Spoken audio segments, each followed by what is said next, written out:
Good evening. Hello, True Crime Metrix. Here, early or late, depending on your location. It's early for us, but it feels late. It feels like we're late again.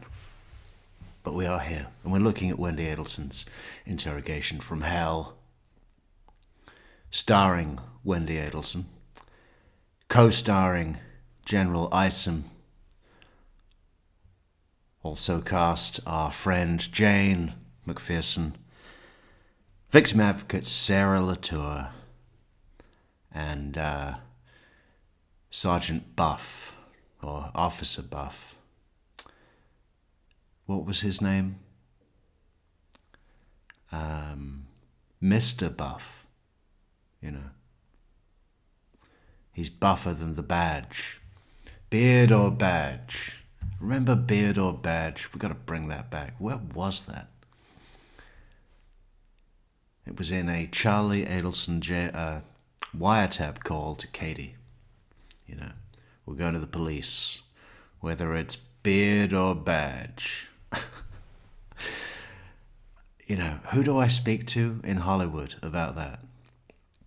Are you telling me that, I mean, you could put anything out there as a movie and call it Beard or Badge. You could even put Will Smith in that movie. Ugh. And people would still go and say it was great. Beard or Badge. Can you imagine the people on Monday morning coming into the office saying, "Hey, did everybody see the movie? You know which one I'm talking about. Beard or Badge. We saw it 5 times, and we're going again tonight. Anyone want to come?" Yeah, I know Will Smith is in it, but you know, not that much.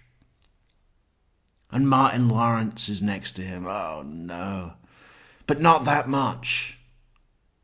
It's still called Beard or Badge. I want to see it, and it doesn't even exist. Who do I speak to? Sam Mendes?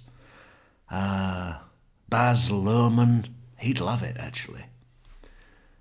Beard or Badge? Baz, we know you love the letter B.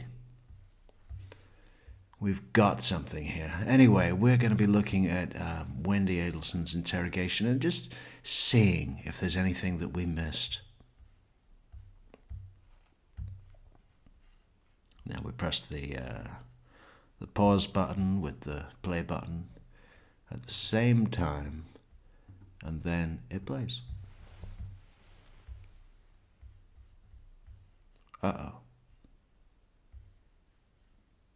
What, do we have any volume? Is there volume? A few minutes after. Ah, yes. Who was your voicemail?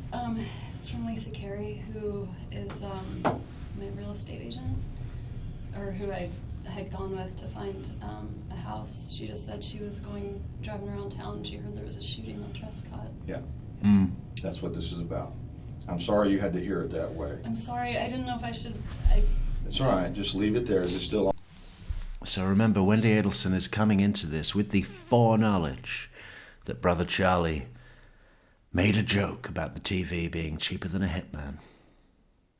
And also knew that her parents, and this is by Wendy's own admission, not our findings, but by Wendy's own admission, knew that her parents were more angry with Danny than anybody in the world. After what he did. You know? Of course they would be. But, you know, she's also so worried that somebody did this because they thought it was good somehow. So how does that, you know, that doesn't come until a little later. But now we see there was a shooting over on Trescott, your former home, your ex-husband, excuse me. Oh, it's an early fuck-up. I think it might be the very first one that we see. On? In a long list. Do you want to just hit play again for me? Sure.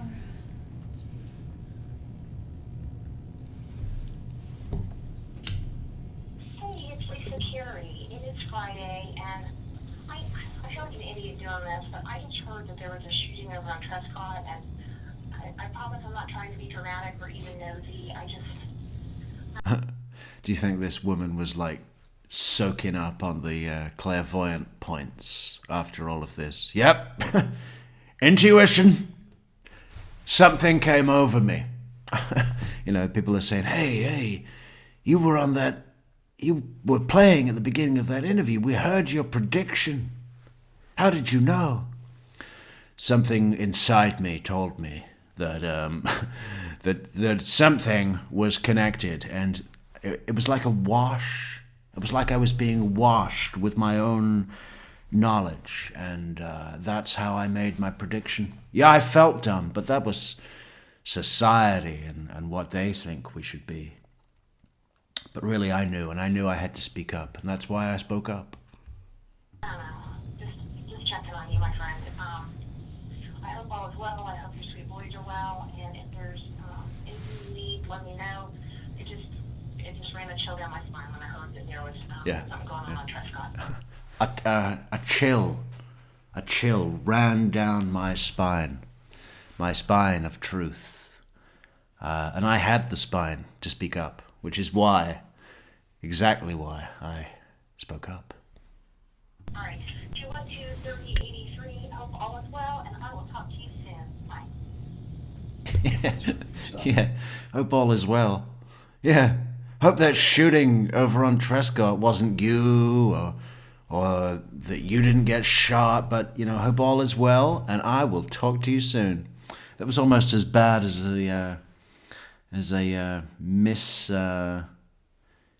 missing the mark misser. That was almost as bad as a mark misser than Levante Lazar, remember? My mother's dead, and you want me to call the local PD in California? Well, have a lovely day, officer, and thank you so much. Not even with sarcasm. You know what? Well, have a wonderful day. It is a wonderful day, isn't it? My mother dead. My responsibility, call local PD in California, 8 states away, where I drove myself to buy an eighth of weed. From Indiana. Yeah, okay. Have a wonderful day. Or does it stop automatically? It's done. Okay. Do you have your identification with you?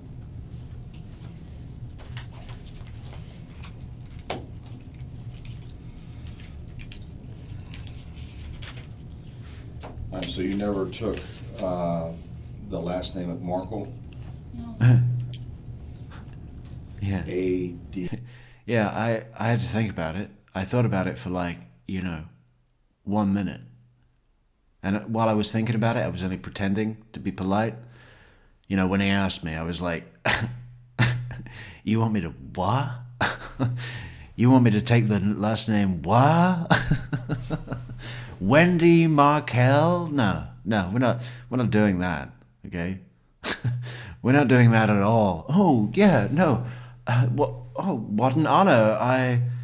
I so unexpected. It's a maybe for me. I just don't want to taint your family history when I rob you and leave you for dead in our family home, when I Visigoth sack it of everything holy, of everything left that was holy. I just don't think it would be fair to you that when I do that, that it's done by one of your own people. It'll be easier. It'll be easier for the children. And you know what else will be easier for the children? If you cross us once, because you'll go down. And those boys will be renamed under my title. Yeah. Think about it, law boy. They teach you a course on that at Harvard, law boy. You don't know who you're fucking with, law boy. E-E-L-S-O-N.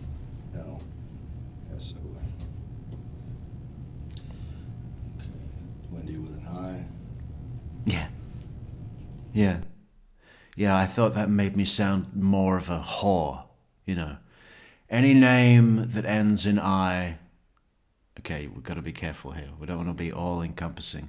We're going to have, you know, people coming at us in chat going, "What's wrong with Tiffany?" Well, if you have to ask, you've answered your own question. I'm only joking. Tiffany is a lovely, saintly name,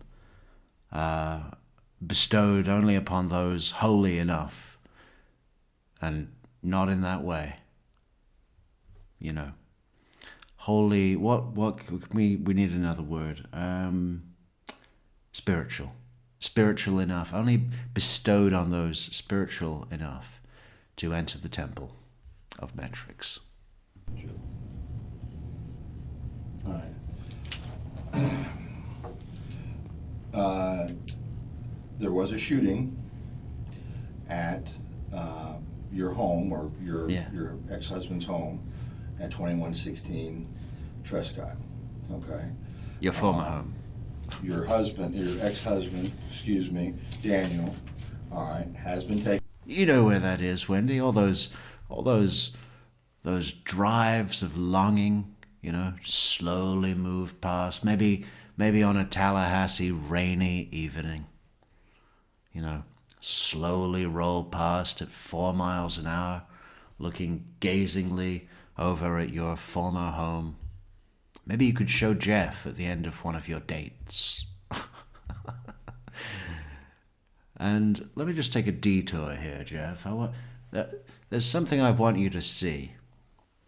And he's thinking, she must be looking for, you know, something else. But she wasn't. She was looking to show him her former home. Into the hospital. He's not going to survive. Oh my God. Okay?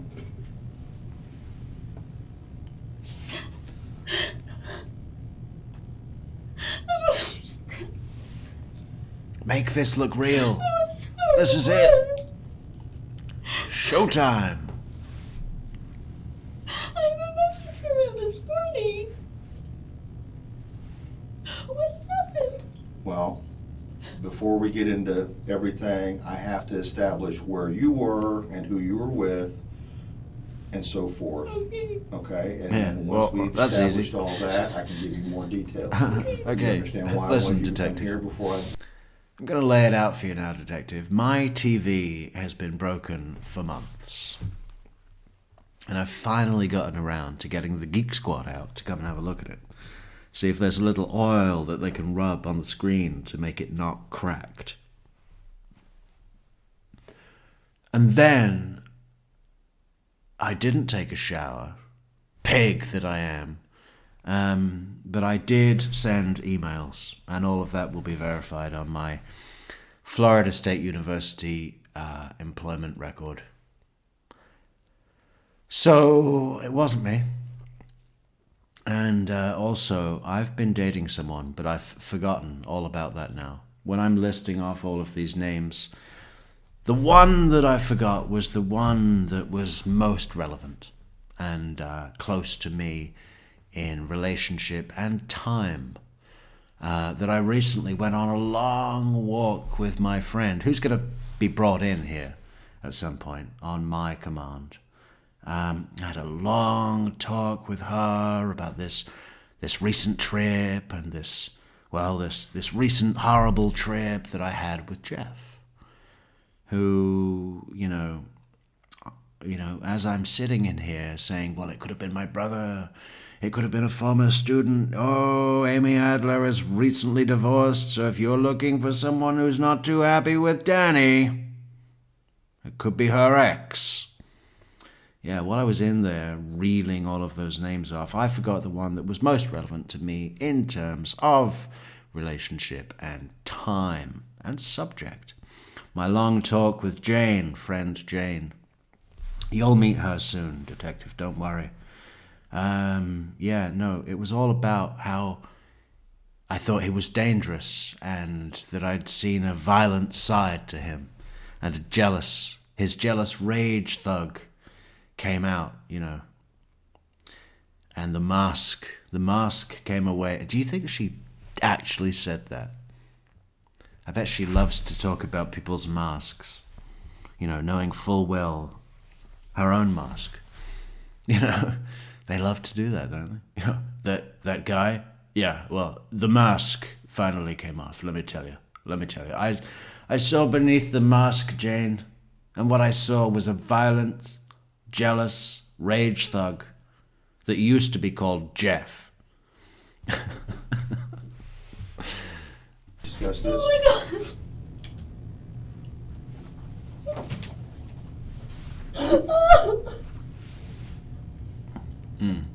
Mm-hmm.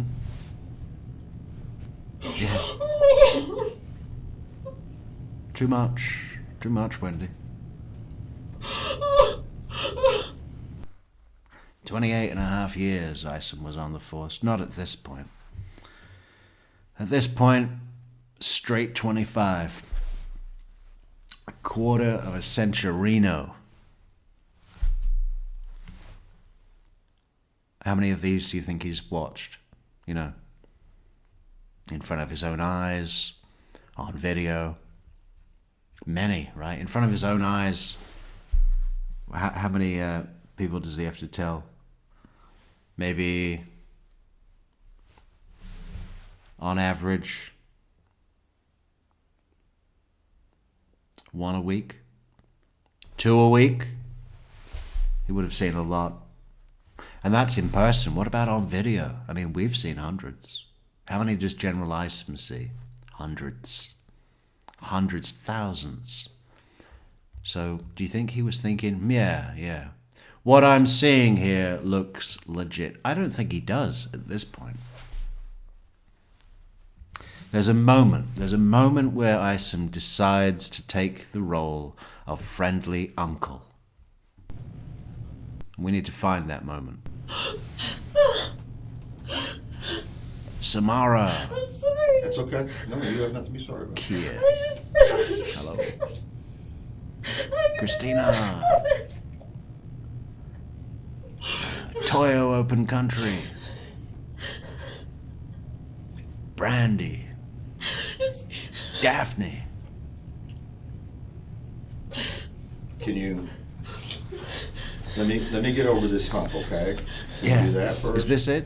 All Is right. this the moment? Can you tell Is that the hump, or is there still some cursory suspicion? me what time you left your house this morning? Yeah, I was there. I didn't leave this morning. I didn't leave until noon. Okay.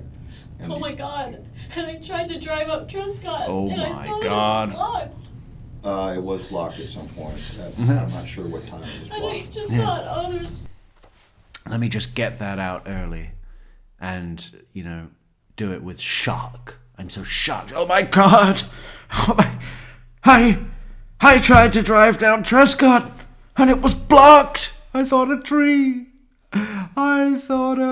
went down, but it was my ex-husband who went down. Oh no. maybe some trees down or something, because sometimes... Oh, you're saying as you drove down which one of the side roads? when I'm going to a friend's party tonight, and it's a oh my god, what am I even talking about?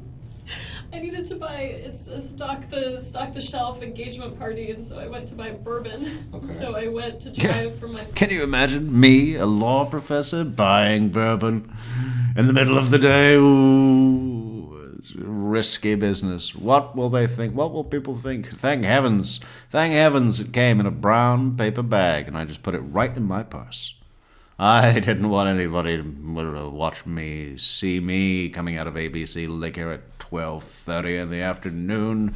I'm a law professor. It comes with a certain image. I have a NutriBullet that I actually use regularly.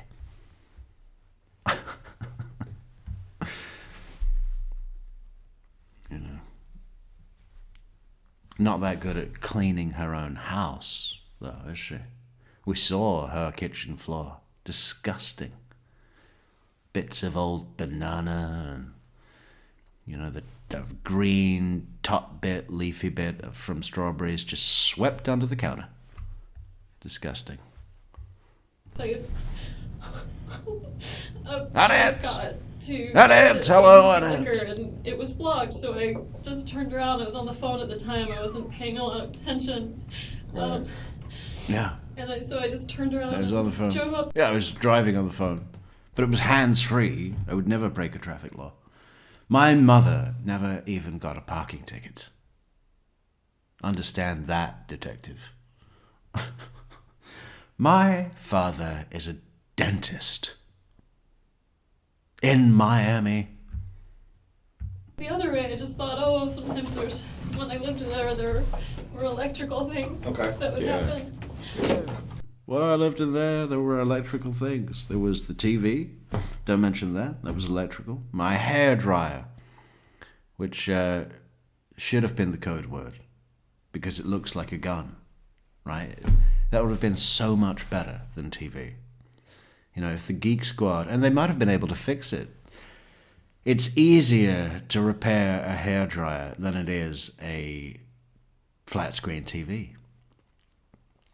You know, there's still hope. There's no screen to crack. There's no liquid crystal to disrupt. Not at all. Nothing, you know.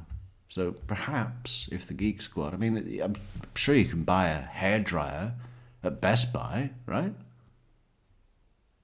You can get a fridge and everything. I mean, it's not just for gadgets. It's for household items. You know, what do we have? It's like Radio Popular. Or maybe it's not. It's better. I think it's better. Yeah, a fridge, a hairdryer. So buy a hairdryer, get the Geek Squad coverage, and then call them up. Say, hey, listen, you know, hairdryer, it's busted. It says that you can, you know, that I have 3 call-outs gratis. So get on over here and bring a tiny toolbox. I left my house around 12:15 because I thought I'll get the bourbon and then I'll get some gas for the car and... Yeah. That I may or may not have gotten gas for the car. I mean, didn't really need to. So, you know, I don't think she did. And I don't know if that matters. I just think it's nothing that's verified, right, at all. Beyond her word, there's no video. There's no charge card. You'd think there'd be a video, right, in a gas station. Maybe not at the pumps. I guess you can pay at the pump, right? I don't know. I mean, in 2014, in the center of Tallahassee, is it... I think it would sound unusual if you said, listen, this gas station has 0 surveillance whatsoever. Nothing. We don't even keep a paper record anymore. We're just free, laid back, no problem. But yeah, is it realistic? I don't think it is. I don't find it realistic. I get super glue for one of the boys' toys, and I was trying to do all I can before meeting my 2 friends at 1. Okay, who was at your house this morning? The only person that was at my house this morning was a guy from Best Buy, because my TV was broken and it's under warranty. Easy for you. Yeah, I figured. TV. Is that that's the first time that TV's been mentioned? First time ever. Wonder how many times it's been mentioned. It's got to be thousands by now. Okay, a guy from Best Buy was at your house to work on your TV? I have his name and everything at the house if you want it, because the boys broke the TV, so he gave me a choice of fixing it or getting a new one. What time did he come to the house? He called me at around 8. He was probably there until around 10. Okay. Um, Okay. And then you, and then after he left, I kept working on a paper, and I emailed the paper to a librarian at school to work on some of the citations. okay. And I don't think I talked to anyone else, but I was just working for an hour or so from the house. I was gonna take a shower. Yeah. Let's just expand on that a little. I emailed the paper to a librarian at school to work on some of the citations. I assume what that means is that her paper contained references to case law, right? That she was citing in support of whatever argument that she was putting forward. And now she's sending it to a librarian to work on some of those citations, which means go and look them up and include them in my report. You know, I mean, all of that is publicly available on the internet, and surely would have been in 2014, especially if you are a law professor at Florida State University. Even if it wasn't on the public internet, which it certainly was, there would be an intranet where every bit of case law is. Certainly the ones in Florida. And others. All of them. Yeah. And not just the current ones, but the history. You know, when things were added or changed, they would be able to see all that. So why are you sending it to your librarian, other than just to get someone to do your job? But I didn't. I ran out of time. I did laundry. And then I left the house. For Laundry. To go to the liquor. Normal mother, single mother, hero, single mom, me, laundry, email paper, get TV, gotta get some super glue to fix the toys that they broke the TV with, even though that was 6 months ago. Yeah, no, it's just suddenly I woke up this morning. The day my ex-husband is going to be shot in the face, just suddenly I woke up and I thought, you know what I'm going to do? I'm going to do all those things that have been building up for months. I'm going to fix the boy's toy. I'm going to email the librarian for some citations. I'm going to get the TV guy to come round. It's going to be just a whole day of doing stuff that's been building up. Store and the stuff for the party. Yeah. Okay, you went down 5 which p.m. road you said? I went. 5 p.m. You see, Samara thinks she's so much better than me because she's on the Gold Coast and I'm on the Silver Coast. Is there a Bronze Coast? If anybody in chat lives on the Bronze Coast of anywhere, if one exists, can we look it up?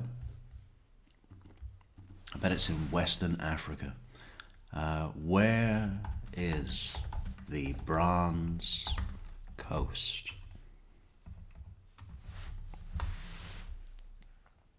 The Bronze Coast is most commonly a residential neighborhood in Alameda, California. Well, I couldn't have been more wrong. Western Africa, what was I thinking? Known for its tree-lined streets and historic homes. However, depending on the context, it could also refer to a region in a video game. Uh-oh. Chandler Alderson, where is he? He could tell us all about the Bronze Coast, or a fictional city in a role-playing game. Huh. Okay. Well, there you go. So we're both better than them. Down Trescott. Okay. I saw a police car there, and I just thought it was blocked, so I just turned around and drove to, I went down the rest of Centerville, went up Benton across, went to ABC Liquors, bought the bourbon. I'm a little confused. You're up on Centerville Road. What's your... Yeah, don't try and get anything past General Isom with Tallahassee directions. The man doesn't leave. If he gets bored, he trains. He trains on street names, routes, or routes. Every route. He routed his way around every route in the town, easily. Blindfolded. purpose of driving down Trescott? It's usually the Yeah, what? my What house purpose? around 12:15, because I thought I'll get the bourbon and then I'll get some gas for the car and get super glue for one of the boys' toys, and I was trying to do all I can before meeting my two friends at 1. Yeah. Christina says there's an Ivory Coast. We can't support that. We won't promote that on the channel. Poaching is wrong, and big game hunting in general is short-sighted. You know, I want to kill a rhino. Okay, well, there's only 15 left. Well, one of them's for me. I want to put its head on my wall.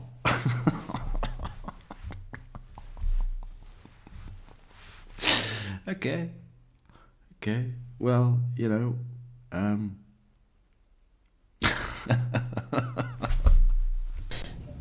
Okay, who was at your house this morning? The only person that was at my house this morning was a guy from Best Buy, because my TV was broken and it's under warranty. Good for you. Yeah, I figured. Okay, Oh my God. a guy from Best Buy was at your Oh, house. did to you work see on that? Your TV? I have his name and everything at the house if you Okay. want it, because the boys broke the TV. you know, she goes in and out though, doesn't she? So inauthentic. I mean, just when he offered the tissues, she had this little spasm of like, oh my God, I just remembered that I'm in crisis. And her wrist flicked.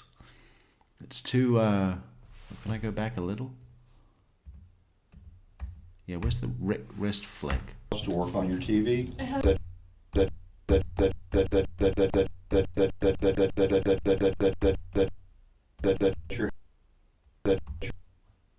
Your house to work on your TV? I have his name and everything at the house. If you, At your house to work on your TV? I have his name and everything at the house if you Okay. want it, because the boys broke the TV. And then she's out of it He completely. gave me a choice of fixing it or getting a new one. And What time did he come to the house? Her whole thing is like to make it sound like she's not, you know, because obviously she doesn't have a literal script, but she's got an outline. She's like, okay, so I've got to account for my movements. So obviously when I was fixing the TV, blah, blah, blah. But to make it sound like she's not reciting, she does this thing where she's like, oh, I'm going to laugh at the thing that I'm saying because I just realized that I'm saying this. The minutiae of my day. I'm talking about to a detective. Oh, this is awkward. It's just like, oh, I was had to get something for, you know, my TV. It's under warranty. You know, what am I saying? You know, that's her whole thing, to create this like uncomfortable rhythm, right? Or cover this uncomfortable rhythm with an acceptable, comfortable rhythm. he called me at around 8. He was probably there until around 10. Okay. Um, Okay. And then you and then after he left, I kept working on a paper, and I emailed the paper to a librarian at school to work on some of the citations. Okay. Citations, if you know what they are. If you know what I mean, because I'm educated.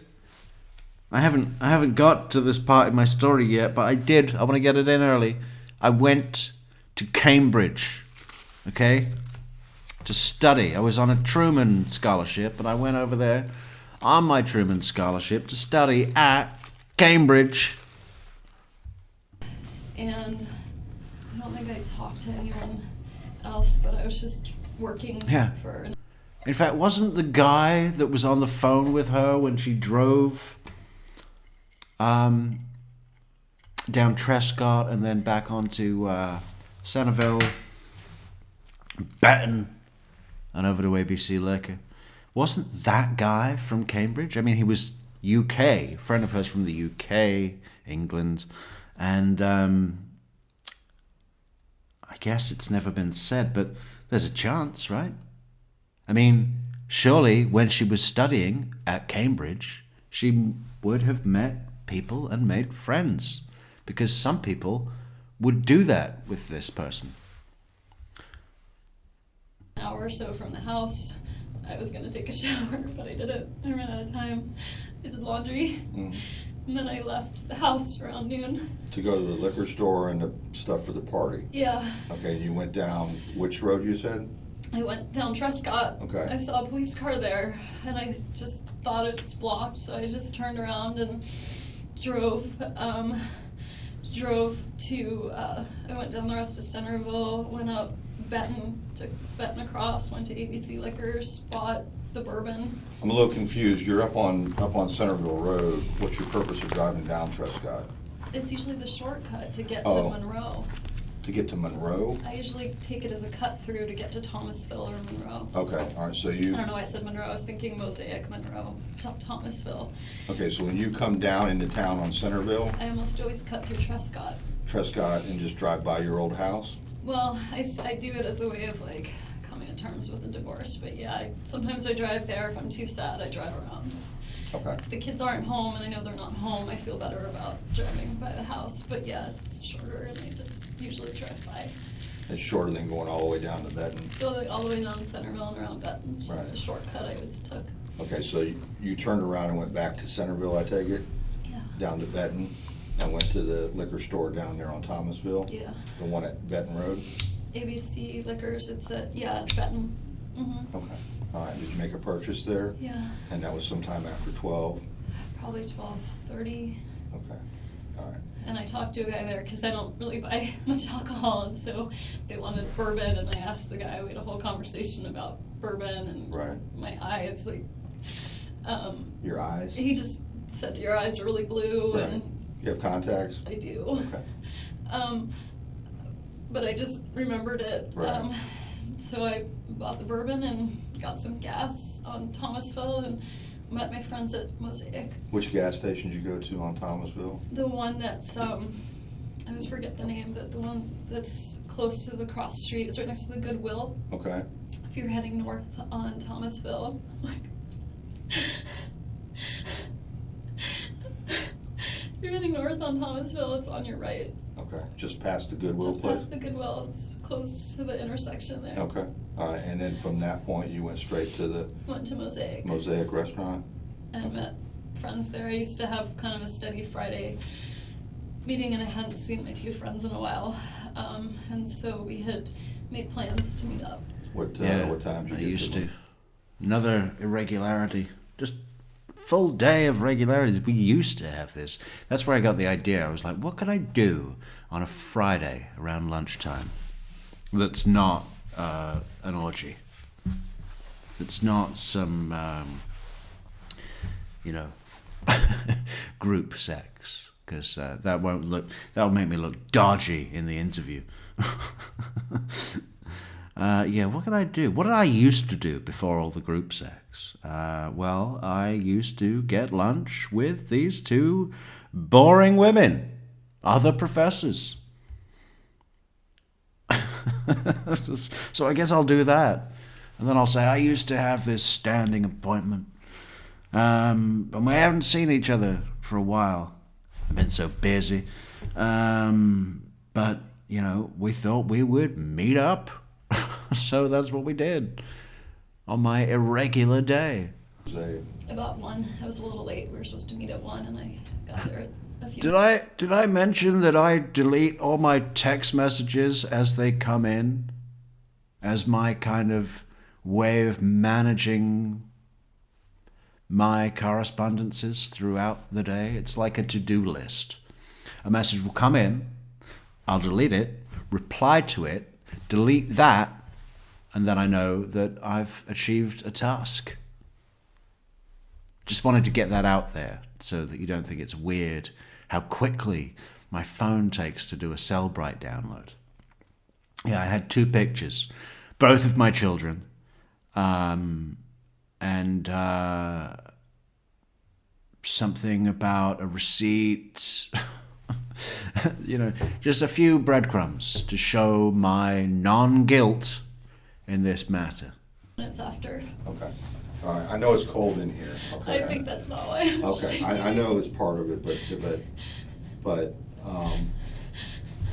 do you know anybody that would have a beef against your ex-husband?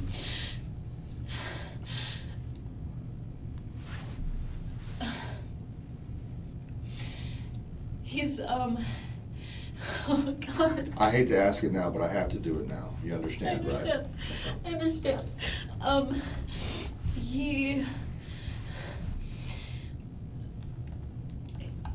He had friends. He always meant well, but he would sometimes rub people the wrong way. Okay. But not anyone who would do something like this. Anybody that he owes money to? No, he owes money to me, He owes money to you? but Okay. not me. Okay. All right. All right. Oh my God, we're so Oh.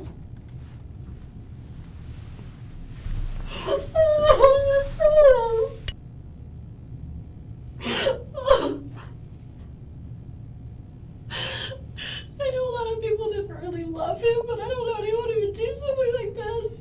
Well, we're still trying to determine, what happened and how it happened. But he wouldn't do this to himself. Okay. He was a very positive person. Okay. He... Plus, there was no gun. Unless he had a James Bond pen that he was taking notes with when he was trying to find out about that school that I ordered our eldest child to go to. And it blew up in his face. Well, accident. Could have been an accident with the James Bond pen. Have we looked into his pen? Was there a trigger or... No one that you know of or that he's spoken to recently that he's had some type of problem with or that he was concerned about? No. Oh, hang on, I think we're about to get a thinking Wendi face for the first time. I drove up to Trescott and then I was like, I guess a tree went down. She does that all the time on the stand. Mouth creases down. Ooh, let me think about that. Ooh, let me go into my brain and find my memory. Oh, it could be anywhere. Yeah. My education. Yeah. I'm educated. Brandeis. The thing in Massachusetts, something in Massachusetts, where all those good schools are. And then over to Cambridge, and then back to do my clerkship for a circuit judge. Yeah, rigorous selection process. Top grades. You have to have top grades. But I can't remember anything, just about general things. When did we get married? Oh, gee. No one that he was concerned about. We've been separated for 2 years, so I don't know, Right.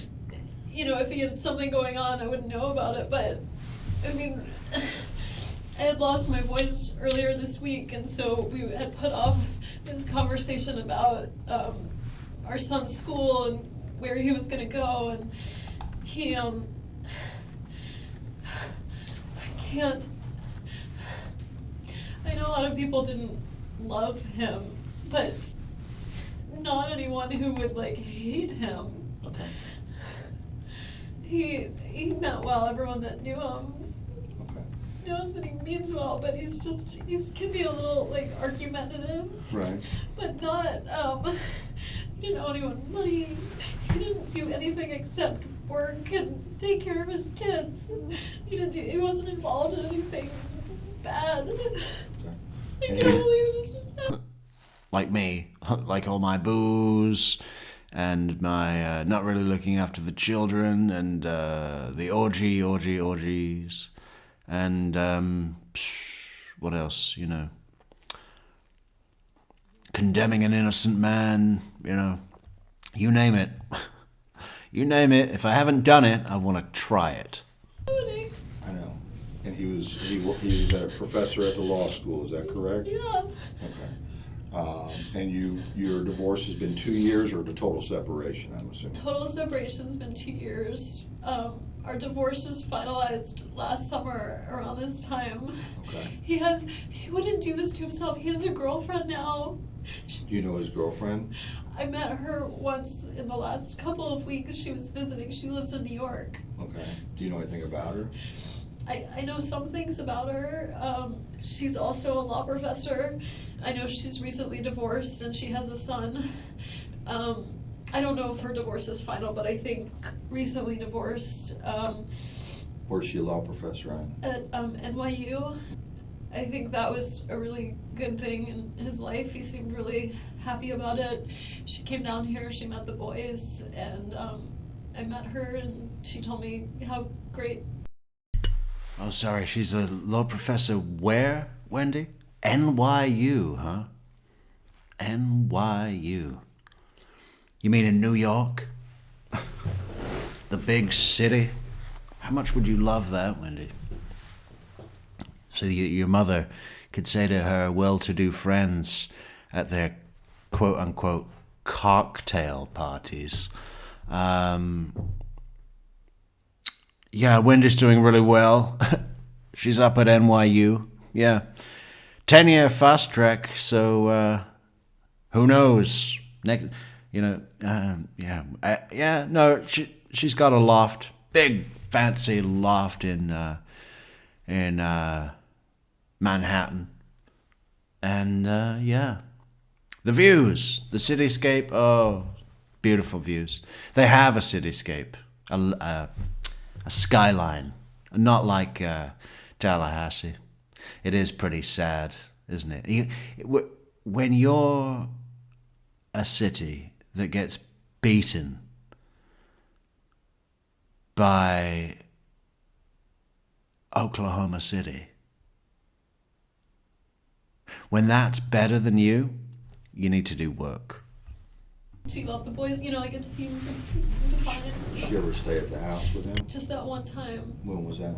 I remember because I just got back from being with my family in South Florida.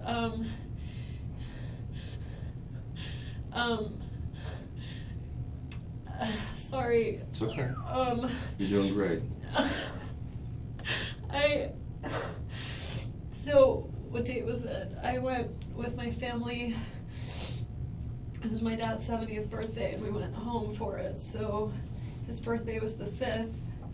I left Monday the 30th. So she must have come into town Saturday, the evening of the 28th. What month? June? This past June? Just now. So June 28th.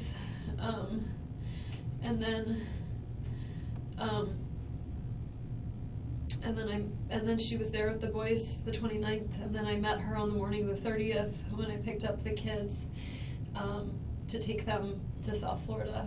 Do you know when she left? I could probably find it like in my email and stuff. I think she was here for like one more day, and then Danny went up to New York because I was with the kids in Miami for a good long while. I was there. I drove back July 10th, so I was there almost 2 weeks. And so I think he went up the next day. Okay. Do you know her name? I do. It's Amy Adler. Oh my gosh, she's A-D? A-D-L-E-R. And she's a professor of law at NYU? Yeah.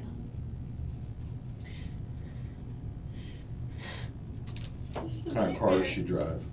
I have no idea. I don't know if she has a car. She lives in New York City. Well, so, I mean, she was driving down, I mean, she flew down here, I'm assuming? Yeah. Okay. Okay. Do you have her phone number? I don't. Okay. I don't know how long they were dating even. It seemed kind of serious if she met the kids, but I don't really know. He's been going up to New York for like conferences and stuff since Lincoln was about a few months old. So he's been going up there 3.5 years. So my guess was that they might have known each other for a long time, but have been dating. I don't know how long. Well, let me ask you something. Does his relationship with her have anything to do with your all's divorce? No. No, it had nothing to do with No. an extramarital affair or anything? No, but the only thing I'm thinking is Amy. I don't know what Amy's full divorce situation is like. So if you're gonna think of someone who's not thrilled with Danny, I don't know how happy her husband or ex-husband is with the situation. Do you know anything about it? Yeah, don't know anything about him. That's his first question. Good job, Ison. Yeah. Good job, Ison. I mean, yeah, you know, if you're looking for somebody who's not too happy with Danny, then I don't know, you know, how he took it. And, you know, we've already got one jealous rage thug down here that I can't mention yet. But, you know, there could be another one too. Let's just throw out some names. I want to help. I don't know anything about him.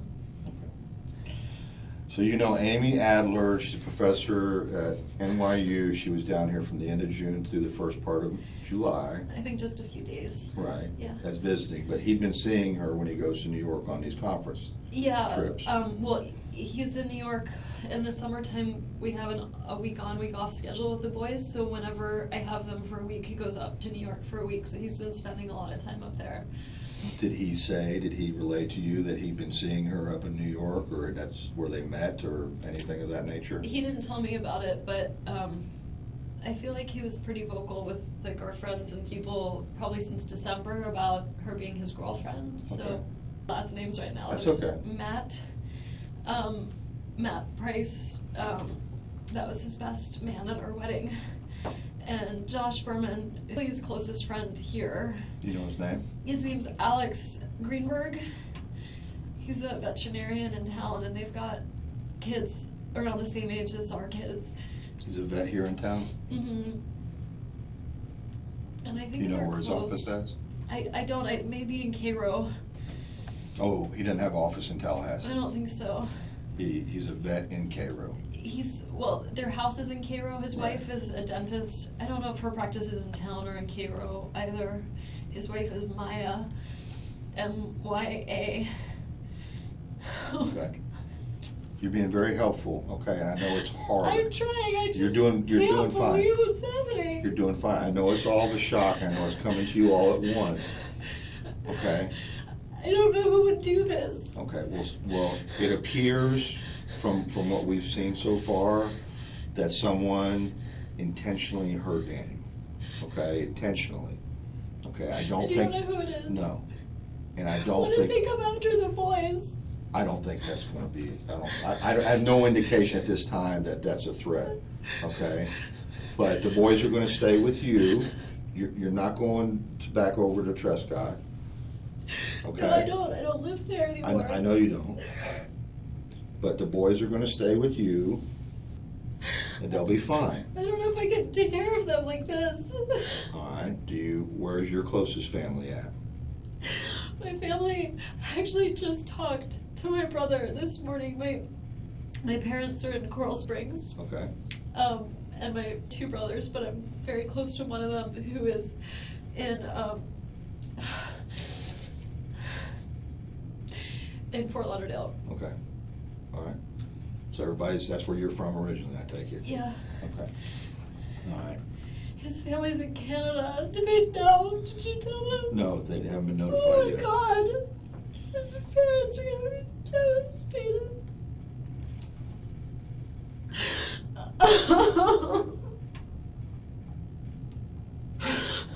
Okay. This is what I want to do, okay?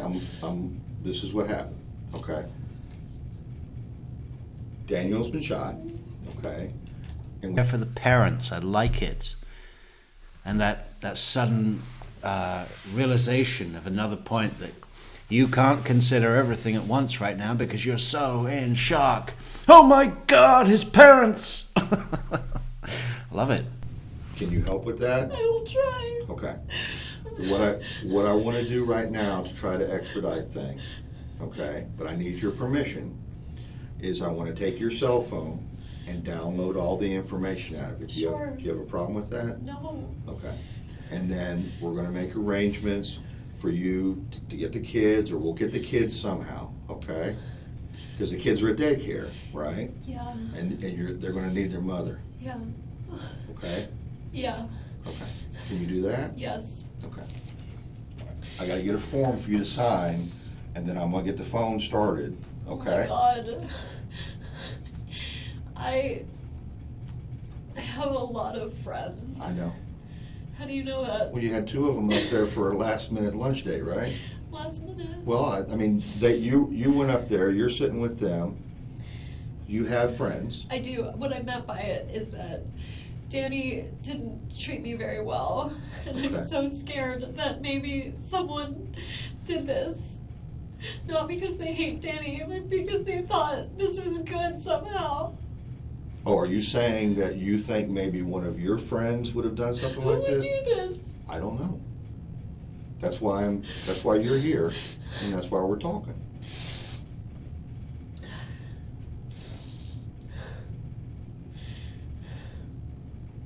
Would you ever ask someone to do something like this? Not in a million years. Okay. Do you think someone would do this for your benefit without asking you? No. What good does it serve? I made my brother, his name is Charlie, the one I'm really close to. He makes a lot of jokes in bad taste, and it was a joke he made. He bought the TV for me this morning that got broken, and I was talking to him about whether it made sense to pay to fix it or whether I should get a new one, and it was always his joke that, like, he knew Danny treated me badly, and it was always his joke. He said, I looked into hiring a hitman, and it was cheaper to get you this TV, so instead I got you this TV. Okay. I mean, Fucking A, bro. I'm gonna fucking fuck up where the fuck you he's fucking my with big me. brother, and he's been taking care of me since I was little, but he would never. And I told that to the repair guy this morning. Right. That's okay. I said, he asked me how much it cost, and I Boom. Thank you so much for the coffee.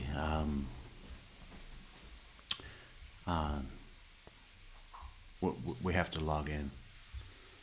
We appreciate it. Oh, Toyo Open Country. Thank you so much for the Rage Thug Lacasse coffees. I love it. Yeah. They should have an honorary coffee named after Jeff Lacasse in Red Eye, in the other one. What's it called? Red Eye Coffee, and it's what is it called? What's the other coffee shop called in Tallahassee?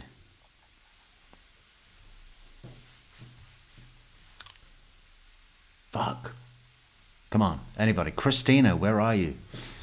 You're supposed to be the lady of information. Red Eye Coffee. It's something like Halloween-y or something, isn't it? Like spooky coffee. What is it? Anyway, well, thank you so much, Toyo Open Country. We appreciate it. We appreciate you. said I didn't know because it was a gift, because my brother said it was cheaper than a hitman. It was my divorce present. Okay. Such a horrible thing to say. I'm so sorry. That's okay. But even my family, who felt like I had been mistreated, would never do something like this. Never. Well, you guys have been divorced for over a year. Has there been any type of abuse in that time? Of him towards me? Yeah. No. It's, he's litigious, and we have an ongoing case because the house it shouldn't be, I don't know, it shouldn't be in my name anymore, but when we settled the case of our divorce, he said, one of the agreements the court said was Danny wanted to stay in the house. They said, you can have the house, but you need to pay her half of the amount of what the house is worth. And he agreed to it, and then months passed and he just never paid me. Okay. And so we have ongoing litigation where I filed a motion in the court to have him pay me what he said he would, and he filed a counter motion for sanctions against my attorney because he thought that she did something wrong, which she didn't. But so, I mean, she withdrew from the case and was going to serve as a witness. I mean, she's not going to lash out at him for it. She's using the legal process to do it. My parents are, very angry. And I think some people, still out there now, still look at Isom and think, hey, maybe he knew all along and he just let her talk. Maybe he was just in there letting her talk. No, no, he is lapping this up. He's 100% lapping this up. This is like, Daddy wanted to stay in the house because he treated me so badly. And the judge said, you can keep the house, but you need to pay her half. And months went by and he never paid me. Isom's lapping it up, man. Towards him. But even when they're around my kids, they would never say a bad word about my kid's father. They're really, really careful about that. They just like him, but they know he's the father of my kids. They would never do that. Right. I don't know who would be angry enough with him. Well, that's what I have to find out. To do something like this. The brother that you're real close to, I have to do a lot of elimination at the same time. The brother that you're really close to, the one that joked about the TV and everything, what'd you say his name was? Charlie. Charlie, and he's in Fort Lauderdale? Yeah. Okay. Tell me what kind of car he has. He has like 5 cars. Can't tell me all of He them. drives I think one of them is an unmarked police car. Oh, really? He's a bit of a character. Okay. So I don't know what he's driving at the time. Right. But I'll tell you, he's a periodontist, and he has this practice where he works from early in the morning till late at night. So if you ever wanted to find his whereabouts, he's working all day long until early in the morning till late at night, always driving to a different office and working. Oh, he goes to different offices? Yeah, he works in different offices all over South Florida. He's working all day long. He's working all day long. He's harassing women. He goes in like Mr. Cool with his pecs, with his steroid pecs, and says, "What's her number? Is she new? The new girl up front. What? No, if you give me her number, I'll do all your veneers for free." Florida does implants for people, and he works really hard all the time. He has a girlfriend, so he's pretty much accounted for all the time. Charlie, is that his first name? Charlie's his first name. Not Charles? I think Charles is his legal name. No one calls him that. What's his last name? Adelson. What's his middle? J-A-Y. Same spelling, Adelson. Yeah. Okay. Oh my god. What? What? Oh my gosh. What? I can't believe this is happening. Okay, all right. Let me go get the form for the phone. Do I need to be read my Miranda rights or something if you're gonna look at my phone? I can read you Miranda if you want to hear that. I don't know, I'm just trying to make sure I'm being I have no protected. reason at this point to suspect you in this incident. Okay? I couldn't tell from the way you were talking to me in the car if I was a suspect. Well, no, the reason was I didn't want to get into everything until we got up here. Is he Okay. still in the hospital? He's at the hospital, yes. Yes. And he's alone. Yes. And nobody knows he's there. Well, you know now, And while I'm going to get this phone taken care of, I'm gonna have a victim advocate come in here, and hopefully you can supply her with his parents. Oh my God. I'm assuming his parents would be his next of kin. He's a sister he's really close with. Where is she? They're all in Canada. He's Canadian. Okay. All right, they live in Canada. They all live in Canada. Okay. His family's all in Canada. Okay. They're gonna think I did it. No, now, just don't jump to conclusions on that. Oh my God, I can't believe this is happening. All right, let me go get the form for the phone, okay?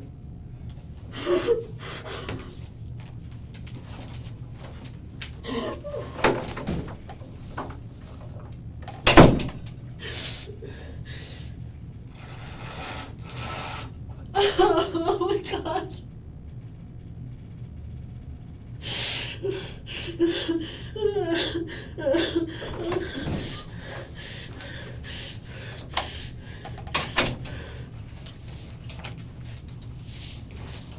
Sorry, you okay? Yeah. No. I meant to, It's fine. Our last interaction wasn't nice. oh, you're talking about personal. Yeah, I'm just looking here. I didn't want him to take the boys this afternoon. I had wanted to have them. And I talked over with my brother and realized, you know, if their dad wants to take them swimming, it's not worth getting upset over.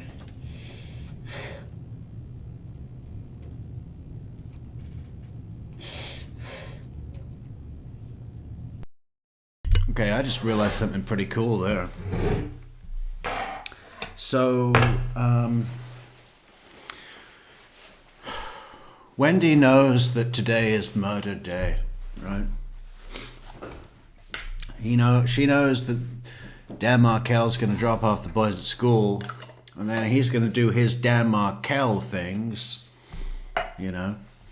until he's dead. But now Dan changes the game. He wants to say, hey, can I pick up the boys at school? Maybe take them swimming? Put them in the firing line again? It's a separate opinion of mine that Wendi really wouldn't have given a shit if one of the boys caught a bullet. That would have given her more to play the hero. But let's just forget that for a moment and just stay with Dan is interjecting the boys into the firing line. If the hit doesn't happen in the morning, then, that's why she was maybe more angry than usual. I mean, don't get me wrong, I can accept that she's that much of a bitch, just generally. But, your swimming idea is a no-go, I'll be picking up the boys.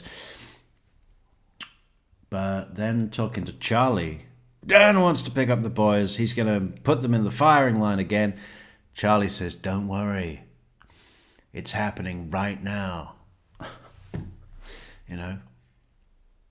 It's just a little slight change of a lens to look through that swimming conversation through.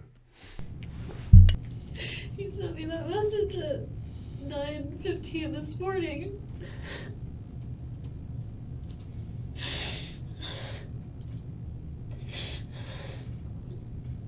You were telling me before when we were... It was voodoo coffee. Who said that? Or did that just come to my mind? Voodoo coffee. Yeah, that's it. Voodoo coffee. Now I've forgotten the other one. Red Eye. Red Eye Coffee and Voodoo Coffee, Tallahassee. Go and support them. Support local coffee businesses. Voodoo, Red Eye, and support Metrix with coffee on buymeacoffee.com/True Crime Metrix. And put a comment in there that shows you support Tallahassee coffee like Voodoo and Red Eye that featured such rich places of prominence in this story that we love. Riding up here that the agreement was that you're all going to have some type of phone call at 11:15 this morning. Is that correct? Well, not exactly, just that we needed to have the talk at some point before, we have to decide before Monday of what to do about his school, where Ben's going to go to school, and he said, I'm going to be done. I thought it was 11:15, but when we listened to the message, it was 10:30. Okay. When he said, I'm gonna be out of, he went to like a workout class at the gym. He At said, Premier. At Premier. Mhm. He said, I'm gonna be out of it by such and such a time, you could call me then. And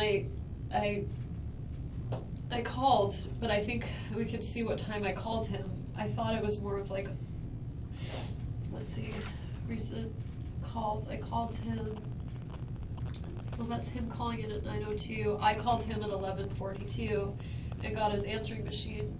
He called you at 9:02? He called me at 9:02. Mm-hmm. The repair guy was there, and honestly, I leave my ringer off a lot of the time, so I didn't even hear the call come in. He left me a message. I called him at 11:42, and left him a message, just saying, okay, I want to talk about school for Ben, and I assume I'll see you at 4:30 today. When I figured he's going to take the kids swimming. Right. Even that's rude. Even in her concession, she's fucking rude as fuck. Okay, I want to talk about the school for Ben, and I assume that I'll see you at 4:30 today. You don't assume shit about me, bitch. You ask, and I answer. And we talk about it. Fairly, you know. I assume that I'll see you at 4:30 today, law boy. Unless you're busy being all law. And he'll drop them at the house at 4:30. Okay. So in other words, the whole meeting at 10:30 or 11:15 Just didn't happen. Right. Okay. All right. Let me get this. There's a lot of information on here. Okay. It'd probably be easier if I read it to you. Fine. Okay. I, Wendi Adelson, and I got to change this. Adelson. I know I got to change that. It's okay. It's Adels. Yeah, don't fuck that up, Cobb. Who's this Addison? Adelson. So Actually, it's spelled right. I said it wrong. Adelson. Do hereby authorize and give. Man, when a cop turns around to you and says, hey, oh, my bad. I can spell, I just can't read. It's okay.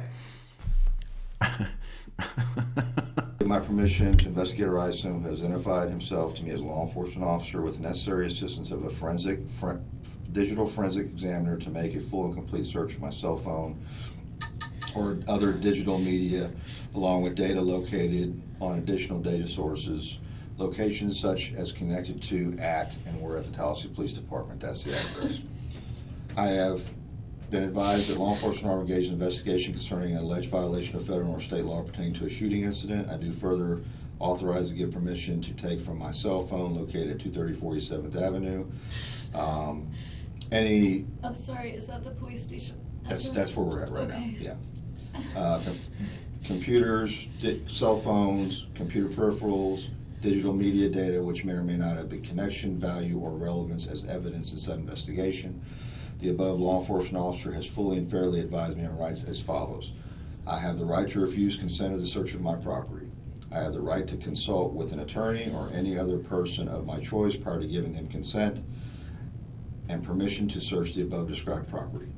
Any cellular phones, computers, computer peripherals, and digital media or data, along with any data located on these items or on additional digital storage locations such items can connect to, found by said officers in the course of their search, can be used as evidence against me or others in a court of law.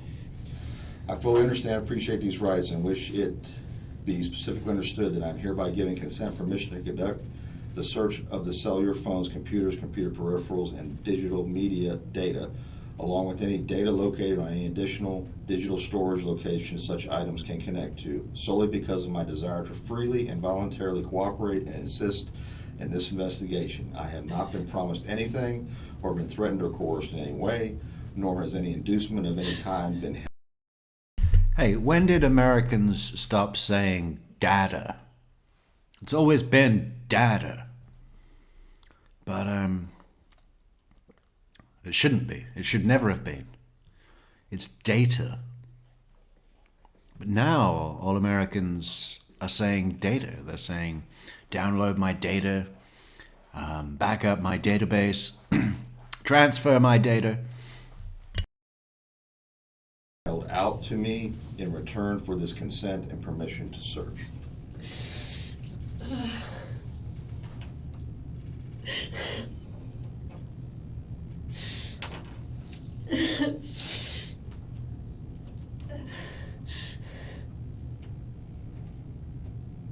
Okay, can I have your phone now? Yeah.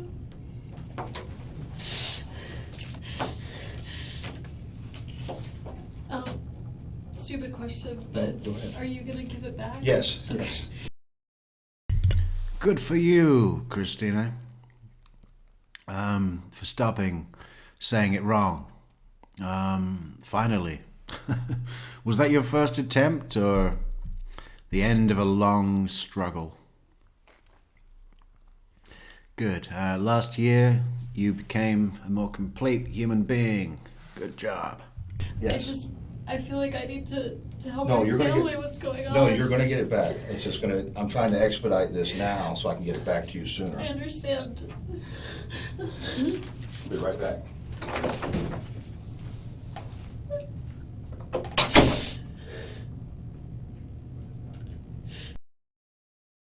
What did Levente Lazar get wrong? The word for expedite? Expedite. And then the cop made fun of him as he left the room. Yeah, let me go out here and try and expedite this. Brilliant.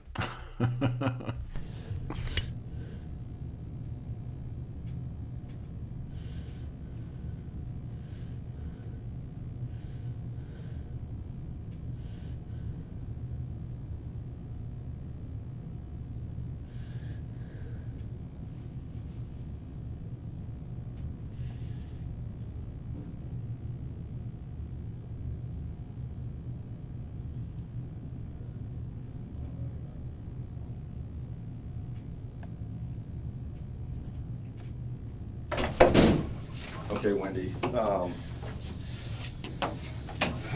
me get your. That's the friend I was with calling. Do you want to just decline it? I guess I shouldn't talk to anyone right now. Yeah.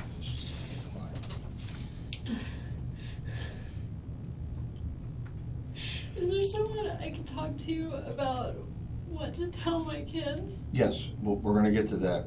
Give me your phone number on this phone again. 954-803-0079. Can I get Daniel's cell phone number?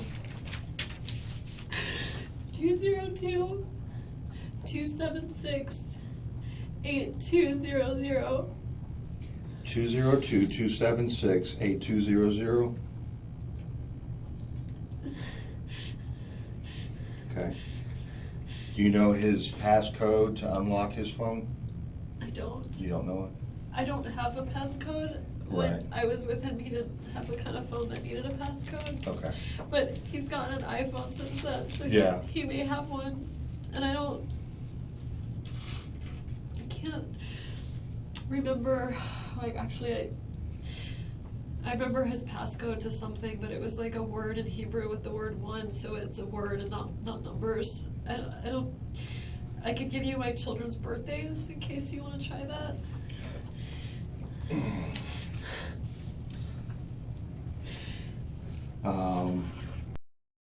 Yeah, make sure you bleep those out before you publish their birthdays on the internet, though, because there could be a killer loose. I really have no idea what it would be. Okay, let's go ahead with the children's. Don't birthday. ask me again. I don't have any idea. 729, so it could be like 0729. What year? 2009. Lincoln is 10/13/2010. They're 14 months apart. 10/13 of 10? Yeah.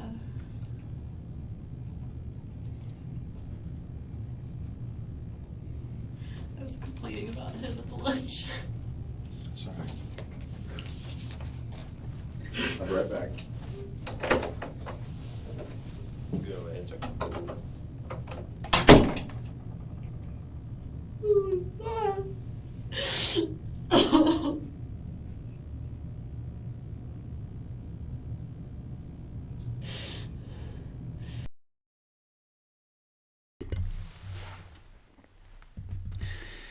You know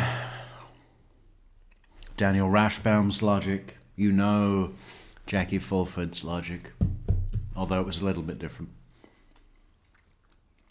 But if we took that logic and applied it to the lunch and the swimming and the complaining that she just confessed to, Daniel Rashbaum would be up there saying, "And Wendi Adelson, when you were sat at lunch, were you snickering to your friends, saying, ah ha ha, he thinks he wants to take them swimming, but really he'll be dead because of our plan? Were you doing that, Wendi?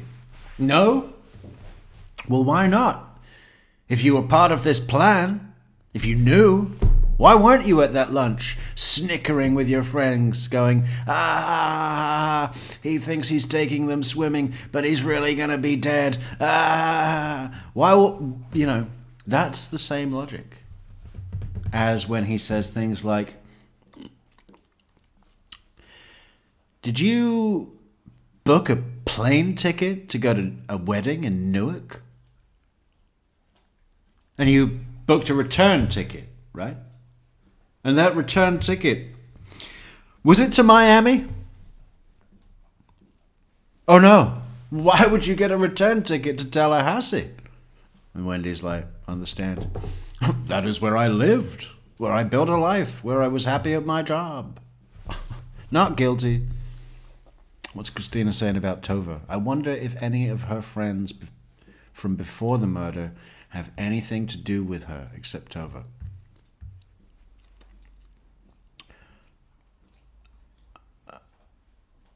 Friends before the murder were people from Tallahassee. The Tallahassee people don't matter, I mean, those weren't friends. Those were tools that she would pull out.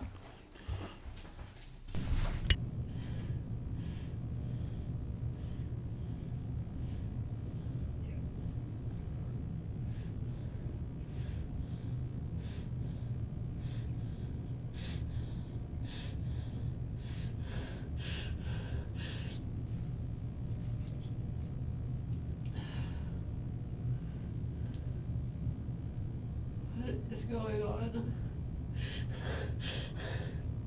What is going on?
Okay, they're gonna take your phone, they're gonna hook it up to a machine, download the information.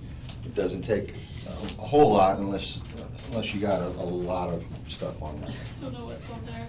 I have to use the bathroom. Okay, no problem. Is there, Yep.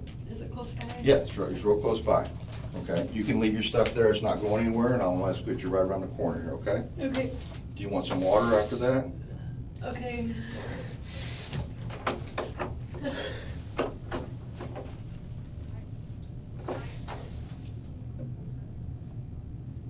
Okay. Not yet. You got somebody here?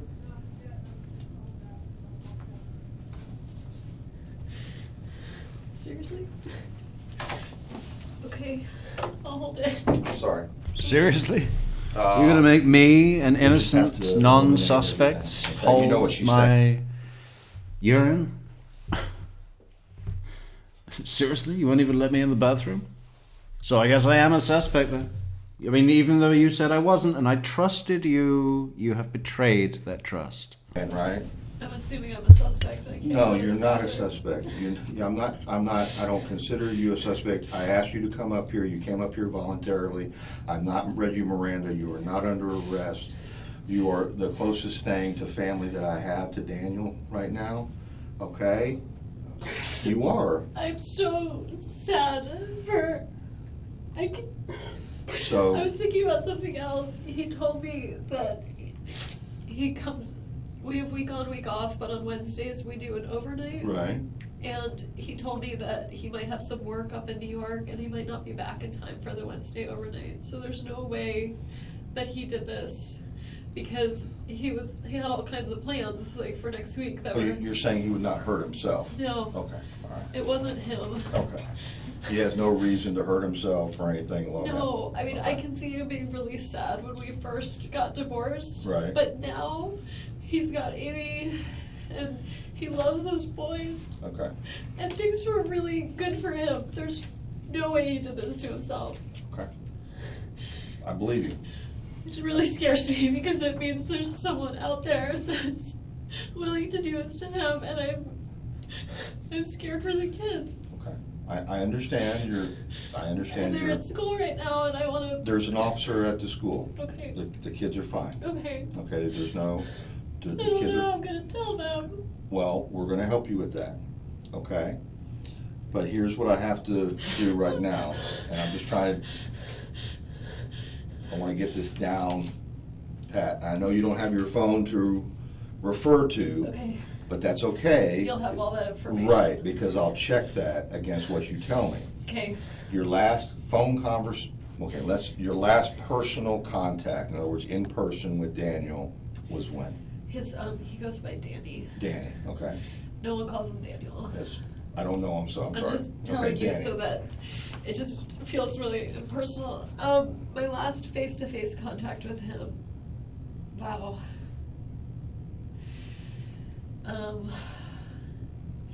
We do a lot of like leave off pickup at the school, right? Where one of us will take the kids to school and the other one picks them up. When was the last time I saw him? I definitely saw him when I picked the kids up. I feel like there's something since then, but that would have been.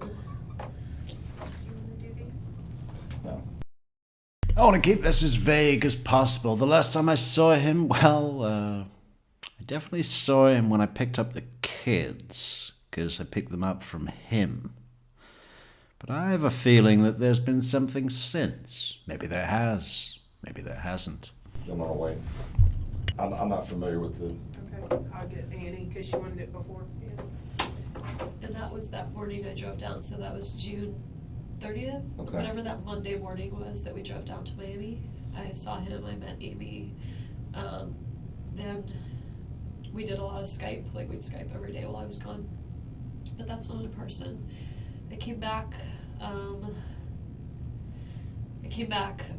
with my parents. We drove back all together, and then that Friday, which would have been last Friday, a week from today, so if today's the 18th, it was Friday the 11th, that's my other brother's birthday, and I would have seen him, but I had been with the kids for like 12 days straight, and I was getting really sad at the idea of drop-off, of Danny coming to pick him up, and so my folks said, you know what, why don't you just, so at about 4:45, I just went over a friend's house. I didn't see him that day.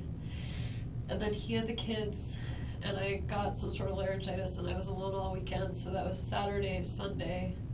And then this week, I missed the kids, so I visited them at school on Monday and Tuesday. they were staying with Danny? They were with Danny that whole time, but Danny and I had started on days when we really missed the kids. We'd go have like lunch with them or breakfast with them. So I went and had lunch with them or read them a story. I saw them Monday, I saw them Tuesday. Wednesday was my overnight. And so, Wednesday was my overnight, so that Wednesday was night overnight. Wednesday, and then he had them Thursday was yesterday. Yeah. So that was the last time I had face-to-face contact with him. Was June 30th. June 30th, okay. And then yesterday, y'all were conversing on text about this phone call or about this discussion for Ben. On email, I think, Okay. about, we'd both spoken with an administrator at the school, and so yesterday morning I emailed him and said, I'd really love for him to go to this school. I think we should accept it.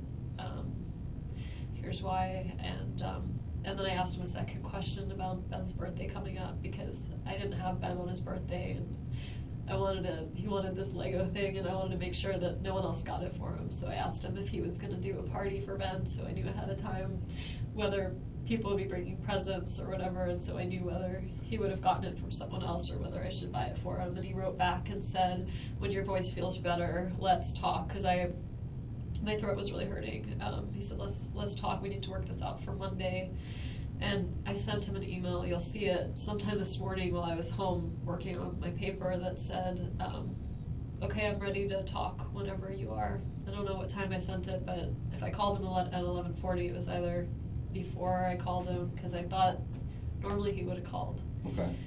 Like when he said I'm done with the class at 10:30, and I had said, okay, let's talk, and then sent him a call or an email, like, I thought it was weird I hadn't heard from him, but I just thought, like, oh, maybe he's busy with something or showering. Or... But he told you at some point that he was going to premiere this morning. Yeah, no, that phone when- message says I'm going to premiere. I'll be Fucking out A, bro. I'm gonna 10:30. fucking fuck up where the fuck you fucking with me.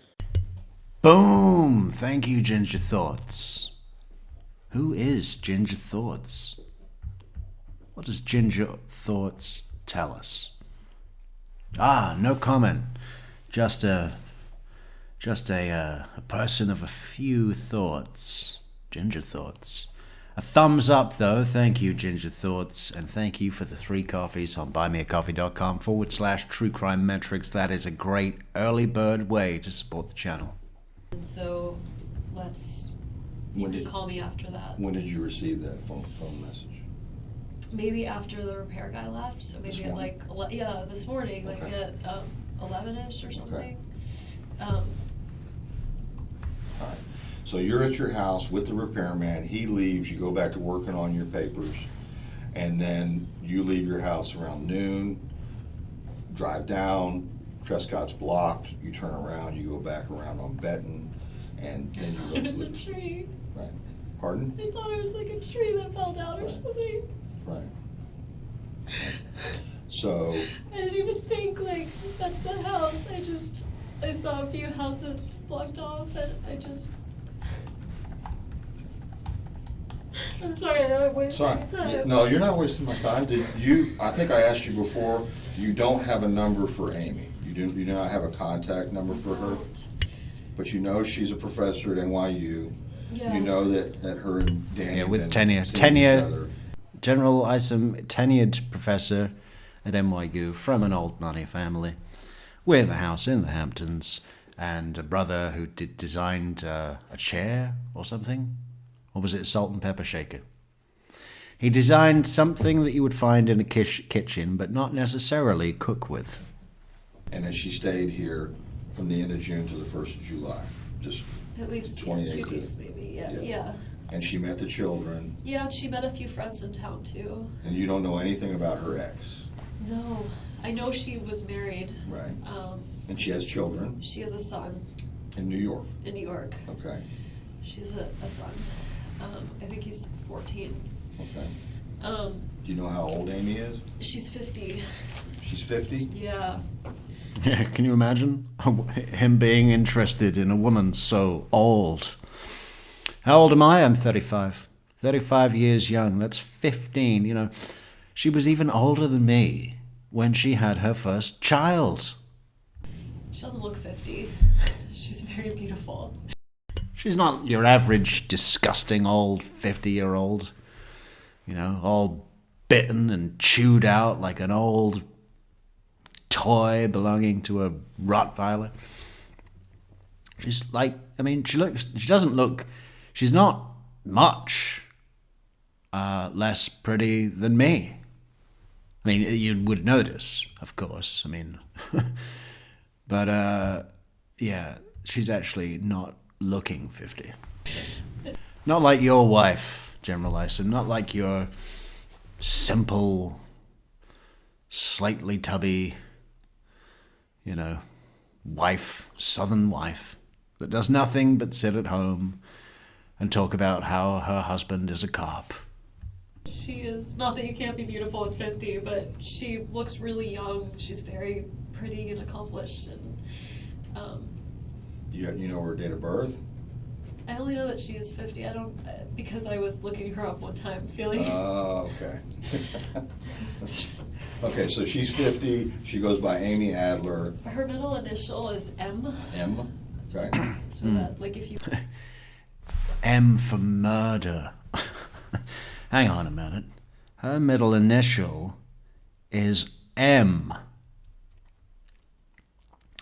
Think about it. Chandler Halderson, his initial was M, wasn't it?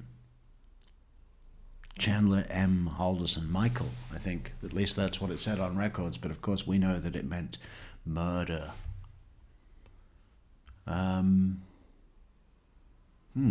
Fritz Lang, again. Throwback Fritz Lang. Looked her up. Oh my God. He looked her up on the law school website. You'd find her that way. Okay. Her brother's he's like a famous fashion designer, so I think they spend a lot of weekends like in the Hamptons, and she lives in the city and lives like, good life. Okay. You gave me a name of Matt Price, who's in D.C. That's his best friend. Is that an attorney? He's an attorney, yeah. I'm sorry you have to deal with so many lawyers. That's okay, I'm used to it. I got to deal with the state attorney's office, public defender's office, private attorneys. The only time I've ever been in this, I represent victims of crime. I represent immigrant victims of crime, so it's the only time I've ever been in this building. Is okay. Advocating for my clients. And the other friend? The other friend is Josh Berman, also attorney. He's in New York City.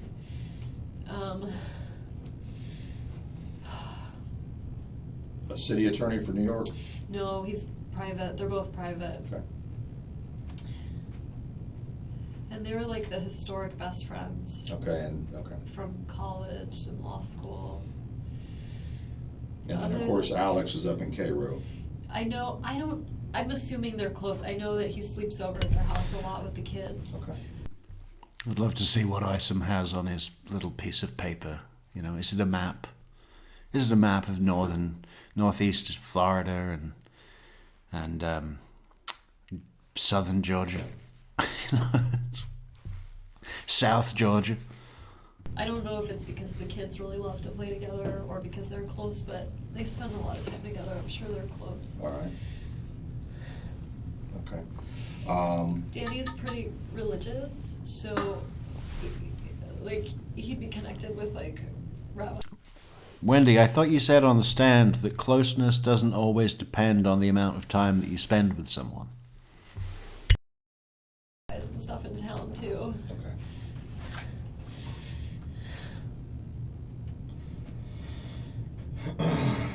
All right. Which synagogue does he go to? He goes to two. The one he's most strongly affiliated with is Shomrei Torah. He goes to two. Did I mention how obsessed he is with that stuff? His religion. He's a zealot. And he goes to Shomrei Torah. Is that what it's called? I think that's what it's called. Shomrei Torah. He's there every time that they have something going on. And when they don't have something going on, he has to find something else in another one. Because, 100% of the operating program is not enough for him. He's a zealot. And by the way, way, if you get a nod that I can use the bathroom, I could really use Okay. it. So, I'm gonna make I that mean, I'm happen not right gonna now. die, but if I could just, that'd be great. Yeah, I'm not going to die. Or be arrested. But mostly die. Because I'm not a suspect and I did nothing wrong. But my brother, who knows, you know. What did she say? She said something like, well, you know, I don't know what he's up to half the time. While she was saying, oh, he's working all day and then he's traveling to another job and just, you know, I think she was doing that to say, you know, the guy is fucking loaded.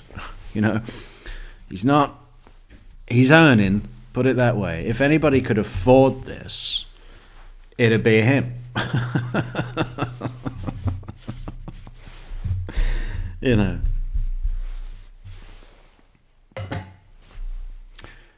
There's never a wasted word. It's all got a purpose. It's all got intention.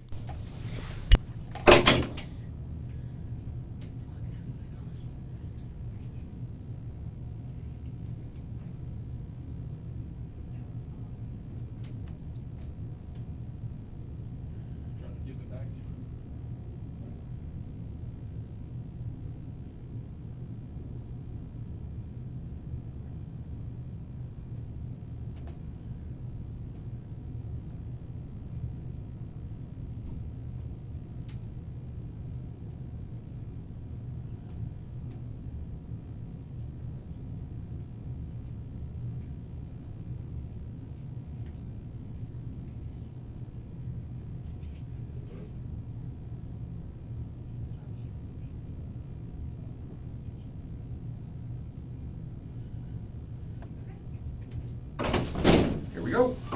Okay. Hi. She's gotta do, You she's come gotta with swab your me? hands. Oh, First, I'm gonna have to do your hands. okay. Hi.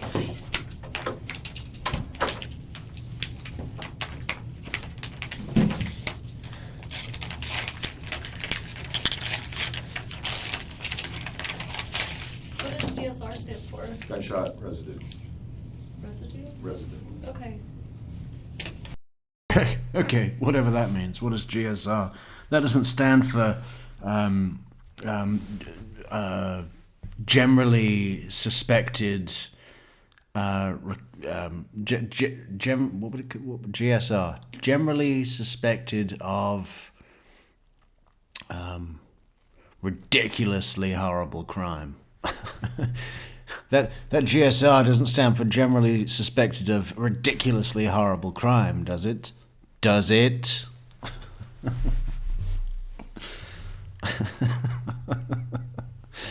Gunshot residue. Okay, whatever that is.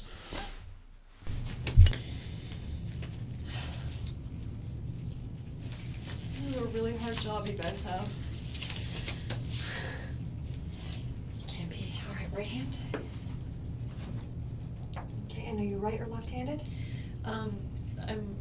I work with both. Okay. But right-handed.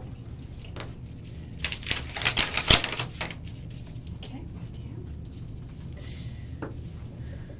Since noon today, have you washed your hands at all? I wish I could tell you I had, but I haven't. Okay. I'm filthy. I'm filthy. I'm an animal. And a picture, correct? Yeah. Take a picture. I'm just gonna take a picture. With my hands? No, No, of you. you- Just want you to just stand stand up, up. and then you can go to the bathroom. Okay.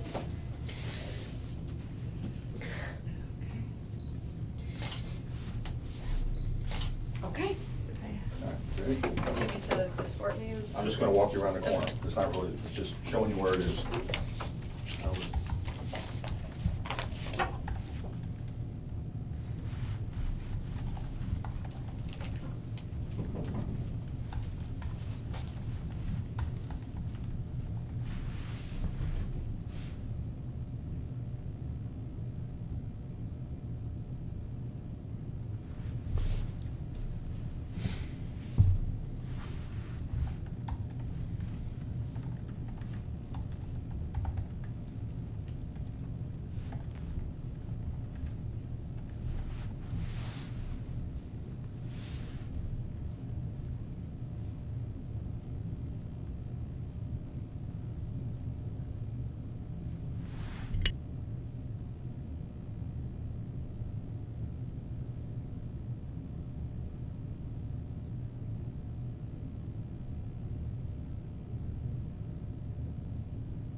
into this room, Wendy.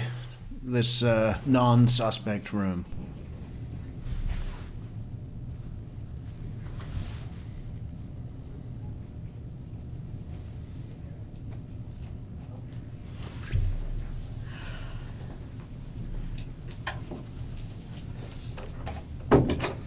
What time do your kids get out of school? So, I think this school ends at like 5, Okay. but I usually pick them up early. Danny probably told him he was going to take them to Truesdale today, so they'll be expecting earlier, but at 5 it would be times. That's what time they close? Yeah, I mean, I'm sure they'll stay open. Okay. Okay. They were supposed to be with me this week, so normal for them, other than this swim bit, would have been to spend the weekend with me and Where did they sleep? To spend the weekend with me, eating sushi. You know, we wanted to try this new place, Yatori Benzike. Last night with Danny. with Danny? Yeah. Okay. So Danny took them. Sorry. Go ahead. I got a call. So he has an alarm system in the house, and I Right. must still be on the call list for people if there's a break-in. I got a call yesterday. I guess it'll be on the phone when it happened. I got a call from like the company with the alarm company that said like the alarm's been triggered, it's gone off. There's another family in town that we're really close with. The woman's name is Lynn, and she's on the list too, so she got a call. I know this because I saw her yesterday evening. I went to a friend's art gallery thing, and she happened to be there. Yeah, if you could call it a gallery in Tallahassee. I mean, it was mainly just someone showing some pictures of their walk around the fucking Wakula, what do you call it, reserve thing that they have, the only thing they have, which is boring. Yeah, pictures of that, really. Yeah, in a friend of theirs had a hair salon that they let her use for this quote unquote gallery thing.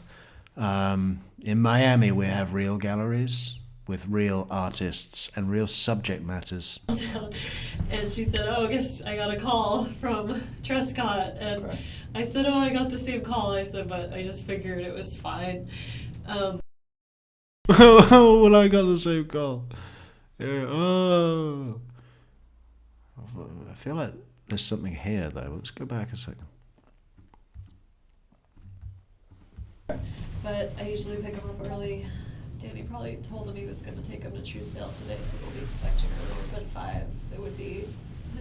That's what time they close?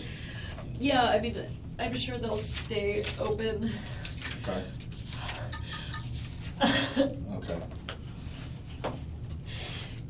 They were supposed to be with me this week, so normal for them, other than this swim bit, would have been to spend the weekend with me and Where did they sleep last night? with Danny. With Danny? Yeah. Okay. So Danny took them. Sorry. Go ahead. I got a call. So he has an alarm system in the house, and I Right. must still be on the call list for people if there's a break-in. I got a call yesterday. I guess it'll be on the phone when it happened. I got a call from like the company with the alarm company that said like the alarm's been triggered, it's gone off. Mm-hmm. There's another family in town that we're really close with. The woman's name is Lynn, and she's on the list too, so she got a call. I know this because I saw. Yeah. Interject Lynn. That wouldn't be Lynn Grossman, would it? The woman that you're going to strong-arm us into picking up the kids and getting them McDonald's. Her yesterday evening. Make sure they have cheeseburgers. They can have anything they want as long as they're mixing milk and meat. We do it every meal. Except when it's bacon tower night over at my house. I went to. You know, one of our most trusted and loved people north of the border sent us a picture of some bacon towers. Some literal huge bacon towers that they made in honor of Ben and Lincoln's favorite dish to Skype with Abba, a little snack, while Abba was gibbering away about law this and legal that, you know. It's like, I wrote an interesting paper on that. Ben and Lincoln's like, yeah. What did you do today, boys? Well, we played in the sandbox, and then we played with blocks, and we stacked those blocks, and it was great.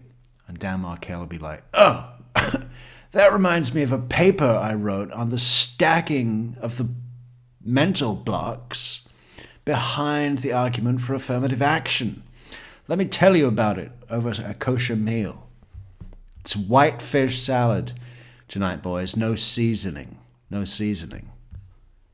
Friend's art gallery thing, and she happened to be there. So it's a small town. Bacon menorahs. Bacon menorahs. God. Could there be anything more offensive? You know, at least with the bacon tower, you could just say, okay, I got it wrong. I forgot. You know, the whole don't eat pork thing. Okay. I thought it was cool to shape one like a Christmas tree. And then I realized you don't celebrate Christmas either. So, okay, next year, no bacon, no Christmas. I got it. And next year you show up with a bacon menorah for Hanukkah. Great. Said, oh, I guess I got a call from Trescott, and Okay. I said, oh, I got the same call. I said, but I just figured it was fine. We've seen the first iteration of Giggle Wendy. Oh, I got the same call. It's fine.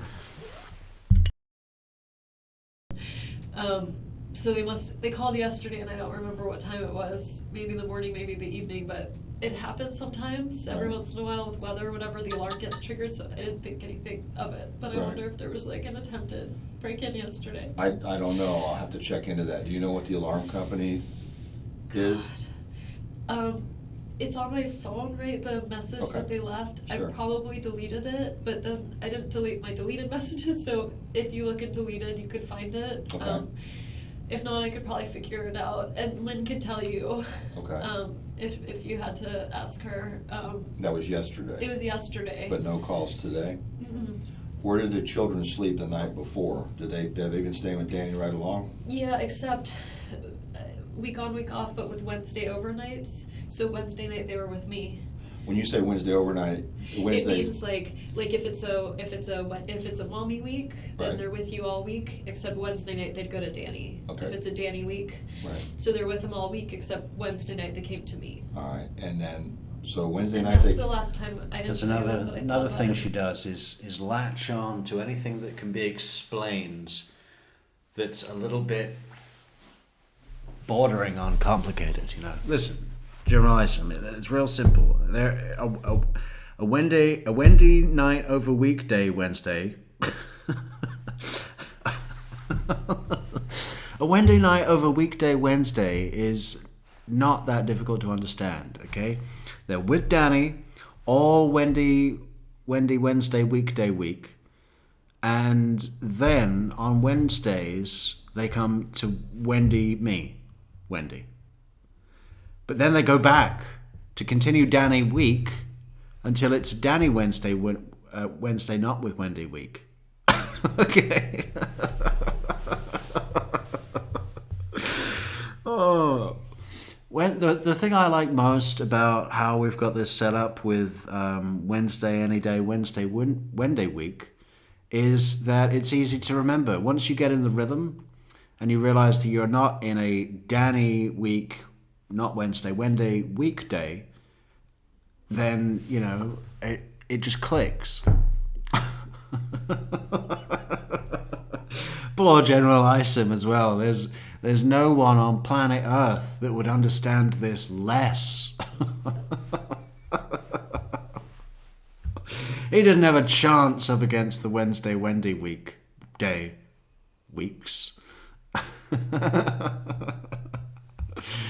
Oh, he's just thinking 10 minutes till fudge, 9 minutes till fudge, 8 minutes till fudge.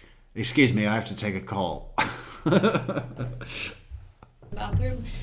I didn't have an interaction with him, but that's the last time I saw him was Wednesday. I picked up the kids and I was going to take them to Whole Foods. Okay. And I saw Danny working on his computer in the window of the Whole Foods, and I took him to BurgerFi instead. Oh. Because he and I were, divorced, Right. and interactions with him were hard. And it was my one day with the kids, and I thought, And here we've encountered probably the first iteration of the Wendi Adelson big spin. Now, for any of those that are unfamiliar with the term, this is when Wendi Adelson will take an event.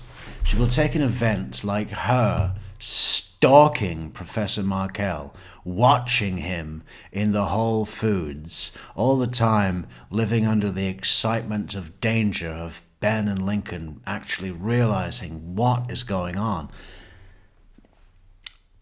and using that as a way to not only make herself seem like she's been through a really hard time, but also paint herself as someone big enough to take the high road and not go to Whole Foods originally as planned.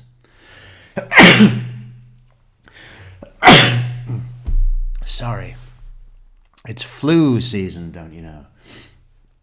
Not go to Whole Foods originally as planned, but to concede defeat and actually take them to BurgerFi instead.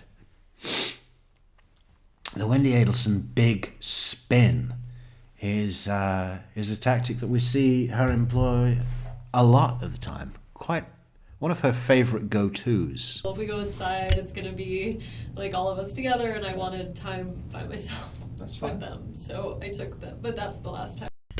But I'm also now owning up to a slight twinge of selfish greed, my biggest sin. I wanted time with him by myself. I didn't want us to be all together. He gets to see the boys so much ever since he ruined my life. I saw him. So I saw him sitting there Wednesday afternoon working. He was inside Whole Foods? He was inside Whole Foods with Okay. his computer, Okay. writing. And the kids came out? The kids didn't see him. Okay. We were just about to enter. I saw him. I thought, oh, my one day with the kids, Okay. and so I went and got burgers instead. To the BurgerFi. Okay. All right. So then Thursday, I got a call you got called about the alarm. Had you had any contact with the kids during that time? on Thursday. Oh, we've had an extension on the Wendi Adelson big spin. So she wasn't just stalking Danny to see what he was up to see what hot law babe that he was chatting up next, to see if he was on the phone with Amy Adler, or maybe Amy Adler was in town. No, it wasn't just to see what he was up to. It was actually to lure him in so that he would see them eating at BurgerFi, where they had burgers with extra cheese. It was 50% beef, 50% cheese. It could not have been more mixed. In fact, both of them were sliced into strips and woven to just become one piece of milk and meat. And then Danny would see them through the window of BurgerFi and say, "Oh my God, that doesn't look like kosher cheese. You said that they were going to eat a kosher diet." Thursday, I had them Wednesday night. I brought them to school on Thursday, and then no, not after I dropped them off. Okay. And there's a record at school of like when you log in, so I probably dropped them off a little before 9, but they could tell you what Okay. time. All right. And then, so then he kept them last night, Thursday night, and then he would have driven them to school. What time does he normally drop them off at school? It varies. Sometimes he has breakfast with him. I got the call from him, it was 9:04, I think, Right. so he must have already just dropped them off and was probably driving from school to the gym, and that's why he was saying, going to this class, I'll touch base with you after. Okay. All right. And then no contact after that?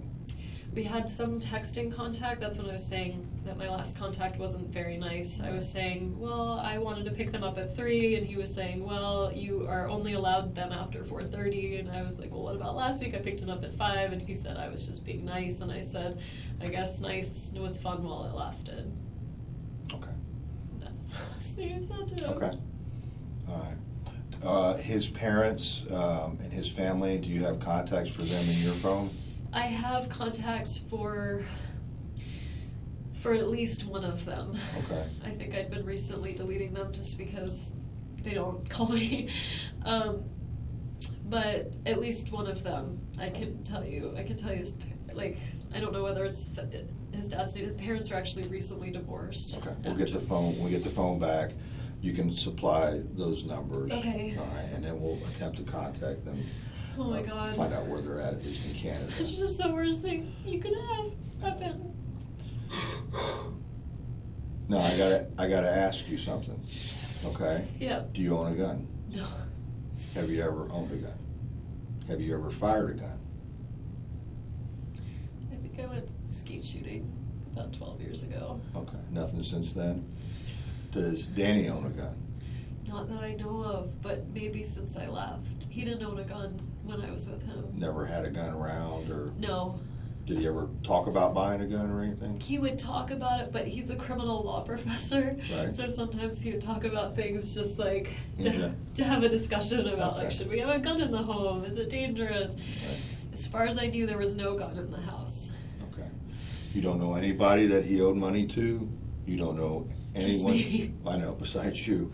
But that was under court order, I'm assuming. And we have lawyers, and he very much respects, as do I, the legal system, you know, Right. so it was working its way through. Okay. But anyone he owes money to, I mean, he doesn't gamble, he doesn't drink, like, he doesn't have any vices, he doesn't Right. do anything weird. I can't imagine. I mean, I think he annoys people with his, like, legal academia, but I think, like, in the ivory tower here, not like, I don't think he owed money to anyone. I can't imagine. Okay.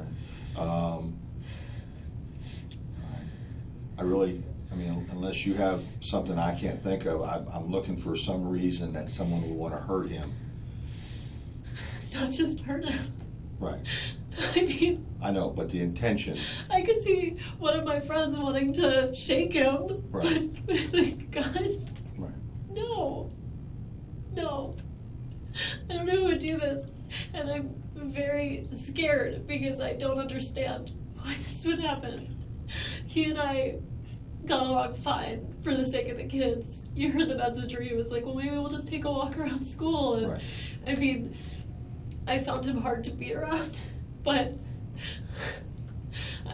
so did a lot of people. They all knew he meant well. He was a decent, good human being. He wouldn't hurt anybody. He would never do this to anybody. I don't know who would want to hurt him like this. I really don't. All right. I need to ask you, was your divorce, you said before it had nothing to do with infidelity, no extramarital affairs or anything like that. Neither one of us. It was just simply the fact that you all just didn't get along anymore, or was it just the fact that he was belligerent to you? He never hurt me physically, but he was emotionally abusive. Okay. And I didn't tell most people that, so all most people know is it just didn't work out, and it's just the kids are young, and this is just better this way. So other than my family, who saw the way he treated me, most people were, well, I think his family was very surprised. He told everyone around the community that I was mentally ill, because only a crazy person would leave him, and Okay. so there's a lot.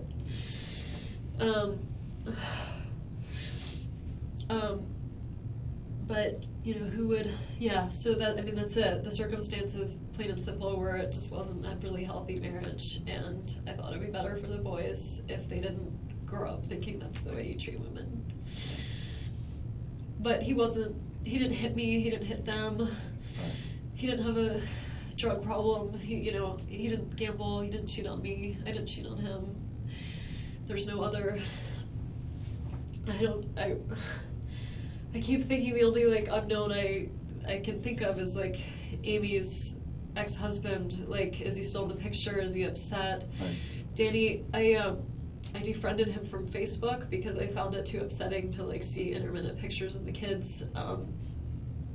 But I wonder, he's very, very public on Facebook about like where he is, when he's traveling, where he's going, and so I wonder if he's got pictures up of him and Amy, and if there's a jealous ex-husband in the... You know where this ex-husband would be? He'd be in New York too. Is he also an attorney? I don't even know his name. Okay. I just know when Amy came down here, they went over a mutual friend of ours. It's a guy that works at the law school, this guy Jay, and his wife Dory is a good friend of mine, and they have kids, my kid's age. And I said to her, I remember saying, so what's she like, you know, like she met her before I did, and she said, you know, she's really nice, and she's, you know, very sweet, and she's recently divorced too, so she knows how awkward all of this is to meet the new person. Okay. I don't know, and I'm scared. Okay. Have you had anything happen at your house? No. Nothing? Uh-uh. And the information for Best Buy, for the service tech that was there, that's at your house? Mm-hmm. I'd be happy, I mean, if someone wants to we'll come back get with that. me. We'll get that. And that was basically from when he came out there to serve, well, I guess to replace the He TV. came out to fix it, and then told me that what was wrong with it wasn't fixable. Right. And so I called Charlie to find out, should I buy a new one, or should I fix Right. this one? And he was like, just buy a new one. And, yeah. And once he left, do you remember what time the serviceman left? Probably around 10, a little 10. before 10. And then Okay. I left by 12. But between that time, between 10 and 12, you were by yourself working on your papers and stuff. Yeah. Were you doing on papers or computer? It was all on computer, Okay. and that's what I was thinking. I was like, I sent some edits in to someone at the law library All right. during that time. Okay. I called a few friends, I sent some texts. I mean, all of that'll be On the phone? on the phone. Or did you call from your house phone? I don't have a house phone. Okay, you use all your communications is over your cell phone? Yeah, Do you have more than one cell phone? no. Okay. All right. I'm going to introduce you to a victim advocate. She's going to be very helpful. And she's going to, once the phone comes back, she'll get the numbers for his folks. You're saying everybody's in Canada, is that correct, on his side of the family? His family's in Canada. Okay, Alberta, No, Quebec? his mom and dad, his immediate family is in Toronto. Okay, His like aunts and uncles and cousins are all in Montreal. Everyone's English speaking. okay. Any family no family in the States. They're all in Canada. And that's where he's from originally? He's from there. He came here for college and never left. So he's 41 and he's been here since he was 18. Did he go to FSU for law school? No, Okay. Where did he go to law school? Harvard. Harvard, okay. And then he got a position as a professor. We moved up here for his job. So you were in New York too? No. I've never lived in New York. Oh. I was actually at University of Miami going to law school. We met, we got engaged, and then I was going to do my last year of law school up here. So in 2005, we moved here. He was a professor and I was a student for one more year. And then we moved back to Miami for a year, and then we moved here for a year. The Yeah. reason why I say his Worst year of my fucking life. parents are going to say I did it is because after we got divorced, I wanted to move to South Florida. And I filed a petition to relocate in the court, and the court said no. So, Because of the kids. Because yeah. So you can always leave, you just can't leave with your kids. So, so we're in Tallahassee. Which is why we're in Tallahassee, which is where I've decided to make a life with my house on Fake Street. Because of Danny's job. So You know, the one, you take a left on Imaginary Road and you head down and you, at the corner of Fake and Imaginary, you find my house. He taught at UM before he came up here? he did. He had that year at FSU, and then UM said they wanted to hire him, so I worked there for a year. He worked there for half a year. We commuted back and forth to FSU, and then UM didn't hire him, and so we moved back to FSU. I'm really thinking I should have some sort of Metrix pastry. You know, right now. What time is it? Is the bakery open? Can we get down to that bakery and in 10 minutes so we wouldn't have to stop the stream? Probably. Let me check if I have any coins. They don't take cards. Let me see here. We got, what is that? 50 cents, €1. Oh, there's €2. €2, 60, 70, 80. What is that? 5, 10, what is that? 90. €2, 94. Is that it? I think that's it. That's all right. We can get one pastry, maybe. Yeah. I like the one with the nuts and the jam. That's a good one. Yeah, I think that's it. Oh no, there's 20 cents down there. So what is that? €3.14. Maybe we could get a little one of those yellow cakes. Those are pretty cheap. And also the one with the nuts and the jam. That's nice. Yeah. And if anyone wants to support the pastry run, buy us a coffee to go with those pastries on buymeacoffee.com/truecrimemetrics. And please put in your order. What does everyone, you know, obviously I can't bring you cakes right now, but just out of curiosity, what would people order from the pastry shop? How about a Chelsea bun? Do you have those? Do you have those in America? Chelsea bun. I can't even remember what's in it. I think it's a spiral with raisins and honey, maybe? Yeah, those are good. A little bit of that crunchy sugar on the top. What else have we got? Gingerbread man. It's been so long since I had a gingerbread man. How about we do some Adelson-themed gingerbread man? We could have Wendi Adelson with a TV. Broken. We'd do the cracks on the screen in icing. This is a good idea. Something that you can do at home with the kids, but it's really about murder. What else? Dan Markel? Oh, shot, dead. He'd be the chalk outline. Chalk outline of the murder victim. Donna Adelson holding a... what would she be holding? The boys. With the two boys. Donna, the new Adelson twins. SU, and I've been here since like the 07 school year. All right. I'm gonna go get the victim advocate, all right, and introduce you to her. And as soon as we get your phone back, I'll probably want you to show me some of those text messages. I know it's gonna be on the record, Okay. but I may want to ask you that, and then we'll try to get everything expedited so you can be there when your kids get picked up from school. Right, because the alternative would be like a police officer. Yeah, we don't want to do Scary. that. I want you to come pick them up.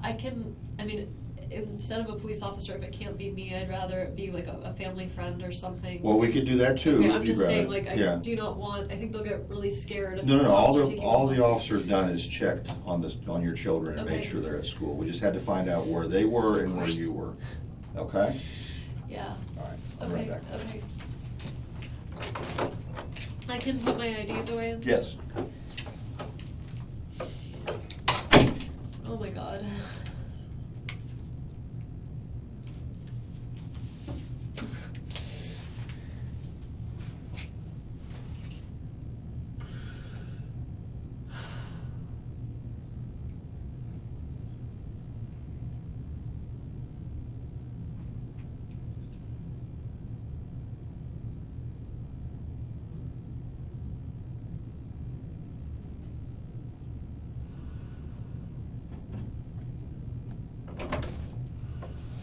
Wendy, this is Sarah Latour. Hi, Sarah. Victim advocate. How are you? Here, I'm gonna come sit over here on this side of you if you don't mind. So I have to meet you under these circumstances. I'm usually a lot more fun. Okay. I've been trying to kind of find some next of kin information on his parents. Do you want their names? Yes, that would be helpful. His dad is Phil Markel. And they're in Canada. Correct? They're in Canada. They're in Toronto. Toronto. His mom's name is Ruth Markel. Mm-hmm.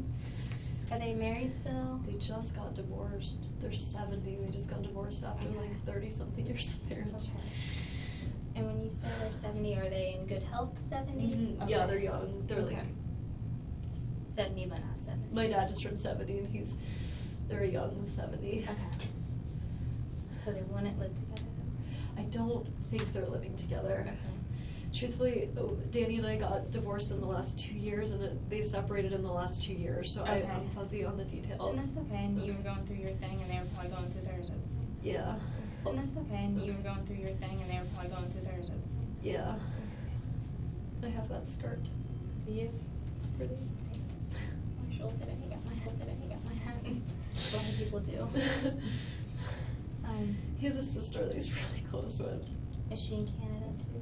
And what's her name? Her name's Shelly Markel. Is Shelley short for something? It's not. Okay.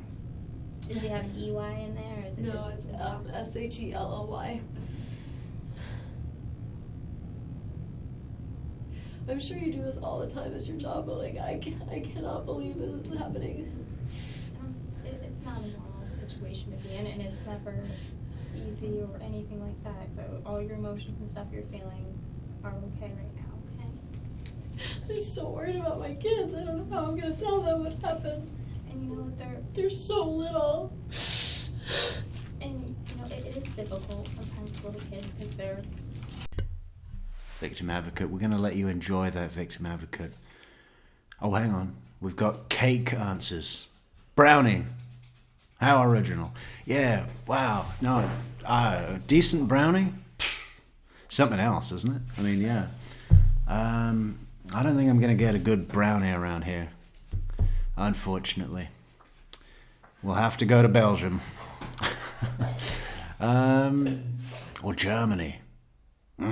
Yeah, they know how to do a brownie. What else we got? Chocolate chip muffin. You see, I can never resist a blueberry over chocolate chip. Especially double chocolate chip muffin. That's too much. If it's a plain kind muffin and maybe with chocolate chip, we can talk. But double chocolate chip with the chocolate muffin, no, that's too much. That's too heavy. But blueberry, fresh blueberry, man, you know, where they don't skimp either. It's just packed. That's great. Red velvet cupcake with cream cheese frosting. Judge Everett just skipped a beat. He just woke up wherever he is right now. Suddenly wide awake. Somebody is thinking about cupcakes. Carrot cake. Yeah, that's good. That's good. Coffee. Yeah, maybe we can. Well, I'll see if they can lend me a coffee. Would you borrow me a coffee? Just one. Just one. Okay, we'll be back as soon as we can. We'll leave you with victim advocate Sarah. Your dad.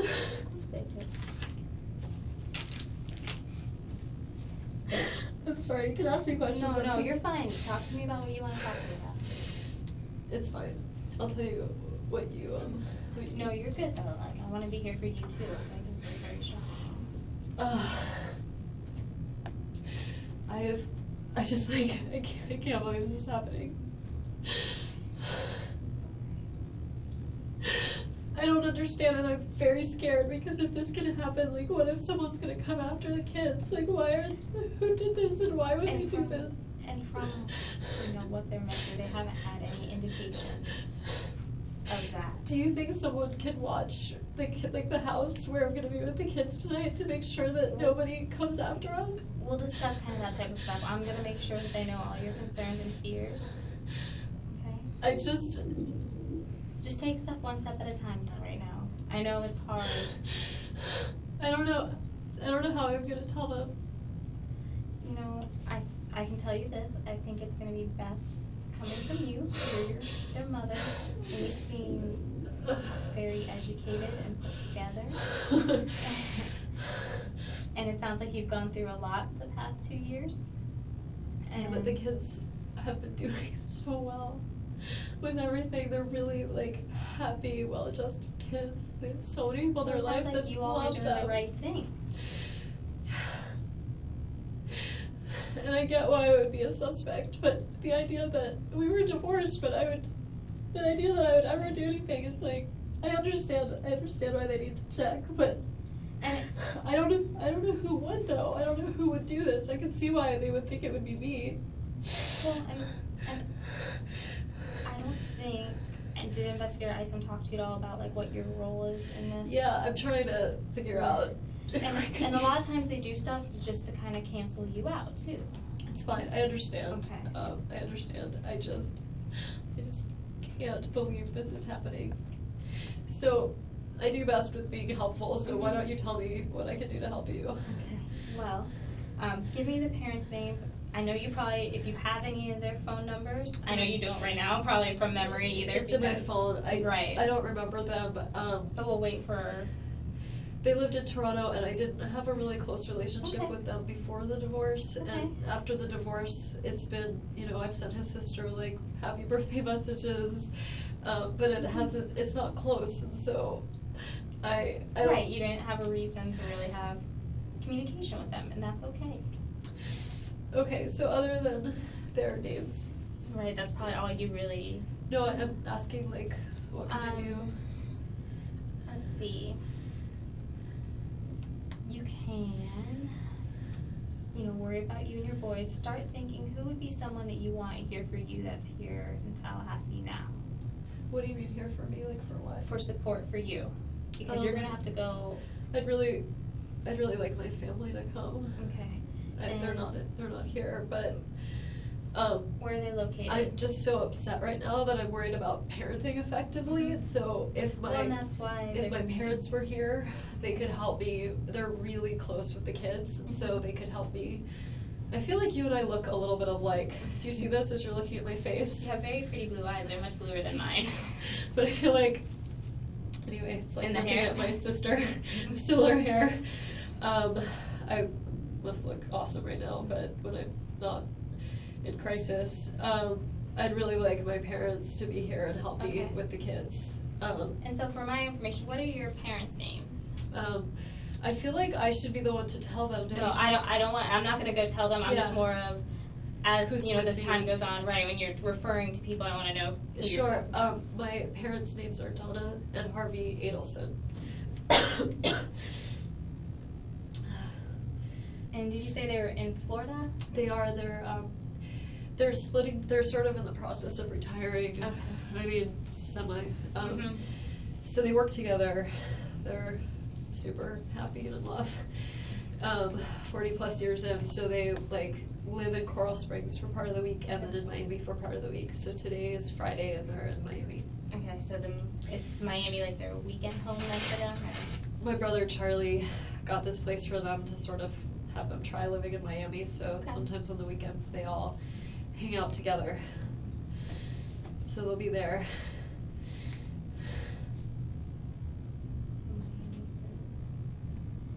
And like I said, I'm not gonna notify your parents or do anything like that. I was just, like I said, getting that more of just so. For future, yeah. And do you have anyone in Tallahassee that you consider your go-to person here? I have a lot of, I'm not saying this to be braggy, I have like a number of people that You I have a feel good network. I do. The person who feels most like family Mhm. is my friend Lynn. Lynn? Okay. She's just a bit older than me, and I'm very close with her family. She has 4 kids, and I'm kind of like an aunt to the twin girls. I'd really love for Lynn to be around. Okay. What's Lynn's last name? Grossman. SSMAN? Yeah. Okay, she's here locally. She is, yeah. She lives right down, really close to me. What are your two boys' names? I know. My older son is turning 5 on the 29th. His name's Benjamin. Excuse me. I just, it's about 4:10, so I know we're gonna need to start making arrangements as far as if he wants somebody to pick your kids up and take them home, that type of thing, so Sarah can, if you wanna figure that out, just cause I think he said that they had to be picked up by about 5 or so. Yeah. Okay. Thank you. So, something to Okay, just think about okay, what we thank wanted you. to get on. What should we do about that? What do you think would be, do you have any, because you probably have, they're younger, right? So probably They're cars. 3.5 and 5. So they probably start They're in on car boosters. seats. Okay. They're in car seats. I am in shock right now, so I could probably be functional to like drive can a help. car. Well, I can help with kind of that type of stuff. Do you have a friend do you want? I mean, I would, if Lynn is here, I don't know if she's in town. It's Friday. Yes. I don't know if she's in town this weekend. Okay. If she is, I would love for her to be with Lynn would be me. your person? Okay. Yeah. And then if Lynn's not, do you have a kind of backup person you would think? I do. I have a lot of friends who have kids, so they have their own responsibilities. My friend Jane, who actually I think used to be a victim advocate. Okay. Jane would be a really good choice. Jane McPherson. Okay. You probably, and I might be able to get these numbers, but you Because she think. doesn't have kids, it's all on my phone. I know, Everything it's memorized. okay. I know, I don't have anything memorized either. So, Other close friends that I would have be with me right now. I have this really close friend whose husband died last year, who has a kid, and we spend a lot of time together, so she'd understand, but I don't want to do that to her. okay. Well, and I think maybe between Lynn and Jane. Hopefully maybe one we of can them. get- okay. Oh, Jane might be traveling. It's just summer, people are traveling all the Okay. time. I understand. Who else might be here? What do you think Lynn and Jane would be kind of a good start? Yeah. What I'm gonna do, I'm gonna go check and see how long on your phone, so that way we can kind of start working on those things. Okay. Some things for you to think about, when you meet your boys. And I'm sorry, it's really hard. I just don't know how I'm gonna tell them that. Well, you know your boys better than anyone else does, right? Right now, they were expecting, I don't know if Danny told them or not, the plan was he was going to take them swimming this afternoon, which was sort of out of the ordinary. Okay. Normally, I would just pick him up, but I think he's leaving town for the weekend. I just think he wanted extra time with the kids. So Right. he was going to take them to Truesdale and bring them to my house. So Okay. sometimes plans change. Right. Like, sometimes his flights are delayed from New York, and the kids say, I thought, they call him Abba, which means father in Hebrew. They'd say, I thought this was an Abba day. What are you doing here? Okay. And I'd say, well, Abba's flight was late, so it's going to be a mommy day for a little while. So if there was a plan they were expecting, it would have been the go to the pool plan, but Okay. they knew that it was time to be with me, so Okay, so they knew they were going to transition into so a normal mommy time. for them would have been mommy all weekend, Okay. mommy all week, and then Okay. Wednesday Abba. Okay. But you were saying back to, I think for me to come pick them up, it's very normal. Okay. I don't know if I can drive a car right now. And that's why we're going to try to see some friends, kind of try to work out what options we can to help you so you might not have to do that, okay? Okay. So let me go check on your phone, Okay. and then I'll come back and kind of let you know and see maybe how long it would take, or see if I can find some phone numbers. My two friends that I was with for lunch when they came and found me, how did they find where I was? I have no Also, idea. I mean, did they just search for my car? Like, I am just amazed. I was eating with two girlfriends. They're both psychiatrists. Okay. So they'd probably be good people to talk to. Okay. One of them is a child psychiatrist, so I just so feel she like might be a good person to talk to, especially about. how to talk to the boys. Okay. I'm gonna be right back. I'm okay? fine. As I know, fine as I I'm know. gonna be, so I'm fine.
So where did we get to?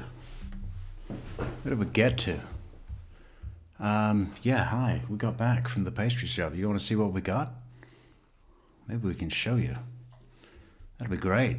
Yeah, no, we've got to catch up. Or should we switch to jail calls? Maybe do a little bit of jail calls.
Do you know where Lynn or Jane work? Because we're going to try to find some phone numbers for them, or maybe some work numbers. If they work at. So, Jane is a PhD student. She's working from home. Okay. Lynn works, I'm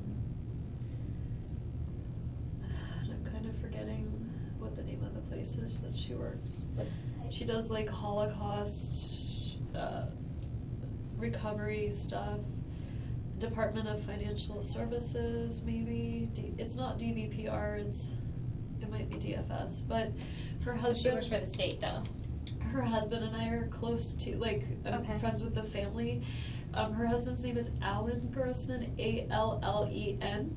Oops. And he has his own law firm in town, so he should be really easy to find. Okay, It's then like he- Grossman, but Furlough and Bio, maybe. Do you know what street it's off of? Yeah. Probably downtown. Some law firm chain, Furlough and Bio, maybe, or one of the others that I'm affiliated with as a law professor that went to Cambridge. Yeah, maybe we should start the defense of Jeff Lacasse. Just start reading out some of the mean things people say about him. Oh my gosh. Yeah, arrest her already so we can watch. Wouldn't that be great? Arrest video, body cam, Wendi Adelson. Then there'll be the transport video. Yeah, pretty good. Okay, that's good though. But you I can mean, find him and find he's that an number, attorney. and he's usually at work. I'm trying to think, all of my really, really close friends live out of town. But Yeah, all of my really, really, really, really close friends that are worth anything to me, they don't live in Tallahassee, because that would mean they weren't worth anything to me. yeah. okay. And go. I'm gonna try to do just some Google stuff real quick, and then I'll come back. Okay. God, we really should start memorizing more phone numbers. I used to know You know, them. It's just technology that makes it easier for us. I'm going crazy in this white room. I'm sorry, I know, it's not the... It's not like pictures from No, no. I just... Yeah, I don't like the white room. You say victim advocate, but this feels like I'm in an interrogation room. Now, I went to Cambridge, so I know that a victim room is got a nice couch in it that someone has donated, cuddly toys for children that have been impacted by horrible crimes. I want that room. What do we need to do to make that happen? I feel like I'm in a Twilight Zone, and I keep picturing the kids like at a funeral having to say goodbye to their dad, and I Just take it can't one believe step I at a have to do time. this to them. Yeah, I keep picturing them, the boys at his funeral in Canada. Obviously, that's not going to happen. We'll do the memorial because, you know, it'll be quick. And we can show face. It wasn't us. We're sad. Do you want me, when I find their numbers, is it okay if I call your Yeah, friends? yeah, Okay, it's you want fine. me, and I can go and tell them I that you... could really use some help Okay. taking care of the boys tonight. Of course. I'm trying to think of who else I would call. My closest friend in town is on vacation right now. Yeah, who would it be? Who would it be? Oh, there's no one. It'll have to be Mom and Dad. All of their family. Well, we'll start with Lynn and see kind of where we get from there, since she... Okay. Okay?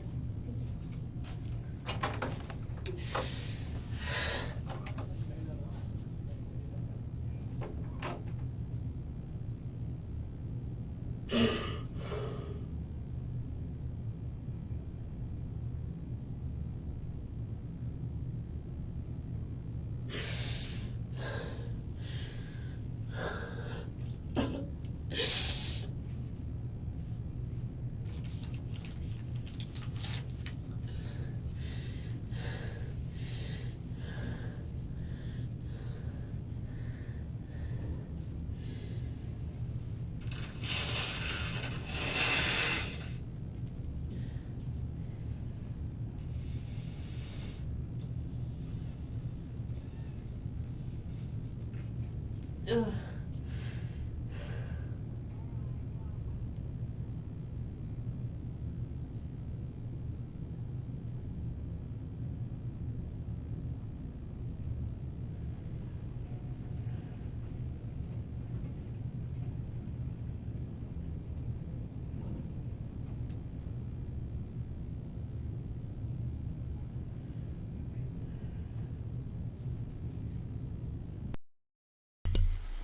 Christina says she has about 7 inches of snow. Lie!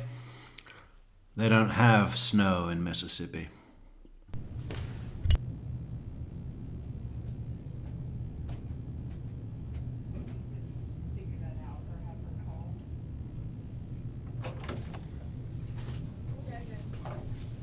Hey, Wendy.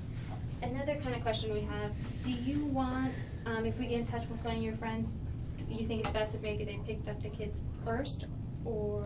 Just because it's 4:15 now, I didn't know time-wise what we'd be looking at. I just don't want to Bring them. I was about to say I don't want to traumatize them, but they're about to get plenty traumatized. And they can take them home. Right. I just I don't know mean- what would be less upsetting for the And boys. that's up to you. What I would most like. Or we can make arrangements. Yeah, take note of that, ladies. All of my indecision right now is because my brain is working in overdrive to find what would be least upsetting for the boys. It's nothing to do with measuring out my plot. I'm seeing what would be most advantageous to the completion of my plan, to bring us to completion of my plan, which is to evade capture and buy myself just enough time to scoot off down to Miami and then brick wall with Mr. Lawyer. That's my plan. What's the best thing for my plan? With the school and just say, look, it's gonna be a little late, you need to work with us, and Mom and a friend will I come. think they do keep it open till like 5:30 or Okay. so. So what I would most like would be to pick them up myself Okay. and have someone with me in Okay. case I don't feel like I can drive well. That's fine. And Lynn would be your first option Lynn to would come be here. my first And choice, you're- or Alan, her husband. Okay. And you're okay with me speaking with them and telling them to come here Yeah. first? And My car is. we have, the car is here. Oh, they got it here. I think they were bringing it here, and I think, Did they take my keys? I don't know. How did they get the car here? I don't know. I guess you guys. Well, I may be wrong. I thought, and Investigator Isom, it Yeah. may still be at the other place, was gonna touch base, oh, okay, I may be wrong, was going to touch base with you about, cause I know he's done a bunch of different stuff as far as doing your hands and all that stuff, to see if you'd be willing to let us look in your car to see if there's you can look- anything, you you know, can okay. Search the And car. so he'll have another form for you to That's do. fine. Okay, so Search the car. Search everything. I'm an open book. I'm an open book. Read me like an open book. Search my car. Did I tell you about my laptop? My laptop is back at the house. You can have that too. Yeah. Incriminating emails, I know. I know, but she wrote them. All I did was to forget to have them cleaned away. I will call them, and the question is, I will not tell them what's going on until they get here, I would tell them. okay? I just didn't know them driving, are they good friends with him as well? They've been mutual friends, but Okay. they're more my friends. Okay. I mean, I think everyone's gonna be done. Oh, it'd have to be a pretty fucking close relationship, wouldn't it? To not be able to drive. You're driving down Thomasville Road, 40 miles an hour, and then suddenly it hits you. He's gone. He's dead. And what, you just spontaneously veer off the road and crash into a building? I mean, even if it was your child. Some terrible accident. Your child's dead. I mean, I guess that might be as rough as it gets, but could you still not drive? We'll give you a pass on that one. But just some friend or colleague. It's like Stephen McDaniel. Who would do this to my neighbour that I hardly knew? That didn't even remember my name. She kept calling me Simon. Hey, Simon. Yeah, that's my neighbour, Simon McDaniel.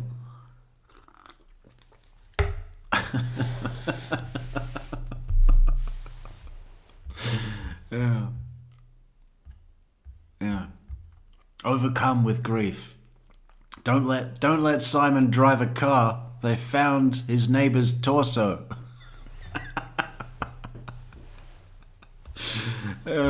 Okay. Bullets can travel distance. Sure, and maybe I'll just say that you're up here, you're fine, but they need to come pick you up, and then we can do that here, I mean, I think you can tell them Okay. Wendy needs help That's picking up fine. the boys Yes.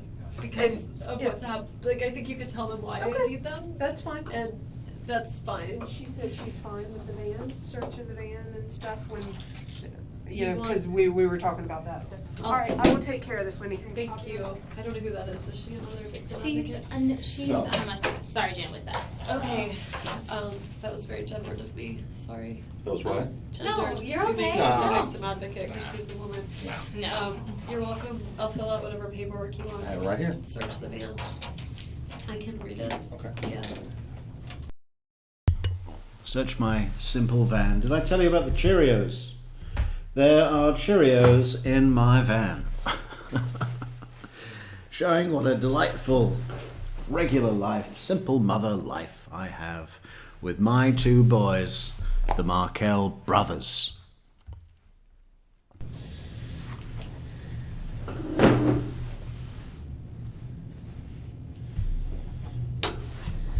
you witness that, Sarah?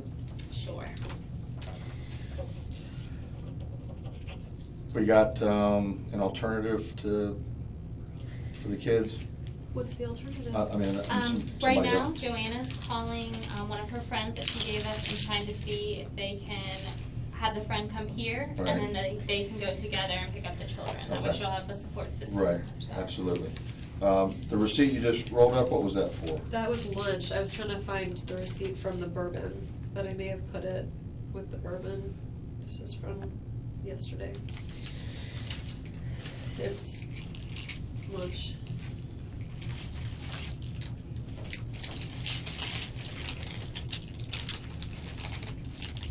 But these are old ones.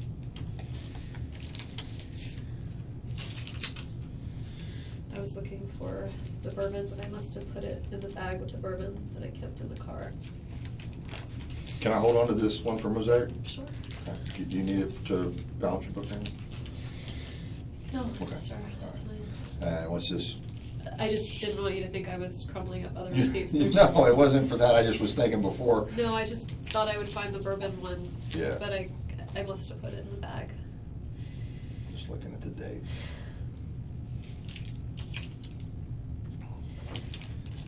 I eat a lot. I lost the key to my house, so I went to buy many spare keys to give to friends around town so I don't get locked out of my house again. Okay. So that's All what right. that is. It's my many spare keys that are now around Tallahassee, which now makes me nervous. Okay. I know the receipt that I might be interested in is the gas receipt. Yeah. Oh, I asked for no receipt, Okay. so I can give you my That's okay. charge card information, but If I need it later on. I didn't we'll get a do it. receipt. That's all right. Okay. But you bought the bourbon over there sometime afternoon and then went to, okay. All right. It should be, the bourbon's in the car, so Okay. it should be in there. Okay. I'll get started on this and we'll hold on to this. Are you bringing the car here? Yes, I think it's already here. How did they bring it here without Tow truck. keys? Tow Tow truck. Yeah. Okay. We're trying to be as efficient as possible. All right, so we're working on the Yep, Joanna's trying to make contact now with some friends. okay, and then they'll come here hopefully. Hopefully, as long as she can get. Do you think I need to, I had like a whole weekend of plans ahead with the kids and stuff, like, should I start contacting people and let them know that like I can't, Just, what's a good idea? I just, like, I can't show up for like play dates right now, so. sure, yeah. I don't know, like, do you want me not to tell people what's going on? Is this like, Well, I got that call from Lisa Carey, so like, how did she find out? well, she said she saw something in the neighborhood or heard She something, said she right? heard there was a shooting on Trescott. I thought because she's a real estate agent, maybe she was Right. rolling around and she saw Trescott, but how did, like, is it on the news? Like, did, Well, I can tell you that there was news media out there with cameras, but I don't know if anything has been reported as to the specific address. okay. I don't know what our public information office has released. I'm asking for you, like, Okay. I don't wanna like make this, She wants to know what she can tell people or what she can't right now. which, in Well, terms of making things better or worse for you. I would say that for right now, I would not deny to anybody that something did happen, but But you if could. I'm gonna call and cancel all my, like, I was supposed to be at a party Right. tonight, like, Okay, I can't, basically I can't go, there's been an incident so I that's can happened just in tell family. people, I'm just not gonna be able to be Right. there, I'll talk to you later, and that's Right, it. that's Okay, fine. That's fine, okay, yeah.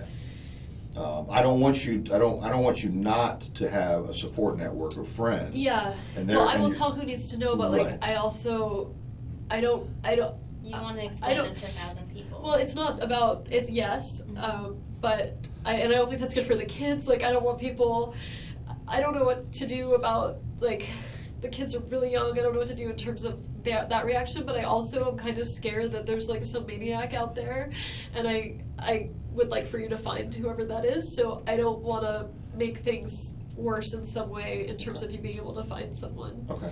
That's right. all I'm asking. Just, I would just only tell Just- the people that need to know, that Okay. are closest to you for your benefit. And anyone else, if they inquire, you can tell them any excuse you want. You can say, the police have asked me not to discuss it. Okay. It's as simple as that. I'll throw you under the bus. Okay, I'm used to that. Okay. That's it, I swear, I'm just blowing my nose. You're all right.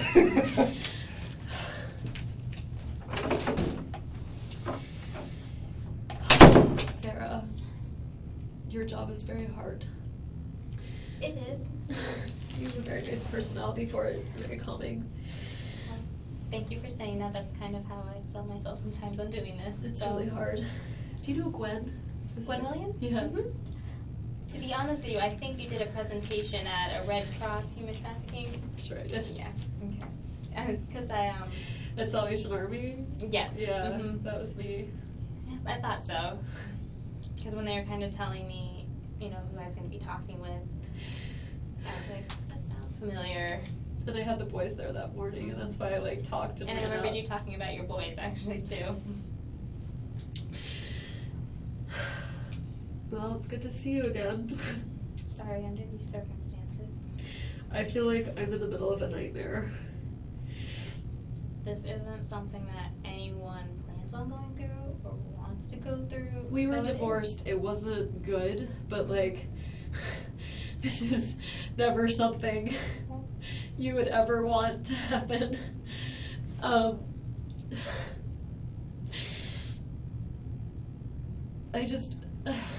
I understand why I'm a suspect. I guess I'm not a suspect. I understand why you would think that I would do this, but not you, but Right. I'm just worried about the kids, and I'm so sorry for his family and for his children who are now going to grow up without a father.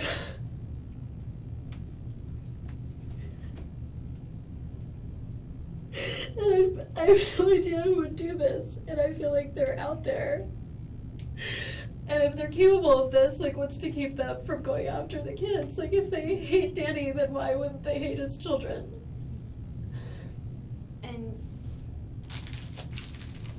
And you know, they're doing this investigation now to kind of figure out what happened. He didn't do it to himself. There's no way he did it. He never really got depressed. He never got that sad. You know, like, he was a really Right. positive guy. Mhm. It wasn't him. And you know, just because you guys are divorced, you probably know him very well, probably better than anyone else does. So. Except for the last 2 years. Like, I don't know specifics of, like... Well, right, his personal life, but you still know his personality. I do. And, you know, personalities usually don't change very often, so. Yeah. I'm gonna have a hard time not being sad in front of the boys. I need to tell them today, don't I? I think you do. Have you done this before? Doesn't Have matter I if told, you've done this before. Have I told children? You know, I have not as young as your boys. What do I tell them? You know where your boys are at. You know kind of what you've talked to your boys, you know, and I know they're so young, you know, some parents have conversations about life and death and things like that, and some haven't at that age. We had our first conversation about God Okay. yesterday, Okay. ever. And Ben was clipping into his car seat, and Ben out of nowhere says, "Mommy, I bet Abba knows a lot more about God than you do." And I said, well, different people have different beliefs about God. And so we get to the car, and Ben was like, "Is God a man or a woman?" I said, well, some people believe that he or she is an old white man with a long white beard. And Lincoln, who's 3.5, said, "God is dead." And is Ben's your oldest then, and then who's your 3.5-year-old? Lincoln. Lincoln? And I I said, love that name. Lincoln, like, I was like, it's like Nietzsche in the back seat. Like, I was like, Lincoln, who's still in diapers, but is having a sophisticated conversation about God. And I just was laughing and laughing, and they were asking such interesting questions, and I was answering them with, like, different people think different things. And, you know, but it was just our first time we ever had a conversation. Really, they talk about superheroes a lot, and so sometimes they'll joke, they'll fall over and be like, "I'm dead," and I say, "I really don't like it when you say that." And you know, they've talked about like animals being like, "He was dead," like on the ground. And I even quasi-understand Lincoln's named after my grandmother, and whose initials are LJ, so his initials are LJ. He would say to my mom, who's still very heartbroken over the loss of her mother, he'd say to her mom, like, is your mommy dead? Mm-hmm. And she'd say, yes, you know, you're named after him. And he'd say something like, well, is she in heaven then? You know, like, so they have some fleeting concept of things like God. They know heaven. I mean, I don't know. And let me just kind of back. I'm not sure what investigator Isom kind of told you. You know that he's still alive. No, I didn't know that. Okay. He's. Is he possibly gonna make it? I don't know the answer to that. I know. He made it sound like he was gone. Okay. So does that mean that he might be okay? You don't know. I don't think, from what it sounds like, I don't think he'll be the same. Okay, but he might make it. I don't want to give you that false hope. I'm sorry, I just thought he was gone, and now I don't know what to tell. It's sort of a game changer. I know, and that's why I was kind of asking you. I didn't know that. He made it sound like he was gone. I don't think it's good though. I know that's sort of what he said, but I assumed he was saying that like euphemistically. Mm-hmm. And that's why I'm kind of because I don't want to be misleading in this conversation. Is there any way to find out if because if he might be okay, like I want to bring the kids to him so that they can. And that's kind of stuff we'll talk about in a little, but let me ask him. I just think that's different, right? Like, if he's not going to make it and he can see the kids one more time, then he should see them. So, is there, are we getting updates from the hospital? They have been, they were at the hospital. Obviously, when, something like this happens, they do go to the hospital. How did this, so when it happened, did someone call the police because they heard a gunshot or something? How would they know did he call the police? How would they know to take him to the hospital? I don't know the answers to all these, and I'm not, I'm gonna when Investigator Isom comes back in here, I'll let you kind of ask some of those questions. Okay. Okay? Okay. But I didn't want you to think, I'm sorry, I just didn't want you to think that he was I thought he was gone. And that's what I was getting from your conversation, and I didn't want it to be. If he's still alive, I need to make different choices. Right. I want the boys to be with him. Well, I don't know. I mean, if he looks scary, then... Right, and that's what... Is that why? Does he look scary? Is that why? I don't know. I haven't seen him. Because I think that would be more traumatizing for the kids to see something horrible. Right. I don't want them to. And I will say, from a victim advocate perspective, I always recommend people not to, especially young children. They're so little. I mean, they could I want them to have. If it's gonna have to be memories, I want them to be good. Mm-hmm. Because their last memory would have been him taking them to school this morning. Mm-hmm. This morning.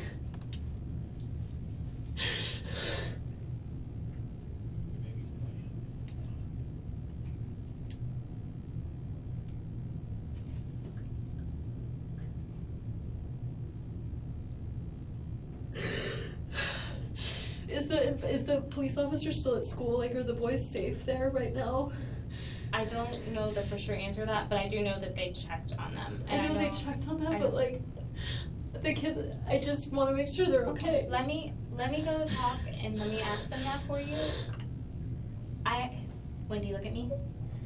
There's no reason for them to think that anything's going to happen to the boys right now, okay? Okay. And I just want you to know that there's no indications that... But why would someone do this? Why wouldn't they just come after my whole family?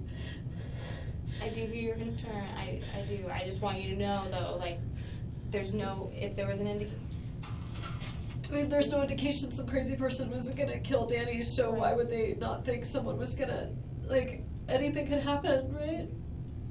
From what I understood, that there was someone that was at the school. They didn't find anyone running away at the scene, did they? I don't know that answer. Okay. I'm sorry. I know I'm giving you a lot of I don't know. I know. I'd rather that than you make something up, but I just have no idea what's happening right now. I'm sorry. Let me go see and try to talk to Investigator Isom and see if he can give you a little bit more clarity. Okay, thank you.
I tried Lynn's office, and of course it's, she's a state worker at 4:30 on a Friday, so she wasn't there. Do you I have her called, cell phone for my phone? not yet. Okay. I called Alan What and is your name? Sergeant Baldwin, Joanna, sorry. And I spoke with his secretary. He didn't answer his cell phone. I did get a hold of Jane, okay? So she is on her way, okay? And I'll keep trying Alan. They were sending him a whatever message to his phone, so he will probably call me. Did when you he tell gets Jade there. what happened? No, I told her, I didn't want to tell her over the phone. I said, I'm sorry, I'm being cryptic. Something's happened with her ex-husband and she needs you here and we need help picking up the kids and you're free to go with her when she gets here. We'll work on car seats. They may be done doing what they need to do with your van Oh, when she gets here, so y'all can take your car or we can get the car seats, however we need to do it. okay. Okay? However you want to do it, Wendy, it's fine with us. I tell you what, why don't we get a team of people out back around your car and you can just point where you want us to go. Okay. Do you want anything to drink?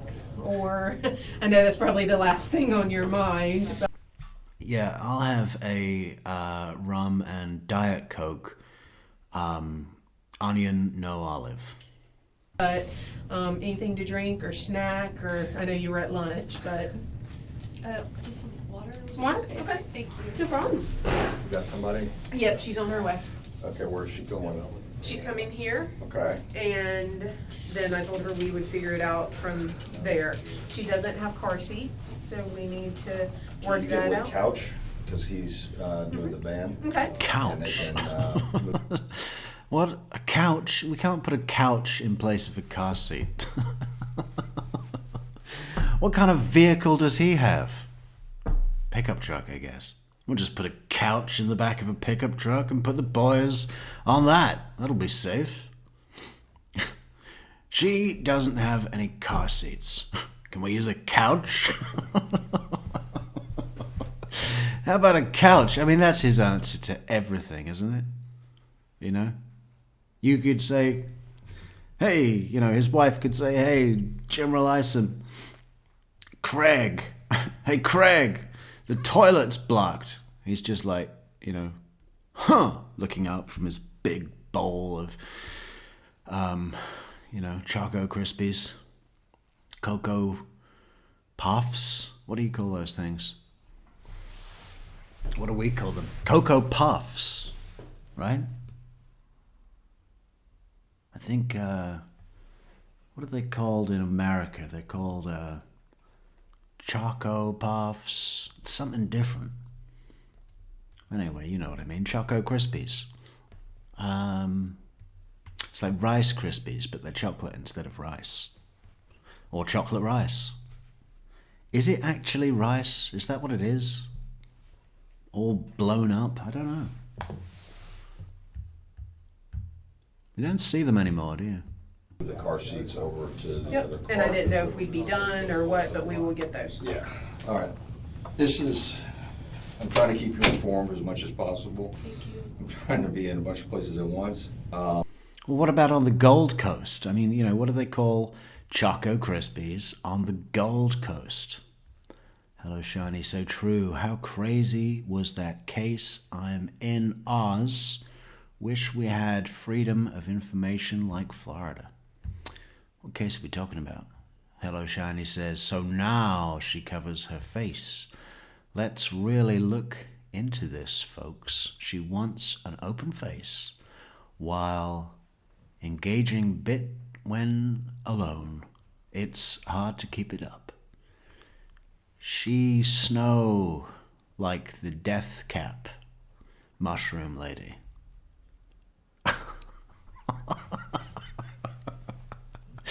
I think somebody's well acquainted with the death cap mushroom lady tonight. Yeah. Rock on. Rock on. Keep on reaching for that cosmos. My grandmother once said you can't have your tuchus in two places. Cocoa Pops, yeah. Was that what because they changed the name in the UK, and there was this big, everyone was very upset. I mean, no one understood why. Just like Starburst used to be called opal fruits, which everybody loved. And then they changed it without telling any reason that was acceptable. Opal fruits. Starburst. And now you don't even notice. You don't even remember. So it used to be Cocoa Pops. But then they changed it to Choco Krispies for some reason. And then I think they changed it back. But in America, I'm pretty sure it's Cocoa Puffs. Yeah, that sounds right. Ah, there you go. Christina's backing us up straight away. Cocoa Puffs. But I think they lose the A off Coco and just have it like a monkey's name. Coco the monkey. No shit up. No mushrooms here. My eyes are shit in the dark. I mean, she is so like the Death Cat Mushroom Lady. Covers her face when asked a hard question. Yeah. No, I got it. She does that, doesn't she? Cover in the face. She has the strangest collection of tells.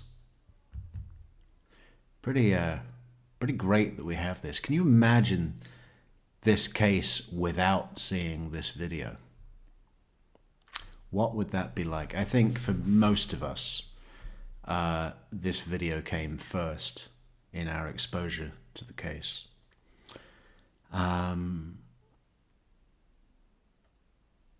Unless you were living in Tallahassee, then you know about it anyway. But imagine seeing all of what happened in court, but never having seen this video. What would the case look like then? Would Wendi look innocent? That's true. That's true.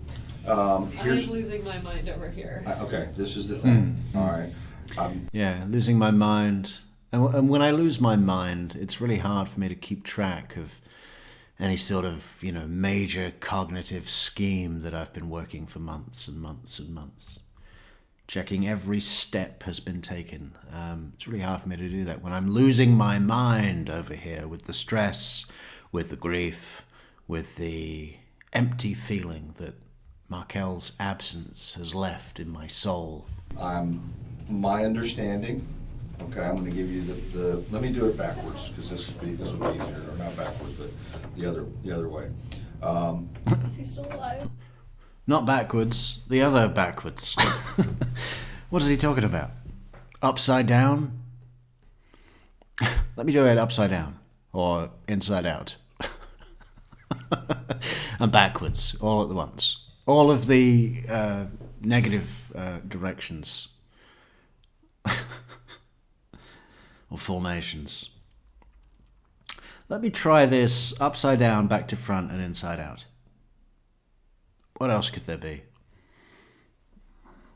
Is there any other way, another thing that we can throw in there? Let me try this underwater. Let me try this underwater drowning while I'm inside out, upside down, and backwards. Clinically, he's not going to live. What does that mean? He has. Clinically, he's not going to live. What does that mean? If he only would have explained that inside out, back to front, upside down, and backwards, I might understand. But clinically, he's not going to live. I guess what he means to say is that technically, he's not going to live. I mean, you don't exactly need a clinician to come in here and look at the chart and then look up and say, he's not going to live. Technically, he's not going to live. Metaphorically, he may no longer live more. from now and onwards. Medically, he's not going to live. It's a Brain severe, dead? yes. It's a severe brain injury. So much shot in the head.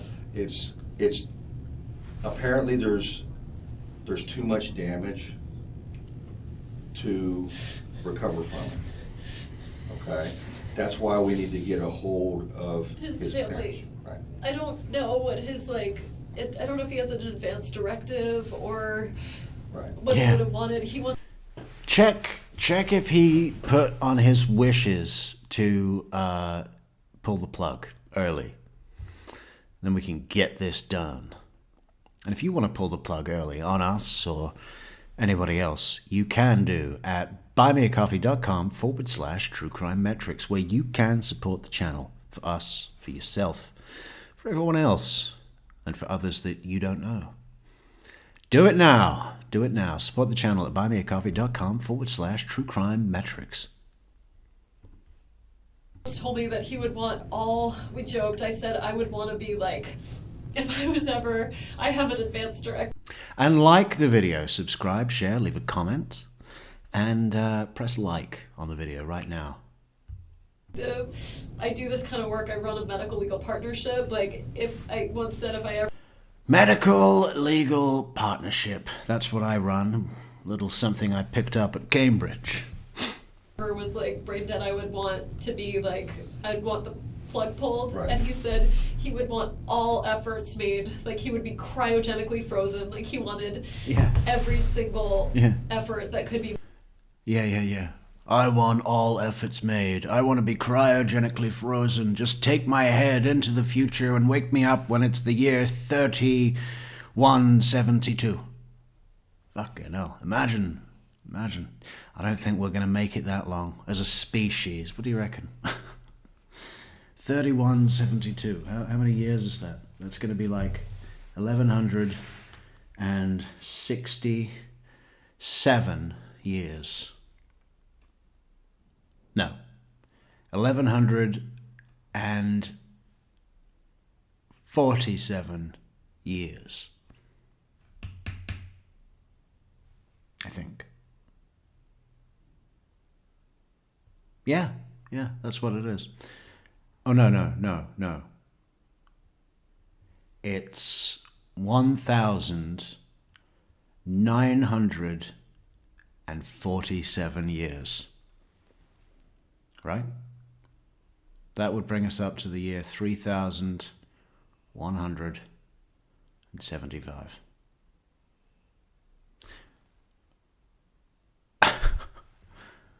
Is it? How do we check this?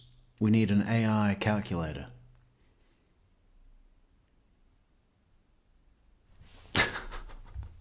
To keep him Tune in next alive. time to find out the answer. I know that much. My understanding, and that's what we'll have to get a hold of the family as soon as possible, but my understanding is there's irreparable damage. There's nothing that can be done. I mean, I'm not there, I wasn't there, but I understand from previous cases that the brain, his brain is damaged beyond repair. There's nothing that can be done for that. Is he still alive? Should I bring the kids to see him? No. The answer was 1147. That's how many years into the future 3072 is. No, 3172. What will be happening then? Where will Elon Musk be? He has severe facial injury. I'm sorry, and I know this is tough, but I would not want my children to see. Okay, I just thought I got this. Yeah, but the fact that you would not want your children to see General Ison, you're basing that on human emotions, which we lack completely. Don't have, don't understand, don't need, don't want. Stay away. Yeah, that's the problem, General Ison. So if we were to translate your theory into psychotheory, I should bring the boys to see him at the hospital. to see his deformed face that hopefully still holds an expression of abject terror. I want to observe my work. How do we make that happen? What can we do to make this happen right now?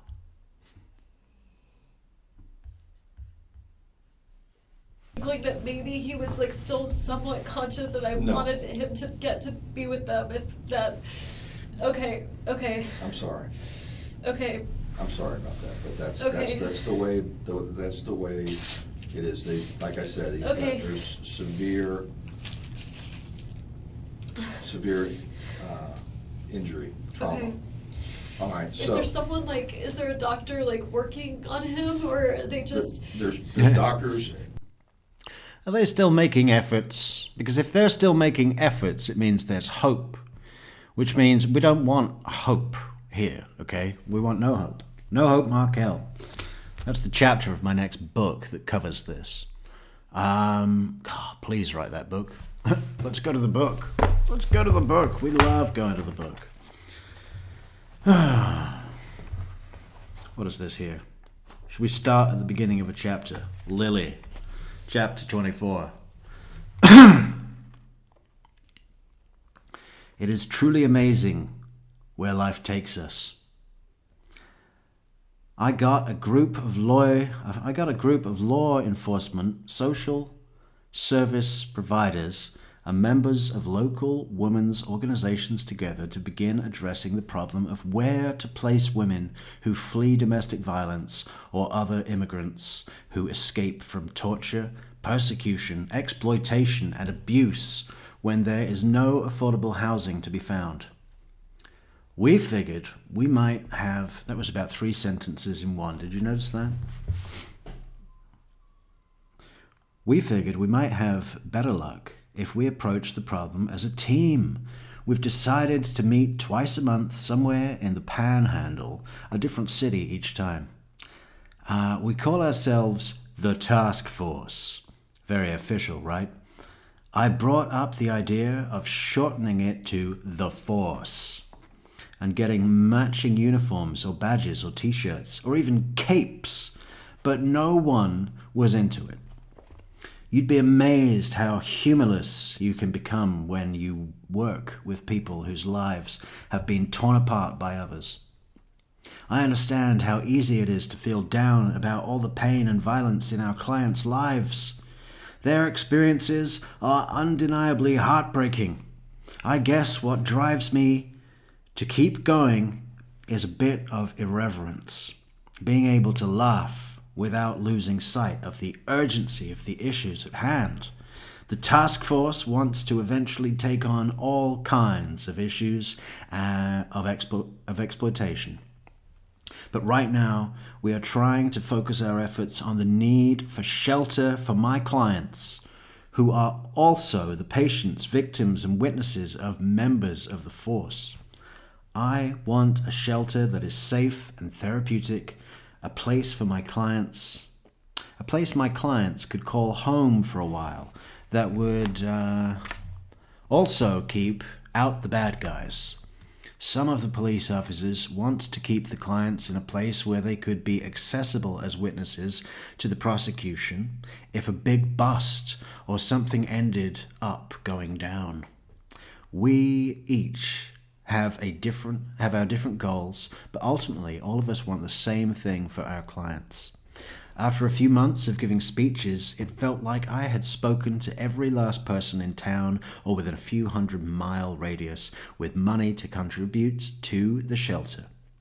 People gave, so she was fundraising, just like she does in life, post-murder, post-book.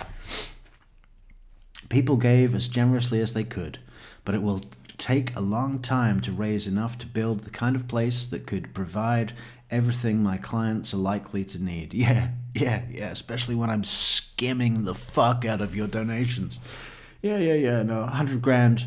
500 grand gets you on our list of friends, a plaque that we will have in the main hall of the establishment. And my commission is 80%. That's for me. In the meantime, one of the officers came up with the idea of dedicating one cell in the local jail to domestic violence victims. It's a big step down from what I wanted, but it's something. It has a separate entrance, a shower, a few sets of bunk beds, a little kitchen, and lots of security. It's not anywhere close to enough, but it's a start. Last week, I had just come back from the most recent task force meeting and was settling into some legal work.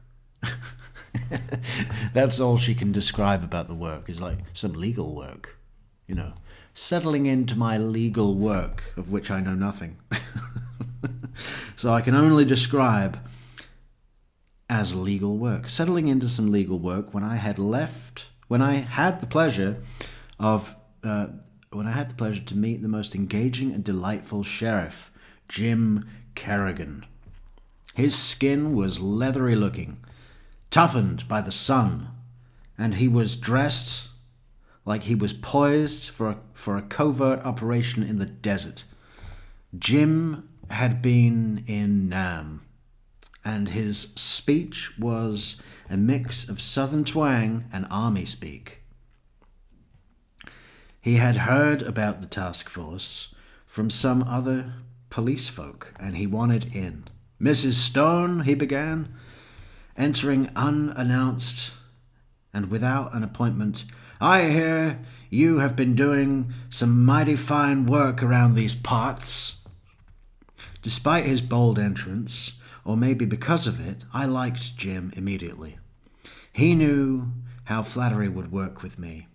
He continued in this forthright but gentlemanly manner.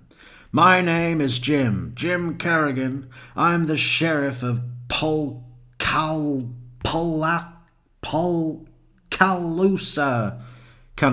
County. Polcalusa County. And just a few hours due west of here. You ever been to my county, Mrs. Stone?" I told him that, in fact, I had never been, but I heard it was lovely this time of year. Bless his heart, Sheriff Jim Kerrigan, he didn't pick up on my Yankee-inflected sarcasm. "It sure is beautiful, Mrs. Stone." "Please," I interrupted, "call me Lily." I had actually never heard anyone call me Mrs. Stone before. I had heard Attorney Lily and Abogada Lily for my Spanish-speaking clients, and Lily Walker Stone when being introduced at one of the groups I was speaking to about building a shelter. Okay, I'm bored of this now. What the fuck is she going on about?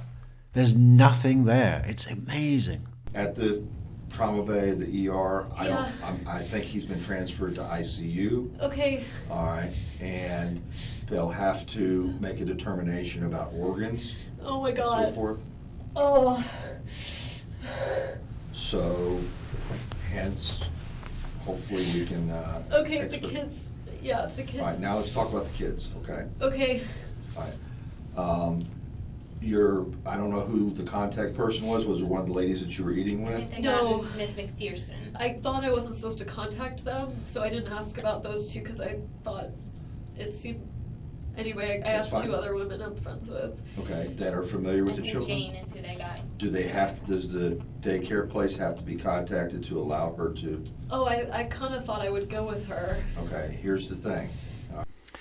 Who did she have to blow to get this book into a university? Can you imagine? I mean, how does that happen? How does Florida State University not safeguard its own reputation? I mean, it's right here on the cover. The fucking badge, one book, one campus, Florida State University, 1851, Virus Artes Mores. Virus Artis Morris. What do you think that means? Let's look it up. Virus Artis. Oh no. Artis Morris.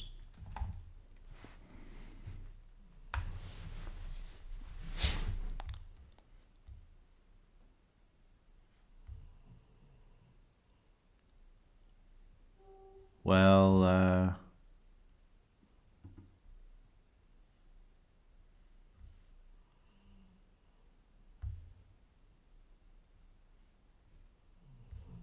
what does it mean?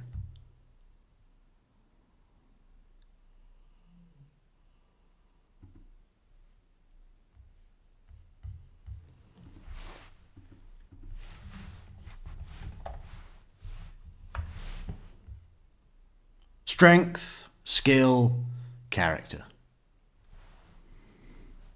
Virus Artis Morris. Huh.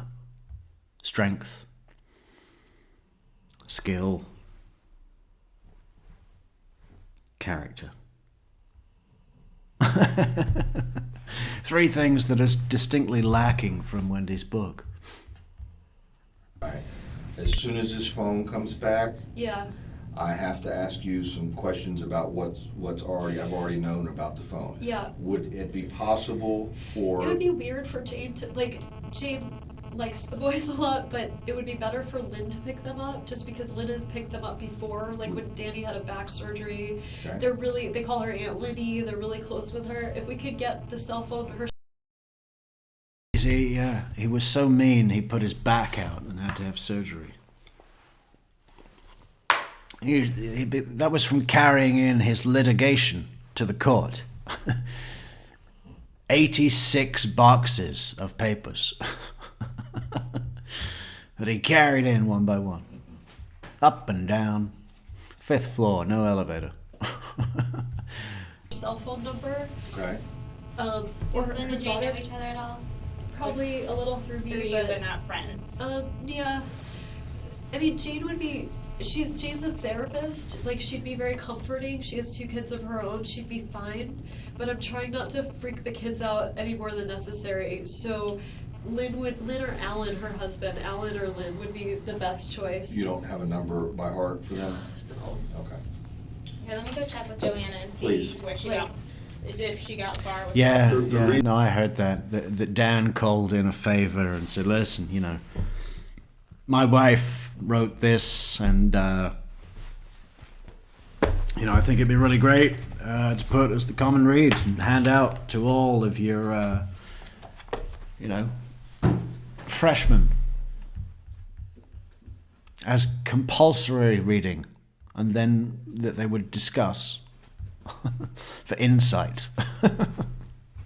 Reason being is. You need to talk to me. Yes. Okay. And you've been great. I mean, you understand exactly how we have to do things, and I haven't had to explain a lot of stuff, but really, I feel the need to, I really want you here. Okay. If and you're not under arrest or anything like that. I understand why you But, think I'm the but- primary suspect. No, you're not the primary suspect. I have to work just as hard, whether you were or you're not, Okay, Okay. I understand. to show what your activities were, Yeah, okay? yeah.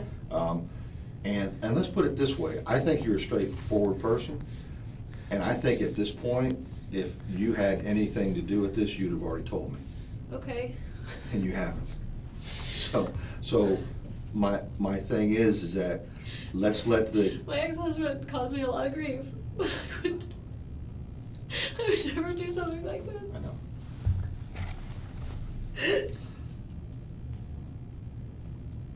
And it's So I gonna, understand why I would Okay. be the person you would think would do something, but well, we have to work just as hard to eliminate people. it's fine. I want to figure out who this is because Right. I'm honestly worried. Well, let me ask you, if you found out that this was someone that you personally know, would that change your mind about what should happen to that person About what should happen to that person? for prosecution purposes? Yeah. About what should happen to that person? Like, there's something gonna happen to that person? Because that person did a bad thing. And, yeah, like, yeah. Wendi, we've had enough of your, I hope you realize that what you thought was really, really clever has now been seen through by millions. Your little baby voice thing. About what should happen to that person? Bad person. She does it all the time. It's her primary. It's absolutely her primary, and it's weak. It's weak and it's embarrassing. If all you've got is to fall back on some fucking 6-year-old child mentality and play that to your innocence, if that's your best card, you're weak and you failed, and now everyone has seen it. Good job. Real skilled. No. Is there any way that you would think if somebody somebody tried to kill my ex-husband, they should be prosecuted to the full extent of the law. regardless of who it is? I mean, it would be different if I thought it were my brother, but I don't think it was my family. Anyone out? Yeah, it would be different. I mean, if I thought it was my brother, which I don't, because he's very busy. He's working all day, and then he'll be driving home, and he came up with a great business model. He welds a fucking dentist chair to a jet ski, pulls right up onto the beach, and offers crown inspection for free as a promotional device. So when he's not working all day, and driving home, he's, filling his time like that for his business model. Outside my immediate family, that's a tough one. Also paying in cash, encouraging cash spend, undeclarable cash spend, because when you have a safe that you could put a couch in, declaring your finance for purposes of keeping your money in a bank, it becomes less important. And the less important it is, the more money there is. I don't think my immediate family did this, so if it's anybody else, yeah. Okay. Would you think that this guy Charlie would even be? No, I looked at all the suspects in my mind. I put them in my mind. I looked at them all, and I vetted them all, and I decided I don't think my immediate family did this.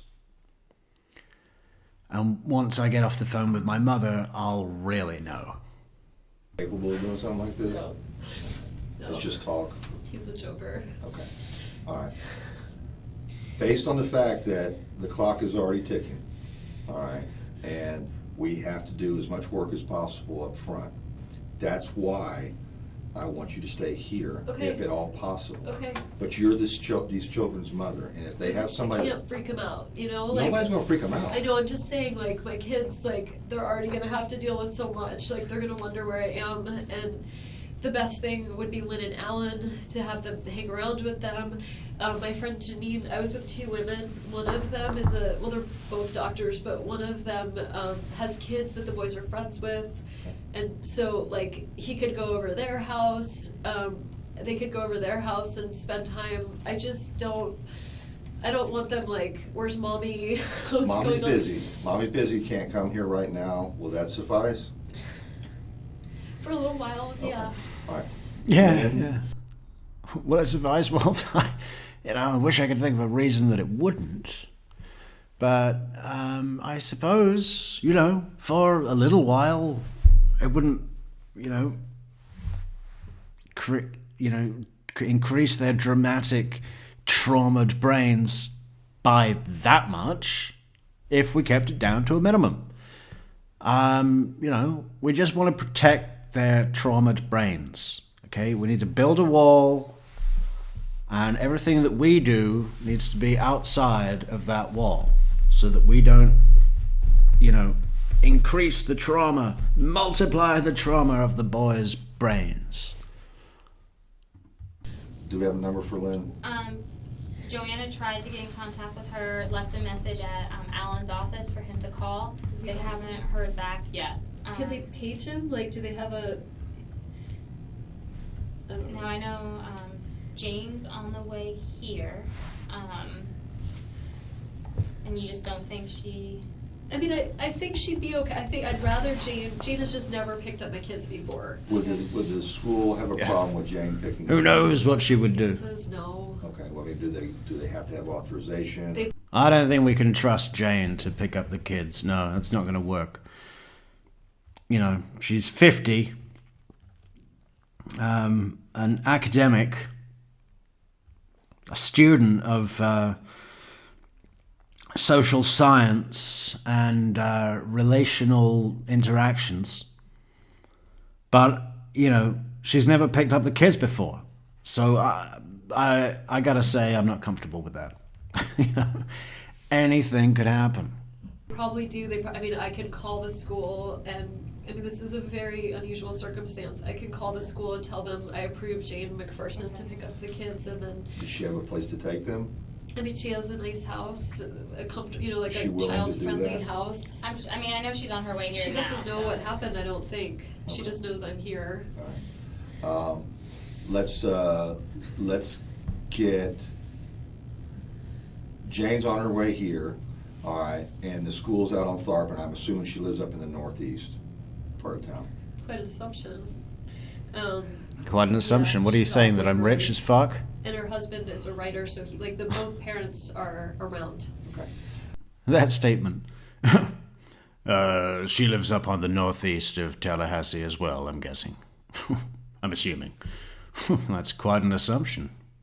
What, because that's where all the fucking rich, educated people live in Tallahassee, not down in the valley with you, the rest of you fucking vermin? Sorry, did I say that out loud? Yeah, why don't you meet me at Red Eye? Yeah, why don't you meet me at Red Eye, Jeff, when I'm sitting there with that guy. What's his name? God, why am I blanking on his name? What's his goddamn name? Daniel Sack. When I'm sitting there with Sack. Yeah, why don't you come on down, Jeff? We'll be there at the same time you get there every day to say our goodbyes over a Miss You muffin. Yeah. That's where we'll be, Jeff. Why don't you bring your fucking rage thug vibe down to the coffee shop, down to Red Eye? Or is it Voodoo? Let's have... Yeah, I was speaking of Voodoo, speaking of Red Eye. Now, I know some of you are probably just itching to get over to that Buy Me a Coffee link and support the channel with coffees, but I gotta say, if you really want to do that, probably a better place would be for you... Oh no. How do we change the size of this? Yeah, okay, there we go. Look, a better way would be for you to head on over to paypal.me.com. No, whatever, the link is in the description. PayPal is our instant support link, a fantastic instant support link, all made all the easier for you by the good people at paypal.me.com. Link in the description to support the channel on PayPal. And where's that play? Play the video. Play! Jane, you want me to talk to her, or just tell her that... Sack! Or have Joanna tell her... Oh, David's here. Yes, David's someone here. should- Jane is, was Stop the show. Welcome back, David Anderson Kirk. I was going to call you David Anderson Clark. Who's he? Imagine if someone came in with that name. Hello, I'm David Anderson Clark. I hear you have my friend here, David Anderson Kirk. Who else could we have? David Anderson...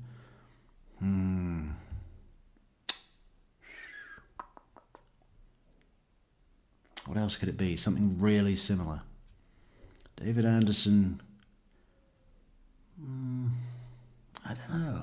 I think that's it. I think that's the only two that could possibly be confused. And we've got both of them here as viewers.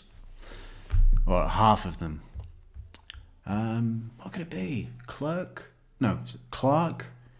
Kirk, and Kerrick? David Addison Kerrick. No. She's a victim advocate too for a while. She's in there. Jane McPherson. McPherson? My What was friend she, a Jane. victim advocate? In Gadsden. Okay. Maybe she wasn't. She's a therapist. Okay. Does she do something with the university now, or is she just a PhD She was the 1 student? million bones woman. Okay, that's where I know it's name Alright. from. Will you Million call- bones. Will you coordinate with her and let her call the school to have Jane pick the children up? Mm-hmm. I'm gonna redirect Jane to the school directly. Okay. It's what's your, Creative preschool. It's on Tharp. Right past there's a Magnolia School, and then there's Creative on your right. It's right up here, right? It's on Tharp. Oh, no.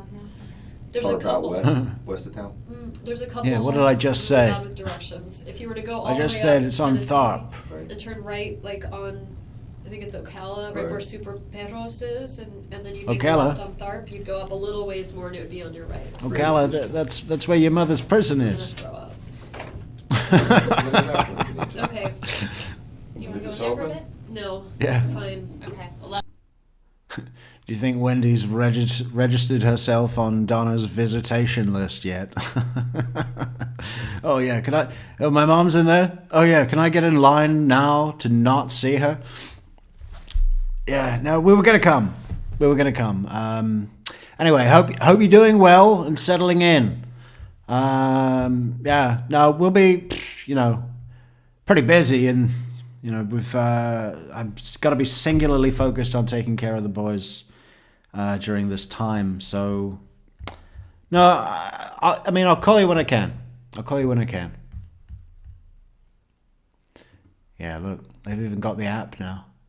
It's the future. It's the future already. That's how easy it is, You just go to the app. You say, hey, app, show me how to support me some Metrix. Let's send him some support through the app, through the future app. So easy, so true, so appreciated, and so kind.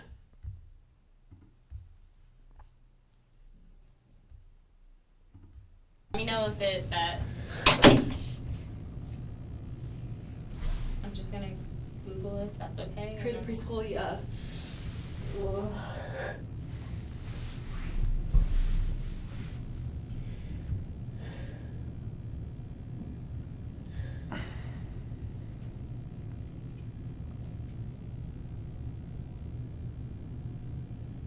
Oh, I know. But we'll make this really cool yeah, that graphic. sounds right. Uh-huh. Do you want? It's like a whole cast of characters. You get Jane from 1 Million Bones. Were you involved in that? I knew about it. And I Yeah, know I saw me a lot of stuff on from it. my show that you already identified me as. Bad move from the victim advocate. But as a victim advocate, she was probably doing it to give Wendi an ego boost. Okay, Wendi. Yeah, no, you've given your statement. You've satisfied the investigation. We're going to get someone in here to come and sit with you and continually make you feel more powerful than you are. So enjoy that. That's called our victim ego massage treatment. I've done anything directly with it. Only for victims. Do you want me to not talk to them suspects. first, or do you want to? What would you tell them what happened or no? No. Okay. I will talk to them. Yeah. I'll run that.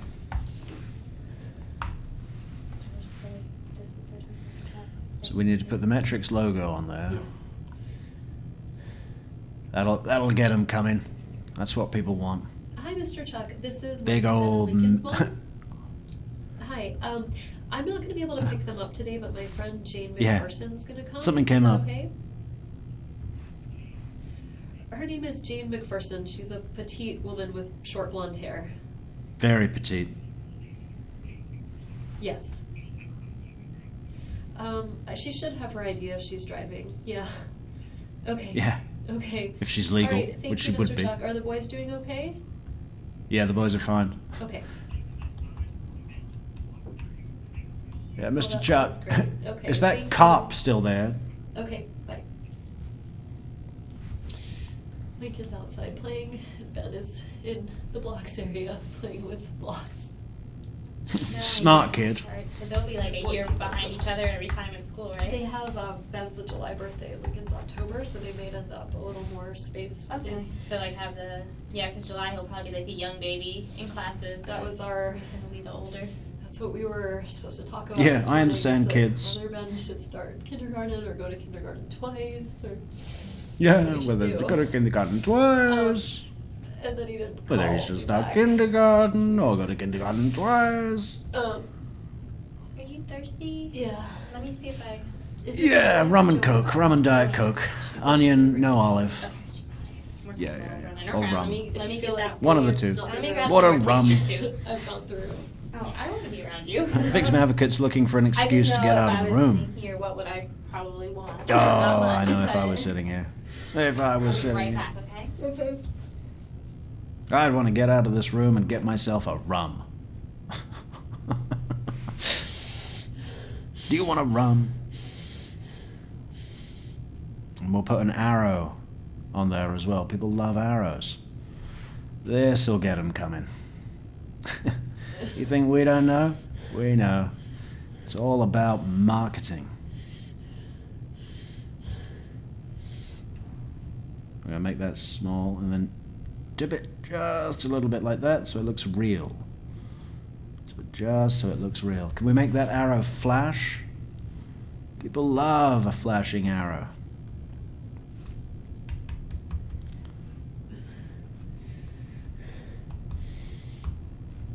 And then we'll put big letters. What kind of font we're gonna have for those letters? Support the channel. Support the goddamn channel. On PayPal. Here. Now.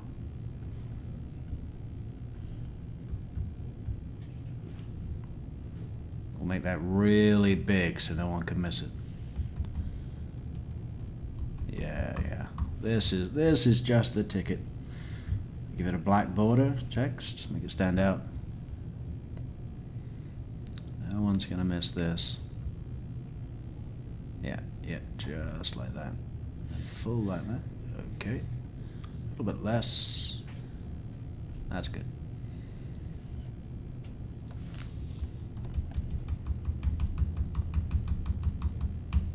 Support the goddamn channel. And we'll give it maybe white text. And then we'll put goddamn channel in red so it looks angry.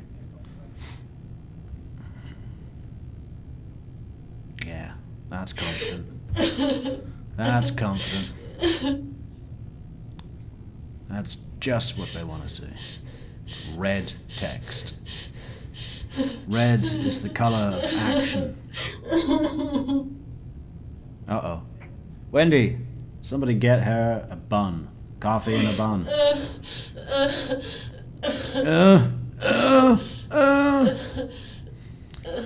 Wendy, I think you had too much paella.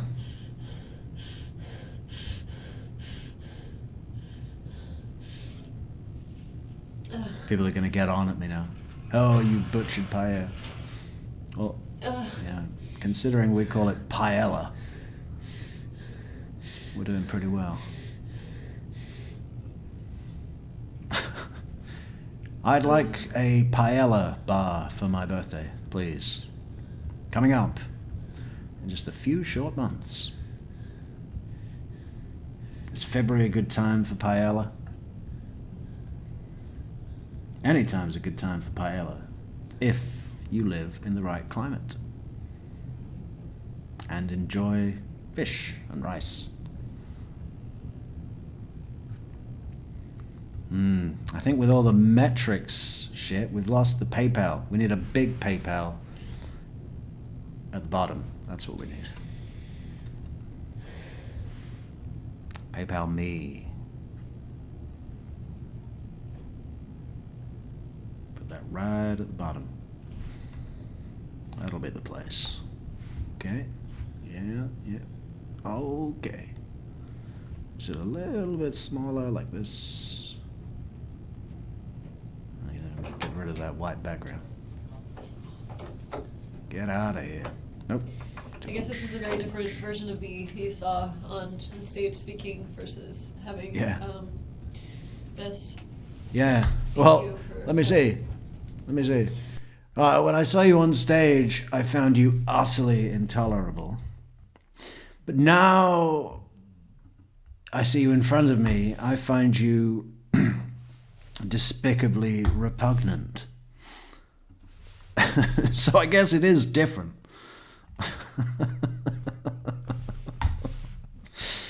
You know, I just wish there were a way that I could legally kill you.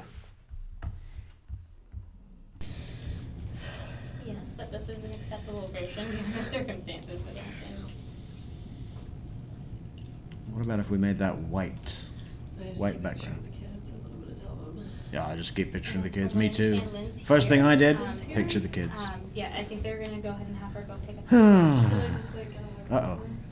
Let me see if she's still here. Yeah. Okay, she's Let me not just up get here a probably, hug. so let me see. I'm sorry, I don't want to run you around. It's No. fine. Don't Hey, worry about it. hey, I just. do you want a hug from her? I'd really love.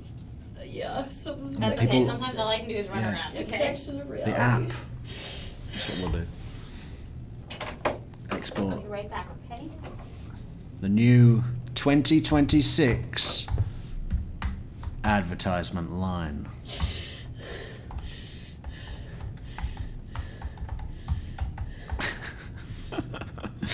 God, even naming the file that feels wrong. 2026. Look. How about that? Oh, look at that with the big text. Now there's no mixed message. See? It's pretty simple. And it's on an app. It's on a beautiful app. One of the best apps I've ever seen. The PayPal app and the Buy Me a Coffee app. But today, the PayPal app is the best app that there is. Link in the description. PayPal. App. On the app. On the great, great app.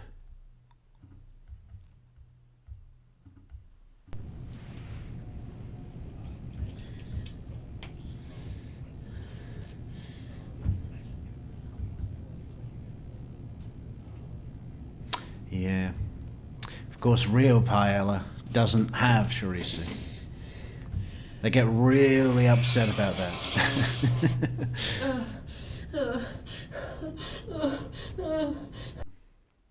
Sometimes I go into a Spanish paella bar and I say, 1 paella, please. And when it arrives, I say, I think you forgot to put any chorizo in this. And they look at me angry, very angry. Yeah. It's, they have no humor about that whatsoever.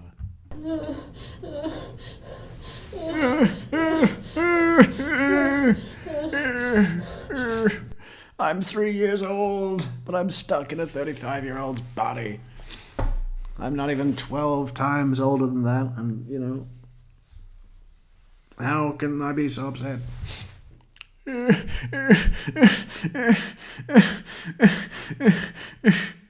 Fucking hell, do me a favour.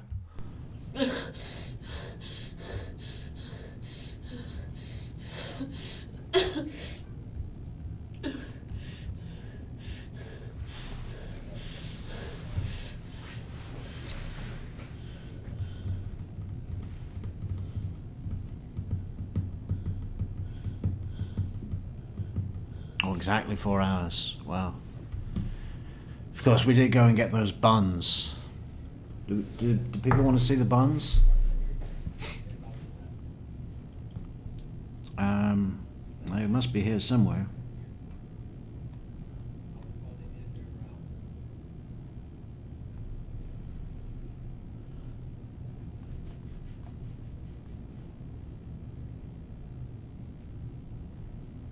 Oh yeah. How do I put them on the computer? Well,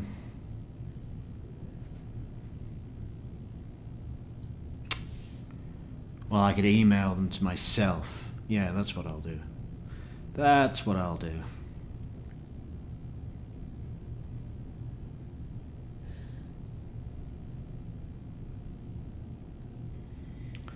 There were a bit too many raisins, to be honest. I mean, I like raisins as much as anybody. But, you know, to know that they're there is usually enough. I don't need to have it rammed down our throat. Or I'll save them, yeah, put them on a note. That's what I'll do. That's what I'll do.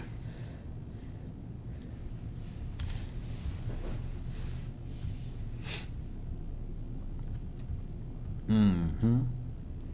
So how do we get the note? New notes. Do we have new notes? All notes. Why doesn't this exist? Yeah. Saved. So why is it? Quick notes? Old notes? Uh-huh. It's right here. I gotta refresh. Quit. And open again.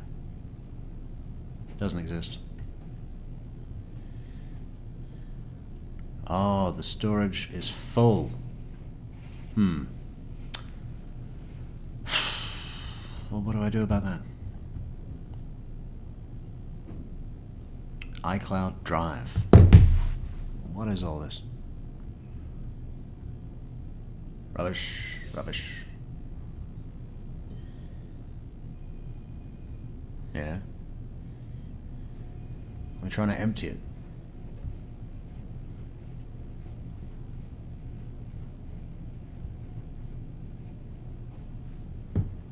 But you're not going to let me look inside to see what I can remove? You're just going to tell me it's full and that I need more storage. The hard sell.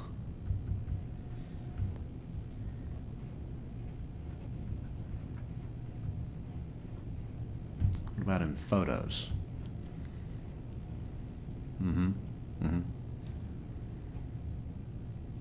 Shared albums. Library.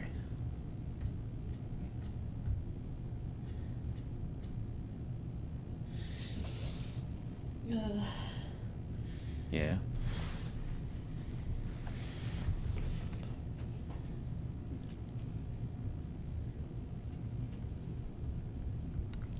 Well, I don't know how to use this. Albums. What's on the iCloud? Media. I don't know. I don't know. Share the pastry. Right. We'll send an email. Well, can I do it on the phone? I want to look in my iCloud.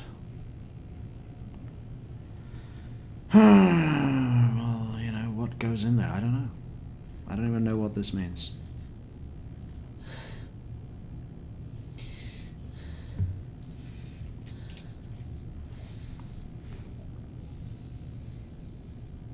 Is this what happened to Charlie Adelson? They got all his phone stuff because it was on a cloud, whatever that means.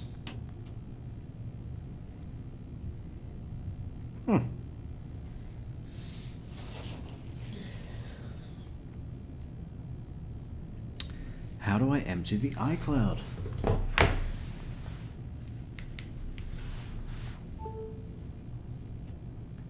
Empty iCloud. Or clean up.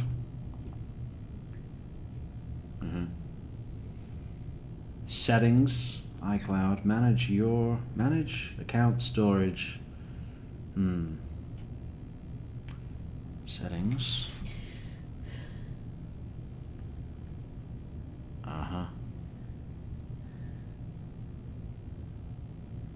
iCloud. iCloud.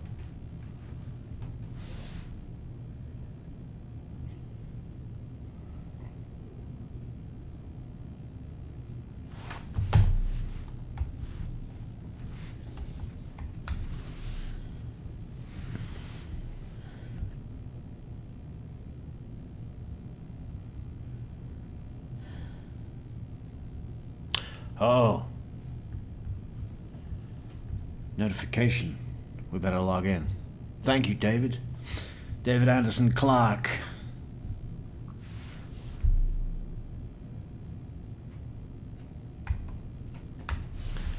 What is she doing now? Look at the tissues. 41 tissues. One for every year that Markel was alive. 41 years old. Just wanted to be a law boy. You're a good average law boy.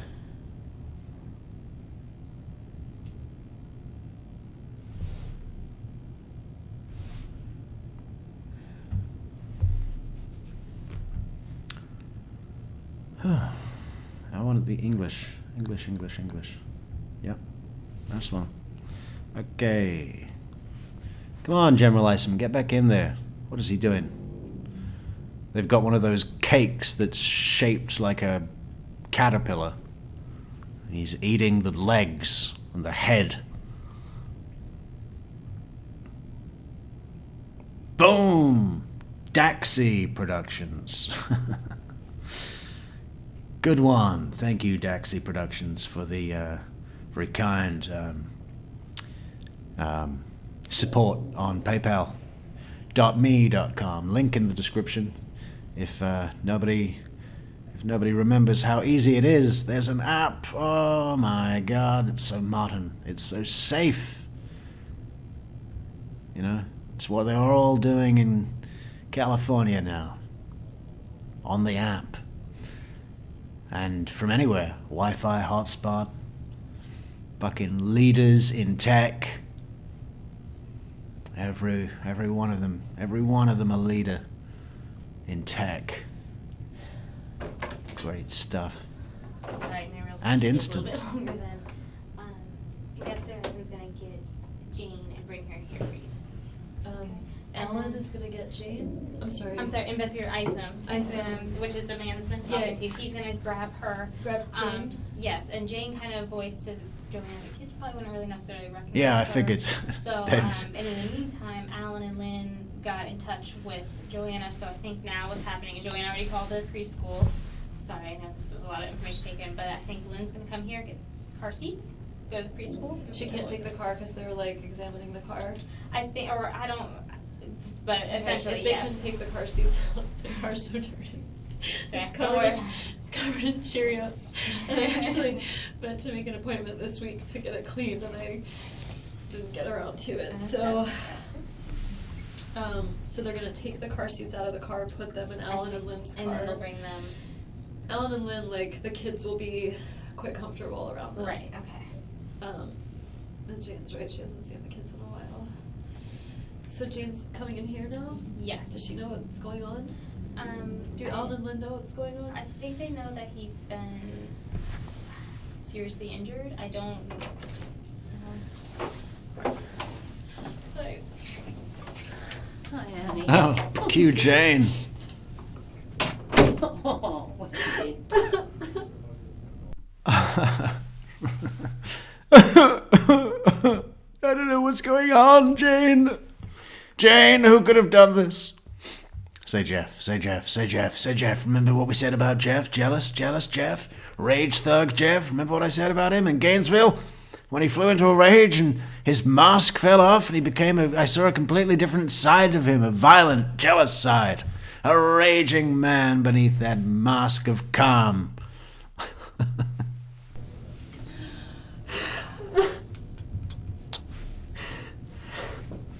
really needed some help, but I'm sorry, I needed to call you. Okay, sweetie. Did they tell you? They didn't tell me. I know. Are things on the news? It is on the news, but I don't know anything. I know there was a shooting in Danny's block this morning. That's all I know. That's all I know. Oh dear, honey. That's all I You know. know how he is. They don't tell me anything. Not good. Because I'm a suspect. Really. I tell you what we should do soon is do a video on Jeff Lacass's attachment style. Should we have a poll? What attachment style is Jeff Lacasse?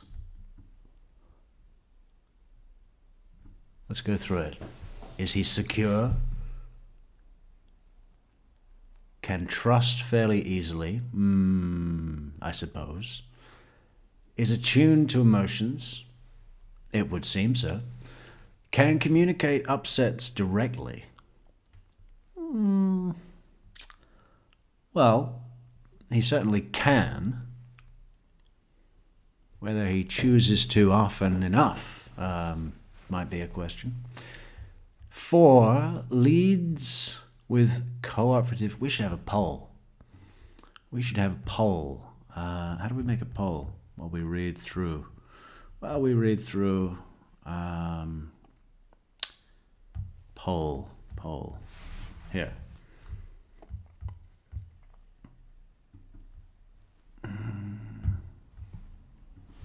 What attachment style is Jeff?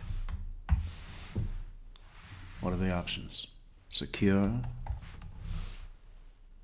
anxious,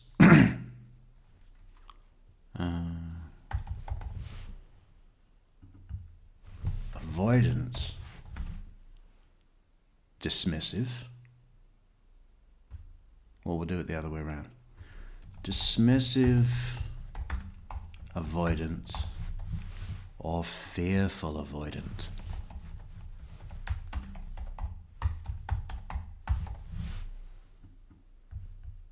So the criteria is, or are, leads with cooperative and flexible behavior in relationships.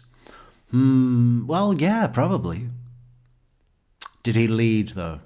I don't know. I mean, okay, what about the anxious style? Has a sensitive nervous system. Jeff Lacasse. Probably. Struggles communicating needs directly. Probably not so much. Or maybe in some way, I'm not sure. 3, tends to act out when triggered, i.e. makes partner jealous. Probably not also. I mean, was acting out the big conversation in Gainesville, was that acting out? Or was that just, bringing a conversation to pass? How about avoidant dismissive? Downplays importance of relationships, is usually extremely self-reliant, can become more vulnerable when there is a big crisis. Well, that sounds more like Wendi. Downplays importance of relationships, yes. Is usually extremely self-reliant. No, not Wendi. Can become more vulnerable. Well, in some ways she is, because she depends on her own psychological games. It's not just people doing things for her. She makes them do things for her. So is that self-reliant? I would venture that it is. I would venture that it is. In a sick way. But that fits. Can become more vulnerable when there is a big crisis. Probably, yes. Avoidant, fearful, more dependent. Now, is this Jeff? More dependent in relationships than avoidant, dismissive. More dependent in relationships. So you can depend on Jeff. Well, yeah. Strongly fears rejection. Quite possibly. I mean, I think that's why he put up with all that shit, isn't it? It's like, if I could just put up with this shit, then eventually I'll win her affection. 3, has low self-esteem. Does Jeff have low self-esteem?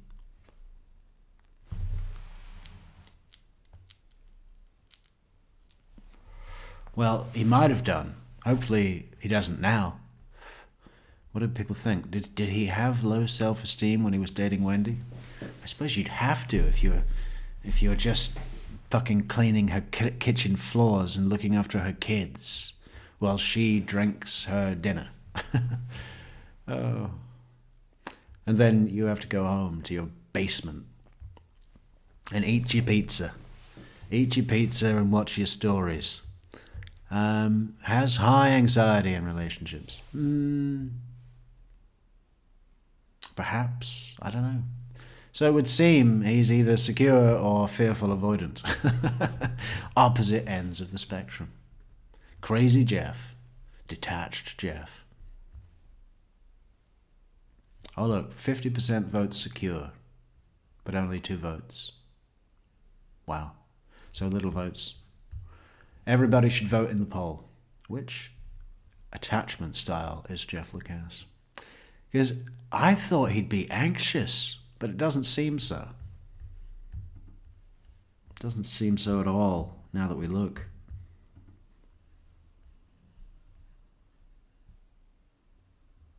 What about this one? Look, this one's got little characters on it. Save image. And then go to the file. The file is... Oh. Save. And then at the top. Here, with the cartoon characters now. So is he the green one? What does the green one say? I want to be extremely emotionally close with other, but they abandon me.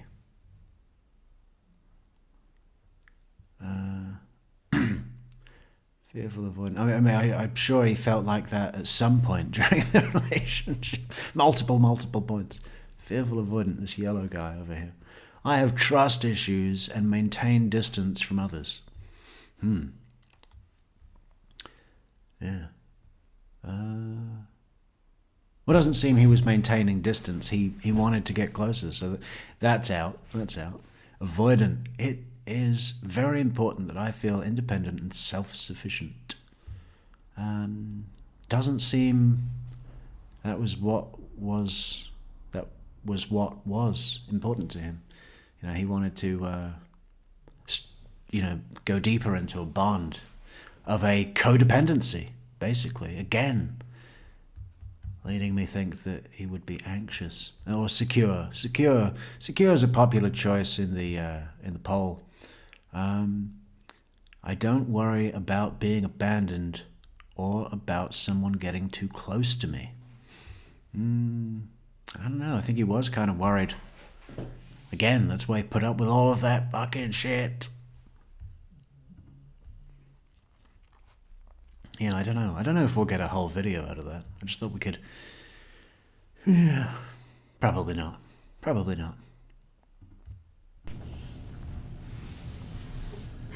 I was driving up the street and I saw the tape and I just thought, oh, maybe there's an electrical outage or something. I saw the street blocked. So I was driving into town. I was running errands. I was meeting some friends for lunch and I drove up Trescott because it's the shortcut. And so I drive up Trescott and I see the tape and I was like, I guess there was an electrical outage because sometimes we'd have trees that would fall or whatever. And so I turned around and didn't think anything of it. I was at lunch with 2 friends and the officer shows up. And I've been here since then. And you don't have a phone? Well, I had a phone. I gave them, I said they can switch my phone because maybe they can. My comment came out, I don't think Jeff has low self-Epstein. Jeffrey Epstein. I've wondered if,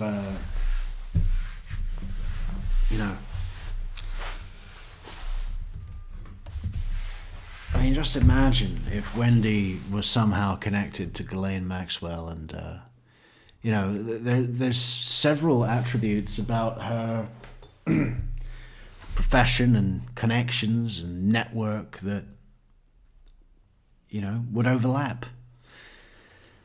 Immigrants and victims of trafficking, possibly having dirt on high up court official or politician, a Russian girl massaging the feet of someone in power, Could be the next Prince Andrew. like find something useful on it. We have to go through a lot of these steps, and as I Of was course, explaining of to her, it's just as much Of effort course. to go through the steps to exclude anybody that could possibly be involved. Yeah. Yeah, we just want to exclude her brother and immediate family. And, you know, I love how quickly the police don't give a fuck about Jeff. Like, you know, it's just like, okay, so why do you think he's involved? Because of what? They're not so quick to get sucked into the rage thug thing. Yeah, so we have her phone, as soon as it's apparently it's taking a little bit longer than normal, and as soon as we get done with the phone, she'll get it back. Yeah. So but the main thing I was concerned about is the kids need to be picked up Well, on exactly. Friday. Right. And so when I came and they said they'd spoken to the Grossmans, Yeah. I was like, I'll get the kids. I'm a Right. social worker. I've picked up kids that don't know me before, but I Right. think I especially said- given I this. gave them your name and Lynn's Yeah. name and Right. said. I picked up think, kids like, without their Alan parents' and Lynn permission. done it. Like when Danny had his back surgery, Alan and Lynn did it before, so, because I was out Right, of town, and so they like, have, right, they've they done have. it before, and they've got 4 kids, so they can, I have, Yeah. Yeah, 4 been kids here for a that are while. 30 years old now. So, like, I might have. They had put it in kids my 20 car or years ago. something. Do we have anything Do you have here, or something have they all been for used? somebody who could get Let it? me check. This see woman that is one that's good enough for freezing. her. And I apologize, I thought about that when she was shivering earlier, but I guess got a lot of stuff going No, on. there's clearly there's a not there's really a the most it important isn't thing it's right not now. the most important No, thing. no, no, I saw her shivering, and I kept thinking I'll go out and No. find out if there's, they had a bunch of them. They had a bunch of them, but I don't know what's still available. So what do you mean he's not good? What do you know about this? I don't think he's gonna make it. Oh my god.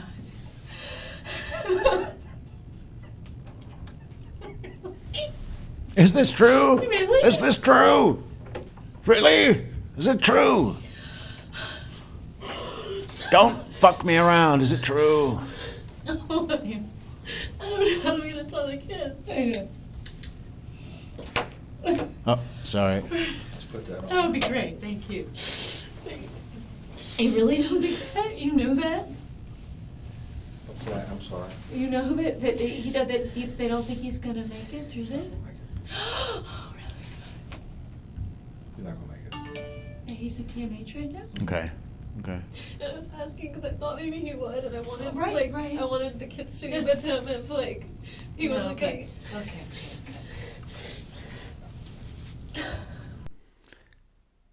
Hey, you know, there's 49 people in the stream right now. If everybody went over to paypalme.com and sent us $1, it would change our lives. It would change our whole week.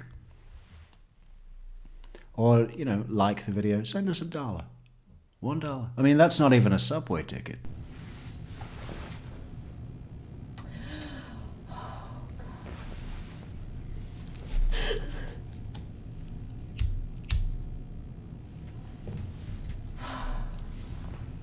Oh, yeah, the hug. The hug. Hug me, Jane. Oh, you know what? You know what? I guarantee... This is interesting. I guarantee that when Wendi had the heart-to-heart with Jane in the park, right?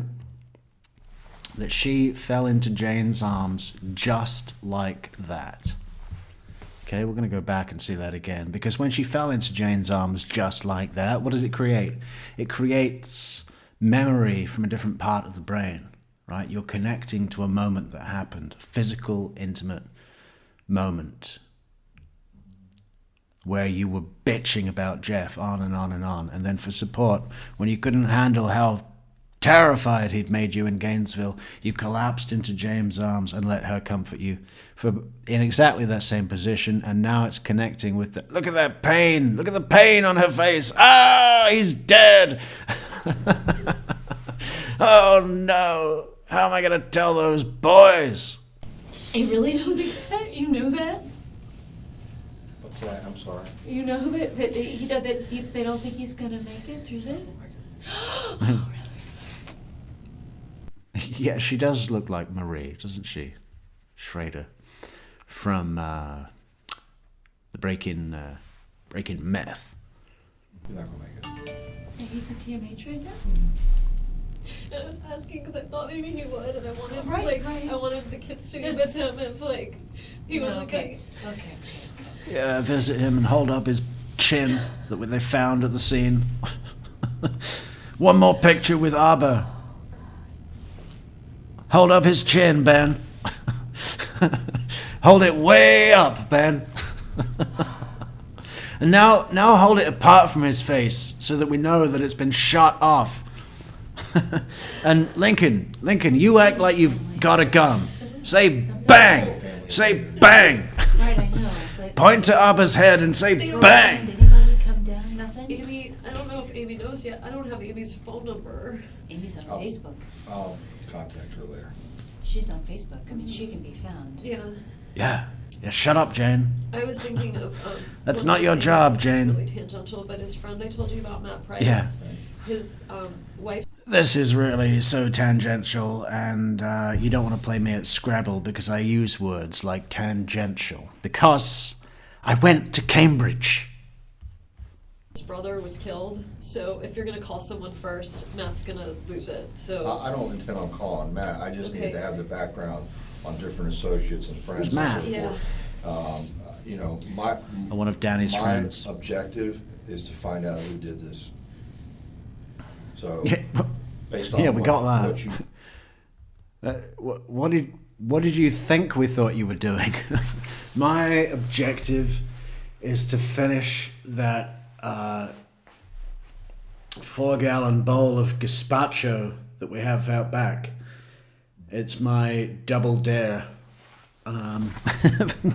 We do this double dare eating challenge every week. Today it's my week, and it's a 3-gallon bowl of gazpacho that's waiting just out back. That's my primary objective. Okay. I've never lost a challenge. I've never been broken by a challenge. It's not happening today. told me, I'm gonna take that information, compile it with other information that other investigators have worked on, and we'll see where it leads. okay. Now, I'm not saying anybody that you told me about is any way involved. Is there I any don't know. sign of stuff being stolen from the house? I can't discuss that. Okay. So, Yeah. But you are Maybe. discussing- Fucking hell, that's a good lead for Isom. He's like, hang on, let me write that down. Check if anything has been stolen from the house. Brackets could be clues. Jane, where were you half an hour ago when we were trying to think up what to do here? Has anything been stolen from the house? Yes, that will allow us to... That will either indicate or rule out burglary gone wrong. Yes! well, I'm telling you a fact that I know. He's not gonna live. Yeah, we deal in He's facts. not gonna live. Okay? So, Is he dead now? Oh, well, we already discussed. what was that? What was that ring? Was that a PayPal? Let's check from our good friends in the public. Oh. Yes! Boom! Colleen Juarez, we love you. Check that out. You see? Book them and they will come. Where's the button? Where's the button? There it is. There it is. Way up there. Way up there. Oh, head over to paypal.me.com. Link in the description for all your PayPal Metrix coffee needs. We usually love those coffees, but this week we love PayPal. Why? Because it's instant. And it's on an app, which is modern. So modern. Thank you, Colleen. Now, if we could just get the other 46 people to do the same. Do it now. Head over to paypal.me. Link in the thing at the bottom that describes the video. This video. I already discussed that with her. He has enough injury Yeah. that's traumatic enough. I already that did he's not gonna be discuss able to that. recover from it.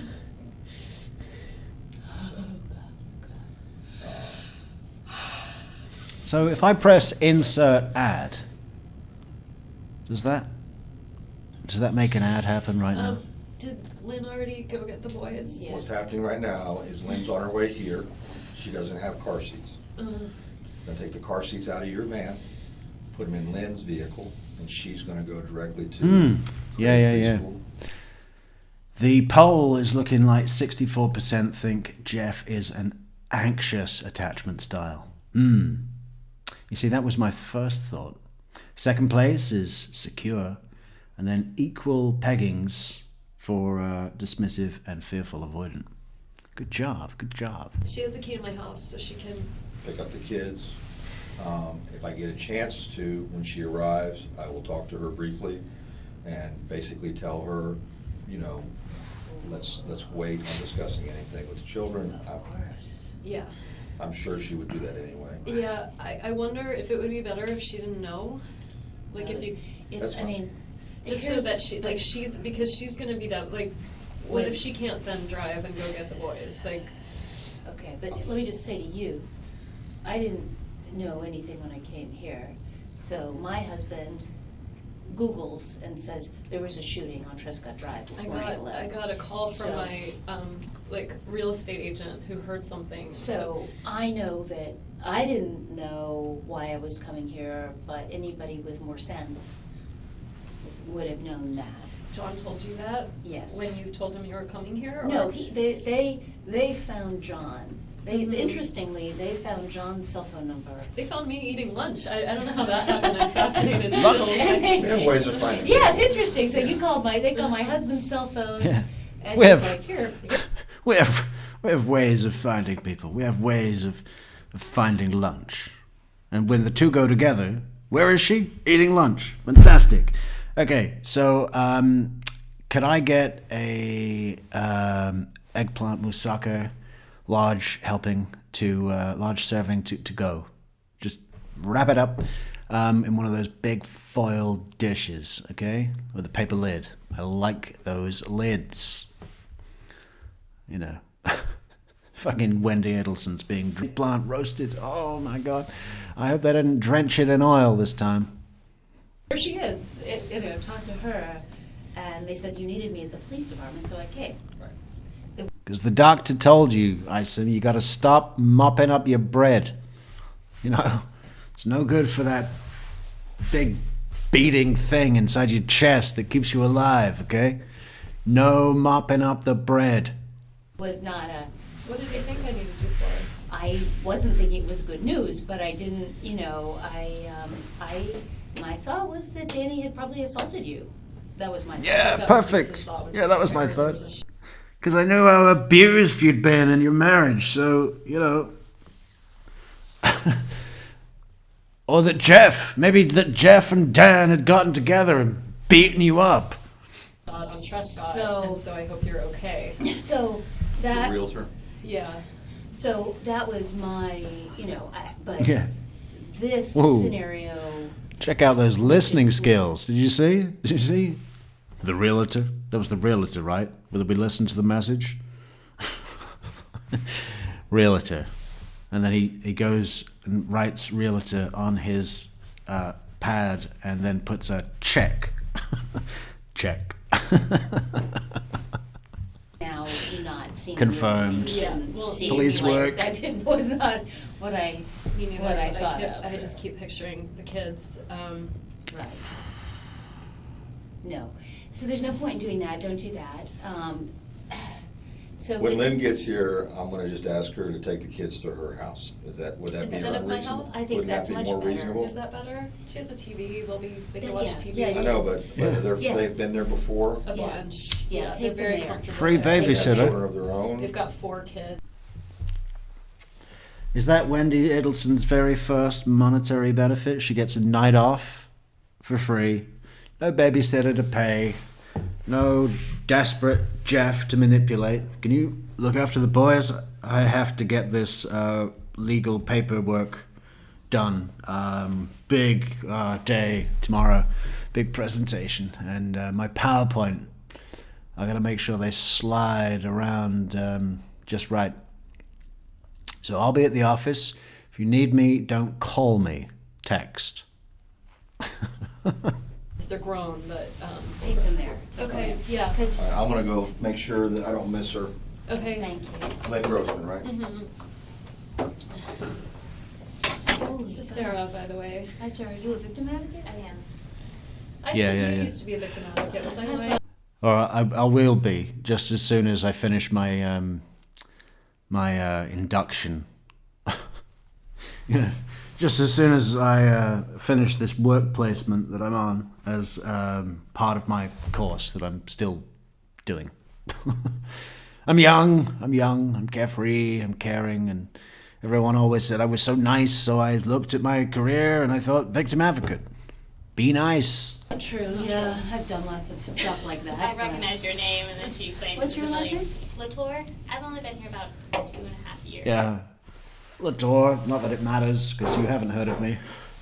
And my parents aren't important enough for you to know either. So, it's Latour, but, you know, we can just skip past that because I don't need to wait to see the look of admired recognition on your face. I know it's not coming. I am losing my shit. Well, that would be appropriate. I think. Who you should could have done this? Build up to If it, you Wendy. don't do that- Here we go. Here we go. This is it. This is it. Boom. We're kicking it into gear. Where have we got Jane? Body language wise. We've got her down, groveling at my feet like a fucking Greek god. You know, like she's laying an offering out so that the rain will come on her fucking crops. You know, I just planted a load of olive trees and I need you, Wendy. Rainy Wendy. Fucking, you know, I mean, Jane, who could have done this? Now that I've connected with your muscle memory with that hug that I gave you that was just like the one I gave you when I was complaining about Jeff and traumatized by Jeff, the person who is closest to me of all potential suspects in both time and space. You know, the paradigm of all worthy realizations. Yeah, that's the one I forgot. You know, I went to Amy Adler's ex-husband that I've never met or had anything to do with. And I said, hey, if you're looking for someone who may be not too happy with Danny, then I don't exactly know how well he took that divorce. And the new guy, bitch. That's Jane, not right. who would have done this? I have And no are they idea. going to come after my kids? Can you imagine being Amy Adler's ex-husband? I mean, surely he must have watched this video. Let's think about that. Your ex-wife's boyfriend gets murdered by his ex-wife. God damn, you're totally watching that video. 100% you're watching that video. You know? And you can't hate on Danny for being with your ex because he got shot. So it's even healthy like that. Or me? Who's next? Is Jeff this much of a lunatic? I don't even think of Jeff. I hope to God not. I hope to God not, but yes, I didn't even think about Jeff. Jeff, now you mention it. And as I think back, and I think back to Gainesville and the man I saw that I'd never seen before. Remember Denise Williams? The person that I saw today, I don't know. The person that I don't know. Who is that person? It wasn't him. Brian. That's not the Brian I know. Jeff. I hope to God not, but definitely yes. I hope to God not. I mean, that's like what you say when you already know the answer, you know, and and that trouble is coming. Like if your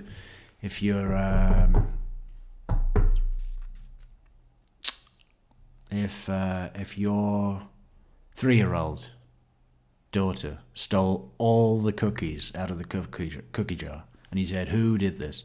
And they said, "I don't know." And then someone else would come in, right? And they'd say, I think it was the kid. And then you'd say, I hope to God not. Knowing that it actually was. Knowing that later you were going to punish the shit out of that kid.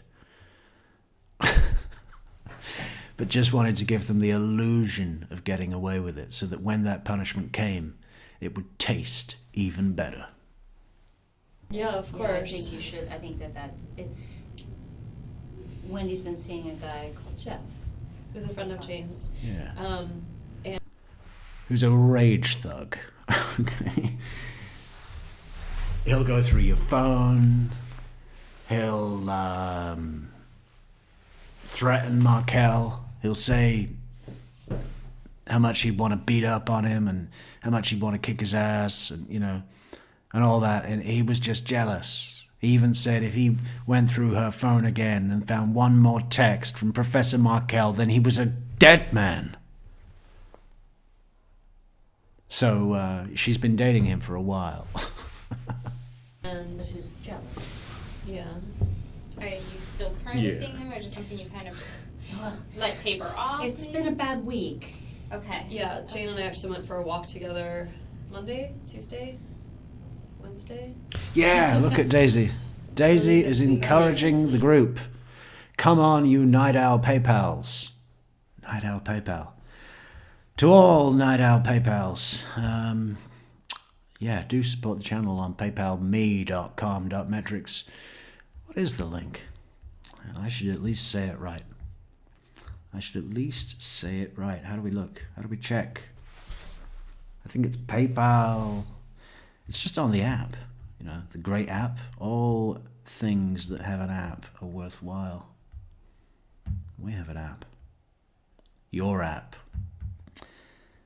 I don't know how to check my own video. What did I call it? Something Wendi Adelson Interrogation. Well, I want the one that's live now. That's me. Oh, there we go. Yeah. Oh no, I heard my own voice. How awful. The link is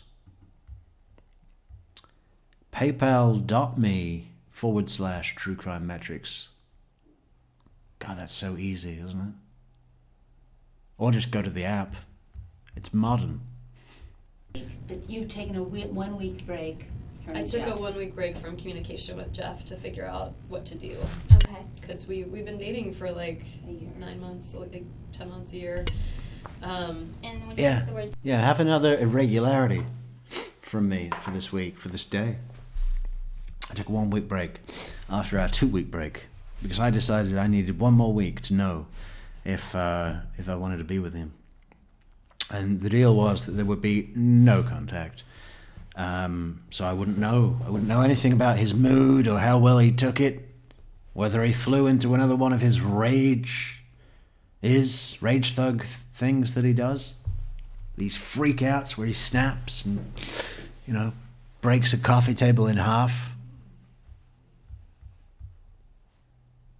You know?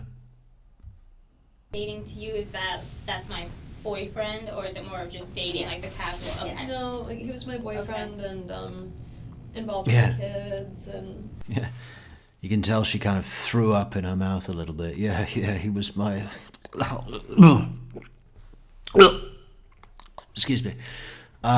Boyfriend, yeah. Oh. I mean, yeah.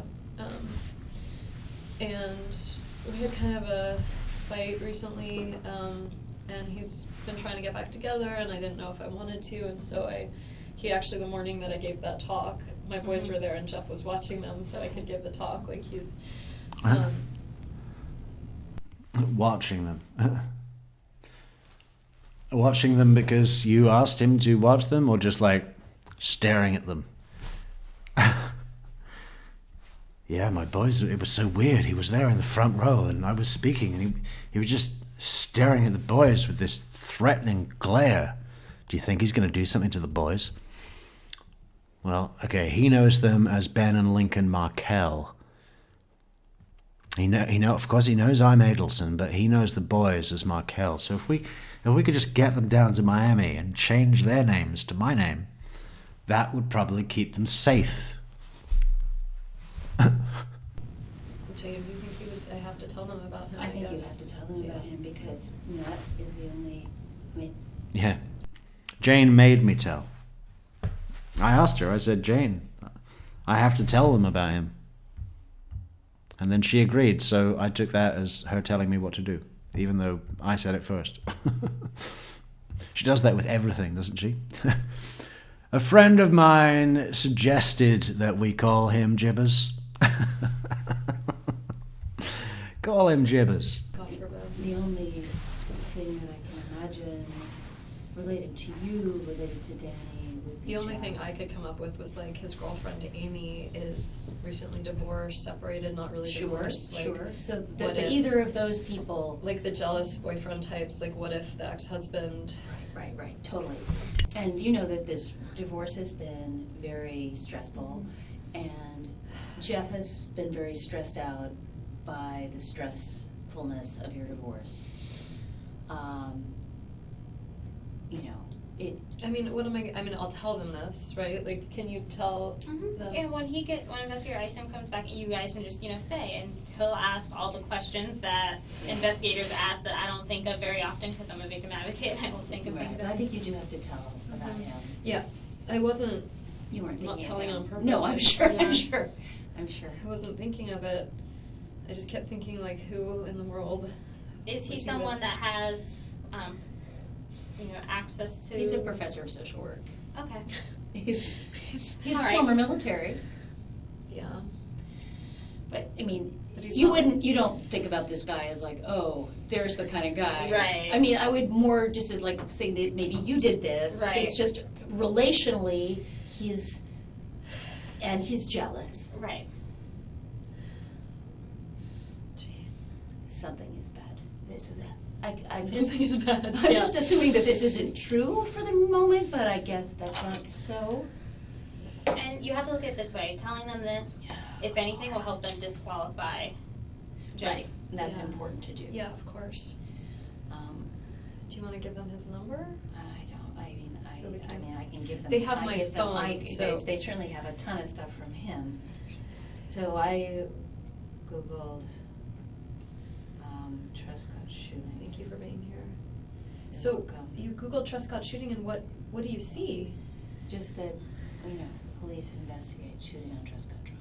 And it's on the news. And unfortunately, the media here tends to get places, and they can't really stop them from being outside. How often is there a shooting in like northeast Tallahassee, right? On Trescott Drive. On Not so Trescott? often. This is what I can't figure out. How did he get to the hospital? Like, did he call 911? A neighbor, according to WCTV, here. And this should be said, the police department won't release his name until they notify The family. and them being in Canada puts a little bit more of a wrench into our notification because it's a little bit more difficult to do internationally, but Oh my God. we're in the process. And there's really, his injuries are really terrible. The police got notified because a neighbor. Is it a picture of the house? Oh my Yeah. God! You can see the car. You can't Right. tell it's our house. Well, yeah, right. You You can't tell it's not your house. It certainly appears to Could be be a any house house. like your house. Yeah. And they say the 2100 block of Trescott Drive. It must be still blocked off. I bet it's going to be blocked Who off for knows? a while. It's certainly a crime scene, obviously a crime scene. But it's like a thorough. I mean, a I lot know, of I people know, use I that know. as like a drive-through. Now, people obviously know about this. Danny did show up places today. I don't know that he had anywhere to show up today. Did Yeah? he? Like, did you know? Because like it's summertime. He works from home, right? Right, but there are people, but imagine if any of us fall off the grid from 11 o'clock this morning, any colleagues, That had a meeting or whatever, Right, yeah. all of the stuff he does over the phone. Right. Well, he and I were supposed to talk about where Ben was going to school, and it was very unlike him that I was the one who had to call him. So like he called early this morning. I had a repair guy at the house, and he called early this morning, and I left a message, and then I called him back. I have the phone record. He called at like 9, and he told me he went to Premiere. So he says, I don't know, like I think he went straight from dropping off the boys to go to Premiere, and then he said, I'm going to do an exercise class that gets out at 10:15 or 10:30, and then we can talk after that.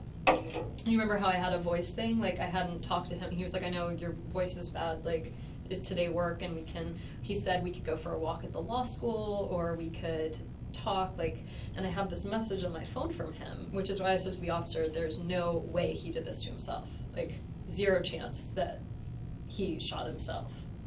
You know Danny. I think there's zero chance Zero that chance. Danny would kill himself. Yes, zero chance. Like, someone did this to him. So he had plans that we would, like, I mean, he said this at 9, like, we'll take a walk, we'll figure this out, we'll talk about school. And then I called him at like 11:45 or so and left a message. And that was, I thought weird, but I thought whatever, like, And he's you in a meeting. probably thought, oh good, I don't have to talk to him. I was really anxious Oh about my speaking God. with him and having this be a contentious issue about Which where's of our course kid it going to go to is. school. Oh my God. And I didn't hear from him, and I didn't think too much of it. I just thought, like, well, he'll just call me later. And then at around noon, I had lunch plans at 1, and I was supposed to go to a friend's engagement party tonight, and it's called a Stack the Bar engagement. So I went to go find bourbon. So I went to drive to ABC Liquors, and I went to go through Trescott, and it was blocked off. So I went around, and then I looked for bourbon, and then I got gas. That's why I was trying to show the officer, like, I have receipts from all these things, but I don't know if it matters if they're at noon. I mean, obviously, like, I would be one of the people that they would think did it. I mean, you have certainly the most contentious relationship with Danny that anyone has. Yeah. Shut up, Jane. But You have the most contentious relationship with Danny that anyone has, ever. Shh. That's not... We're talking about Jeff, Jane. Remember? Rage Thug? Remember what he did in Gainesville? Remember how I hugged you, Jane? Just like I did in this interview. fair enough. Gunpowder. They should. I mean, They asked they me if should. I'd washed my hands since noon, and I was embarrassed to say I hadn't. I don't remember when I last washed my hands. Oh, God. Oh, the Jane cackle. I've forgotten about that. Horrible, isn't it? Yeah, no, I think Jeff is somebody that they should talk Okay. to. And I don't know of anyone else. They were asking, like, does he have gambling debt? Does he have, and I'm like, the only person he owes. Imagine being so confident in your control over someone. An academic, a colleague, working at the university, studying at the university. Imagine being so confident of your influence over a person like that, that you are comfortable enough to build it into your plan that you're going to get your esteemed colleague, your educated colleague, to come in and point the finger at a completely innocent man. You know, and say, yeah, I think he would be a good place for the investigation to begin. Start with the obvious ones. Jeff. You know, it's a big step. I'd like to think that I'd be more cautious, Now, how sure am I? Does this really make sense? You know, just to ask yourself a few basic questions like that before you go, listen, I want to make a statement. I want to make an incriminating character statement against Jeff Lacasse to help justice, because it was so obviously him. Money to is weed. Like, there's no one that he's a straight shooter, right? Like, he's not an alcoholic, he's not a gambler, he doesn't have a sex addiction, he doesn't, he doesn't have any, weird stuff going on. Yeah, alcoholic, gambler. I'd say so. I mean, is this not a gamble? What she's doing right now? She might not be, doing the slot machines and the, what do you call it? Blackjack. No, blackjack is my game. My system. Welcome to my system. Yeah, no, she might not be doing that, but this is a bigger gamble. She's gambling with her life, with her freedom. So alcoholic, yes. Gambler, yes. Sex addiction, big yes. Wendi Adelson, and this is the other thing they do. They always do this. Donna does this. Charlie does this. Wendi does this, where they just take whatever they are or what they're doing and point to someone else and say, look what they're doing. Trying to there was a lot of it in the divorce litigation, trying to bury us in legal paperwork, and I mean that's what they were doing. I mean that's not a very good example. There's so many. They're all over the place. They take what the other person is doing. No, they take what they're doing or what they are and apply it to someone else. Like it's like really fucking cognitive dissonance, right? I mean it's like hello, do you not see? Because sometimes you have to wonder, do they really not see? I don't think they always do. I don't think they look at a situation like that and go, I'm doing exactly what I'm saying they're doing. I don't think they even get it. Just like, No, he's a difficult guy, but he's not a... that's what he was saying. He's like, is there anyone that hates him? And I'm like, he's difficult, but he's difficult in not like liked. an ivory tower kind of way. He's not liked. Yeah. He's He's not liked, but he's not hated. It's difficult, like, about whether it's pronounced,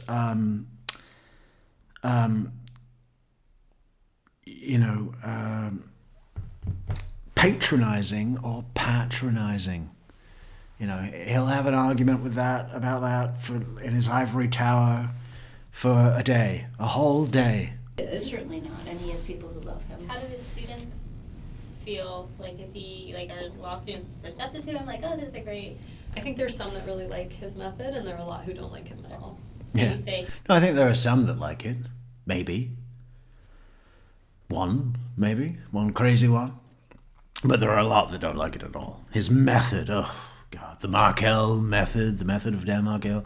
Oh, it's all we hear about in the complaints register in the office. he's more disliked? He's a very Feared. abrasive guy. Does he challenge you, kind of?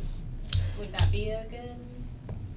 He's challenging. I bet he was He loves to fucking argue. abrasive with you, Jane, when you came round and acted like the sycophant that you are with your occasional horrible witch's cackle. Wah! Squawking in his house and, making yourself at home, treating him like he wasn't there. Yeah, no, I bet he was thrilled. I bet he was a little bit abrasive, yeah. Like when he asked you, hey, listen, get your coat. You've outstayed your welcome, and I don't want you in my house anymore. You got that? I bet it is a little bit abrasive. But I bet he found you abrasive when you were cackling in his fridge. What is this? He keeps soy sauce refrigerated. The nut. So it's fairly elitist. So like the students, Very elitist. Oh my students goodness. felt like Very elitist. He keeps all the condiments in the fridge. The fucking hot sauce, the soy sauce. Anything that doesn't need to be in the fridge is all lined up right in the fridge. Right in the little shelf in the door? That's where he keeps them all. You know what he does? He puts them in alphabetical fucking order as well. put down by him a lot. Okay. And so they'd feel like insecure but again, we're not talking about like hateful and awful, we're talking about like difficult. Right. Right. Right, and he has colleagues who really don't like him. But not enough to But this is kill a him. different, right, it's a Like, different, right. They don't like him, they don't want to go to lunch with him. Right. Yeah, they don't want to go to lunch with him, and if he offers to buy them lunch, they shoot him. It's their thing. They have a pact. Okay, if he ever in the Dan Markel Hatred Club, the first rule of the Dan Markel Hatred Club is that if he ever offers to buy you lunch, you have to shoot him. No, yeah, no. He doesn't this make is- friends easily, but it's not like he makes a ton of And he has very close connections at the temple. That's what I said. I mean, said he he's has, got Mhm. Jewish he's, community and like he's important. Both of them, both temples, because it's not enough for him to soak up all the activity program on one temple. When they're not doing something, he's looking for something else because he's a zealot. in the Jewish community, and he's loved, and he's And there a serious two academic. Jewish temples in Tallahassee, or just one? It's kind of complicated. There's There's three Temple at Israel, least. which is the Reform Synagogue. There's Shomer Torah, which is the conservative one that he belonged to. Okay. And then there's Chabad, which is sort of like, Chabad. it's not really clear. It's kind of like a proselytizing thing. And Proselytizing he thing. like, would donate money there and bring the kids to events there and spend time there. So he's sort of Oh, affiliated Melissa with Campbell. two of them. And bring the kids. Thank you so much, Melissa, for that very kind super chat on the PayPal.com. PayPal, yeah, no, that's great. That, you know, how many people have we got in chat? If anyone likes apps, here's a great one. Where's our banner? Our new banner. Look at it. Look at it. Follow it. Soak it up. Boom. With the app. Look at that app. Link in the description. Support the goddamn channel. PayPal. Very good, Melissa. Thank you. That is so kind. It's just stuff at At Temple Israel too. I mean, he's very, very connected across the Jewish community. Yeah, he's very Because involved. he's also very, like, he had a major Jewish education, so he's extremely knowledgeable about Judaism, and cares deeply about how Yeah, people he'll tell you, interpret you know, scripture. if you want to hear about the fucking burning bush, go to him, because he's got a great way of telling it. And, you know, the ark, all the animals that went in, 2 by 2, he knows every single one of them. From aardvark to zebra. All the way, you know, can we do one for every letter of the alphabet? Let's try. Aardvark, beaver, cat, dog, elephant, fox. G, what begins with G? Goldfish, horse. Hang on, what are we?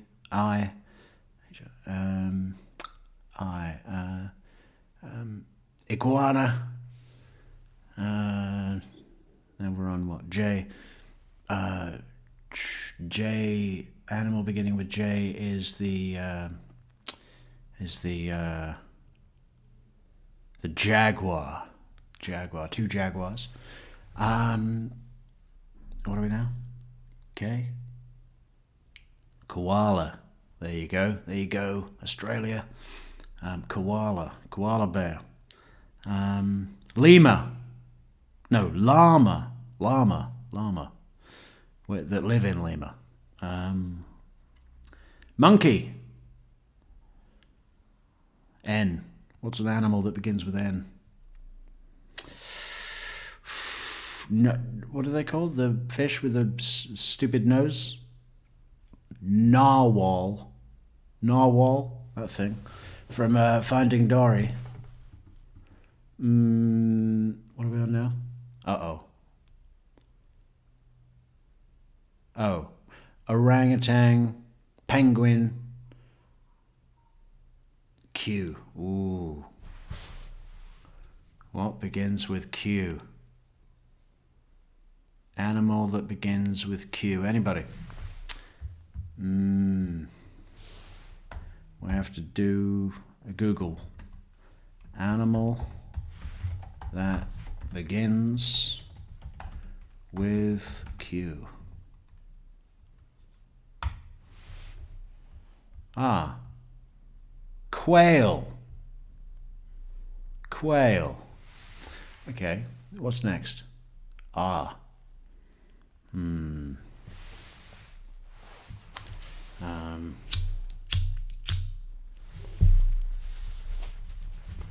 R is rhinoceros.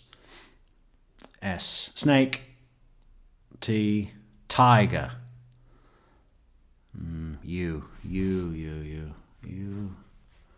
You would be. We'll have to do another Google. Uh-oh. These are all... There's something called an umbrella bird. That sounds fun. Umbrella bird. Okay, that's a type of bird. What's next? V. Well, vixen doesn't really count. We've already done fox. Animal beginning with V. What could it be? A vampire bat. That'll do. Or a vampire squid. Someone said octopus earlier, but we went with orangutan. So maybe that'll even it out. A vampire squid. There you go. One for the arc. Now we're on to W. Or W. Animal beginning with W. What is it? Wallaby. There you go again, Australia. Wallaby. Oh, there's loads. Whale, wasp, wolf, weasel. That was easy. Walrus, wildebeest, wolverine. But we'll give it to you, Australia. Wallaby. And X. Oh, it's another tough one. Definitely a Google search now. What have we got? Well, there's a Xenops, which is a bird. Xenops. We'll go with that. It's the only one I can pronounce. And now Y. That's another tough one, isn't it? But it's really obvious when I find it. Yak. We'll give it to you, Mongolia. Yellowfin tuna. And then Z. Now, is there anything apart from zebra? Zebra. Okay. Not many.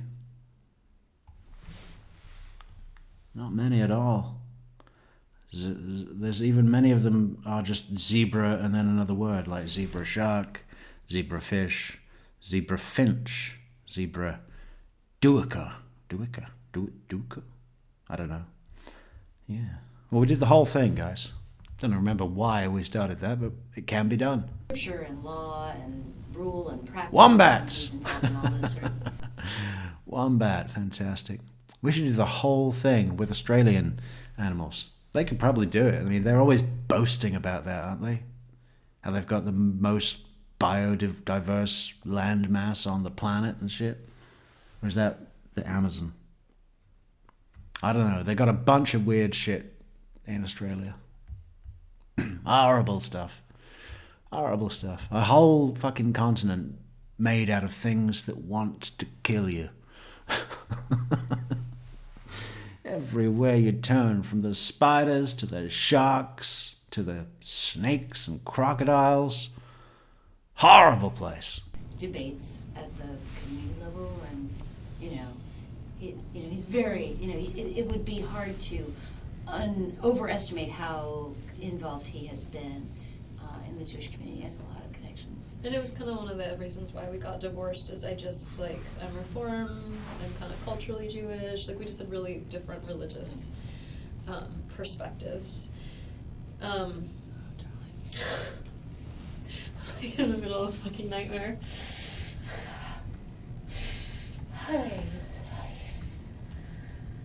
Fucking A, bro. I'm gonna fucking fuck up whoever the fuck is fucking with me. That's what I said to the officer. Boom, boom, boom. Thank you, Toyo Open Country, for the 5 cups on buymeacoffee.com. That is so much appreciated.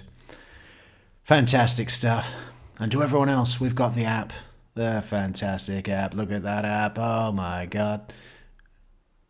It's so easy. It's so modern. It's so quick. It's so simple. Never has it been before. So simple to support Metrix, to support the channel, and to keep it being what it is.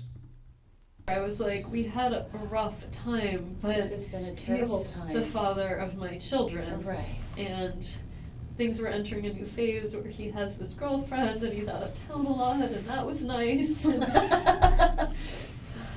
know. That's why I know there's just, I mean, given his personality and everything, there's no way that he did this. No, he didn't do it. He had didn't do plans it. to be out of town. He was leaving on Saturday. And he was like, delighted with Amy, and he's been delighted with this. yeah. And delighted with the boys, and Yeah. delighted with. No, with- he didn't do this. So somebody did. I mean, he was angry and upset about the divorce. Really, really angry at Wendy. Really, really angry. But really pleased with how things were going to go It's forward. been 2 years and things for him were a lot better. Yeah, definitely for him. Definitely for him, yeah. But not for me.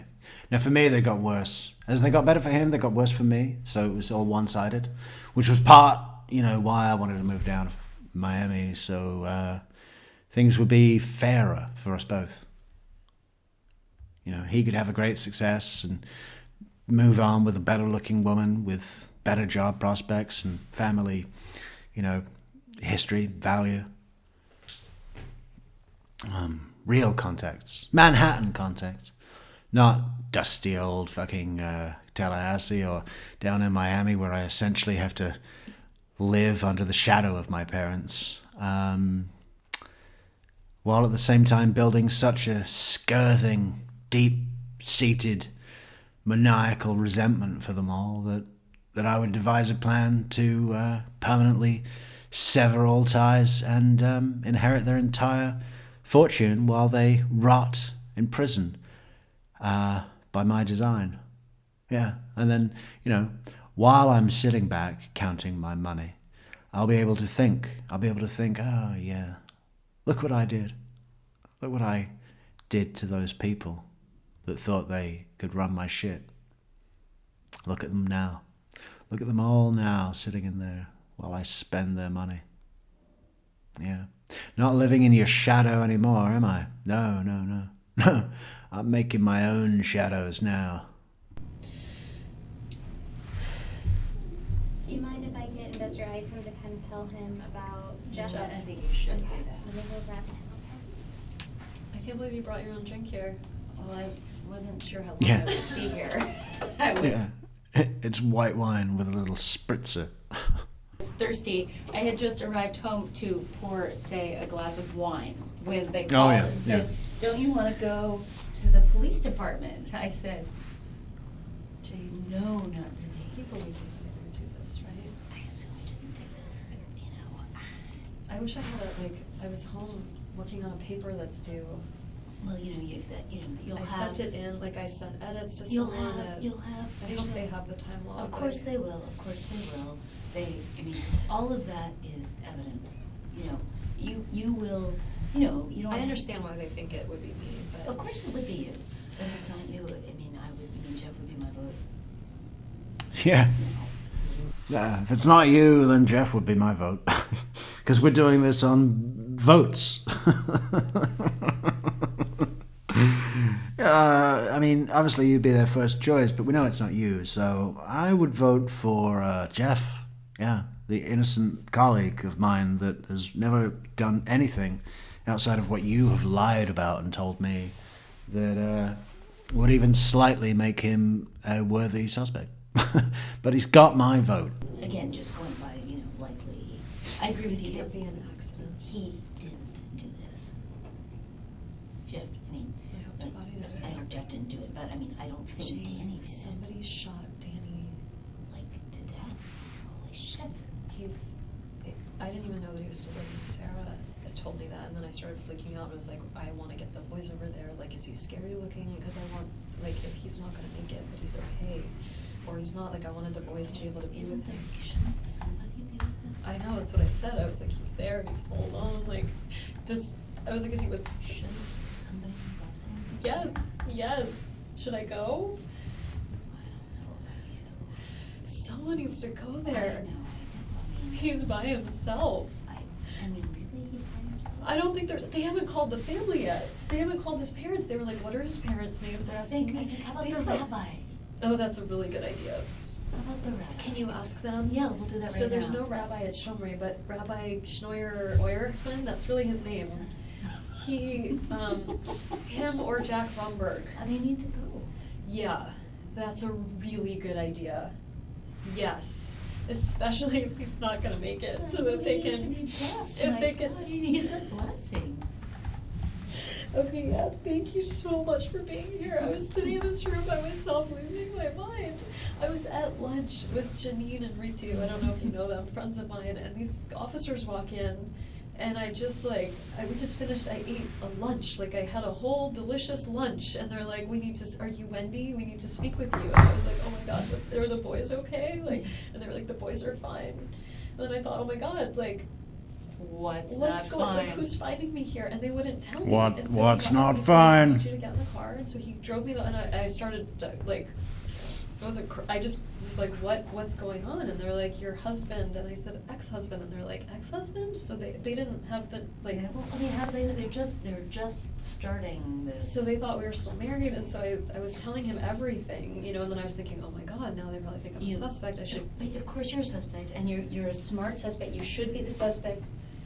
But, you know, I mean, you're not gonna get framed for a crime. Right. You know, and it is in your absolute interest to in every way Tell them everything, because to the extent that if they don't know whoever did, if this goes unsolved, I'm that's so the worst scared thing for of your boys. So many things, Jane. Like, do you think whoever did this is gonna come after the kids? I'm very worried No. about that. Yeah, no, but I'm And going I to think- pretend. Yeah. I haven't thought about that because it seems so ridiculous. But now that you've said it, I feel pressured to act like, yes, that was my concern, because I'm a concerned good friend, and that's the role I play in order to feel like I matter to people. Yeah, it started in school when I couldn't work out any other way to be liked. So I went with this nice girl, Jane, caring Jane, supportive Jane. You know, that was me, and still is. I don't want to be, like, left alone in that house. Like, I want protection. I'm scared. I don't know who this is. I don't. Okay, well, I mean. Okay. It's not enough for me anymore. I've decided that victim was definitely better than suspect. But now I want to change my status again. I want the status. That's another thing Americans stopped saying. Status. Right? Now they say status. Like it should be said. Do they? People don't say my fucking Facebook status. I mean, does anyone even use Facebook anymore? You know, I've got the page there, but I hate it. I hate it. I hate everything about it. I hate using it. I hate looking at it. You know, the Facebook, you know, the page is great. Everyone sign up to the great page. Follow the page, share the page, and like the page. Yeah, but just Facebook in general. What is it? Facebook status? No one says that. No one says that. It's status. Status. Am I wrong? Just insulting everyone. Americans and non-Americans. Great job, Metrix. You should maybe go and stay. I think you should go stay. Can you go to Lynn and David's? Ellen, yeah, yeah. You they should. have lots of bedrooms. I could just. You stay should. there I for mean, a the little boys bit. are there. Yeah. And Oh. So, David Anderson Kirk says, I like to say schedule. Schedule. Not schedule. Yeah. I was thinking about that the other day because I use both, but for different things. Like if I'm talking about my schedule as a physical thing, you know, like a calendar or a day planner, you know, something with dates in it, my schedule for the month. No, my schedule book or chart or something. That I would say schedule. But if I was talking about, I'll see if I can fit you into my schedule for the day. Yeah, am I the only one that does that? Probably. Maybe we should look it up. Let's see what Michael Swan has to tell us. Practical English Usage, Edition 2. When to pronounce schedule. You should pronounce schedule.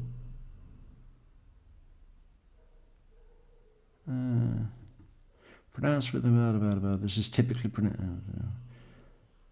with this is typically British schedule. Huh. So it's either or. You can't. Well, I use both. We may never know the truth. I need to pick up a few things, like I would need my contact lens case. Just go there. I mean, I'm really glad you're here. I am losing my shit. I wish they'd Shane, come back. This is, they keep doing this where like they leave for long periods of time, and it's 5:30 already. Mm-hmm. I've been here for a while. I didn't know if. Yeah, I've been here for a while. So David Anderson Kirk says, "Oh yeah, I saw your post. Is the worst conversation starter." Yeah. Where do you go from there? Oh yeah, I saw your post. And then I scroll down to a load of other meaningless shit. Yeah. I remember exactly where I was. Like, I don't know. Are you looking to see if there's more info? No, I online? have not this from Danny. I have from Kara. So I called her. I talked to Kara yesterday. I was taking a walk around 5. I met a new friend last night, a friend of a friend, this girl Malia. We went to Tallahassee food trucks. Yeah, my friend Daniel Sack told me that I better start looking for a unicorn. So I met up with a young, single female for drinks. Last night, hung out with her for hours.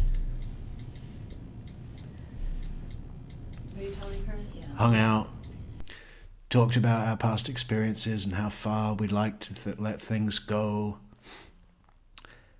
Patricia Bones says, Google etymology of schedule. Schedule. Yes, okay. We'll try that. Etymology of schedule.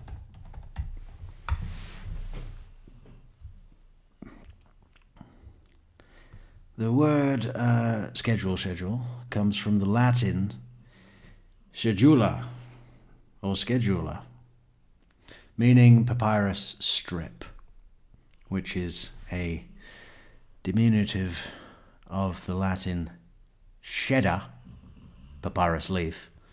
This word in turn comes from the ancient Greek skeda, papyrus leaf, as is ultimately from Proto-Indo-European root meaning to divide or split. The word entered English via Old French cédule in the Middle Ages and was later influenced by its Greek and Latin origins, leading to the modern spelling and pronunciations. Okay. But it doesn't tell us.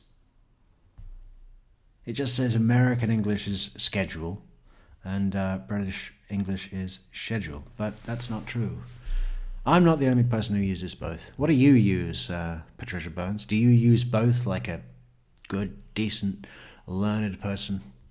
Because she also Googled and said, oh my God, there was a shooting, do you know? So both she and John Google, you know. Why would they Google?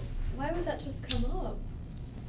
I mean, I said to both of them, I'm going to. Because it's news. The people I said, I'm going to. John was there when I got John got the call from the police officer. So then I'm in the car. I'm like, I'm calling Kara. Yeah. I'm like, I'm on my way to the police office. Well, I would have called you and Kara, but Kara's in Portland. Right. I'm really glad you're here. So I just can't. no worries. Yeah. And so I'm just saying to her. So even Jane's aware that she's second choice to Kara, who's away. Yeah. So that would mean that she was extra eager to prove her worth. You see, a person like Wendi Adelson doesn't see people as people. She sees people and, she sees them as the thing that they need for some kind of fulfillment, right, that she can provide. And if she provides, they'll do anything she says. Jane needed to feel like she was stepping up the Wendi friend list ladder, and did so by coming up trumps when Tara was out of town, or Kara was out of town, and it fell on Jane. Jane wasn't going to drop the ball, was she? I've got to prove myself just as good as Tara, or even better, and I will climb the Wendi Adelson friend list ladder. Days for Sean in series, because until I know that I can't quite take it, and that's the. Do you think you could, like, you're allowed to leave the room, can you? Oh, here they're coming. Hey, I just wanted to let you know that Lynn just came. Oh, good. Just got the car seats in, and she's headed out. So we have a little concern. Okay. Would it be possible for a rabbi to be sent to the hospital? Sorry. I'm a little concerned. We need a minute to de-hick whatever it is that you just fucking said. Start again. Try remember this one simple rule. Speak English. Okay. So Danny's very religious. Okay. I don't know if he's even alive, but. Okay. No, he's a little bit alive. We heard from the hospital. They said, just to let you know, he is still a little bit alive. Is that the ex-wife?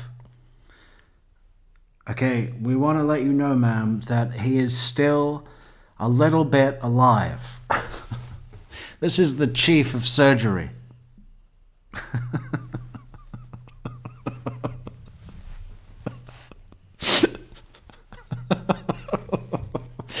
Oh, what did Isom say earlier? Clinically.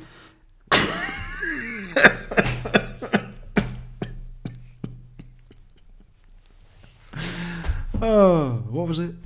Clinically, he's not going to live. So yeah, we need a clinical answer from the chief of surgery. Chief, what have you got for us? Clinically, he is a little bit alive, but he's not going to live.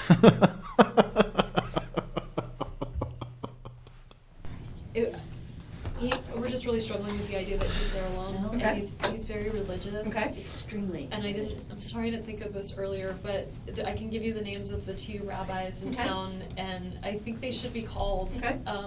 Yeah. Rabbis don't do this. There's no last rites for a Jew. They might be there, for other reasons, but not for any pronunciation ritual.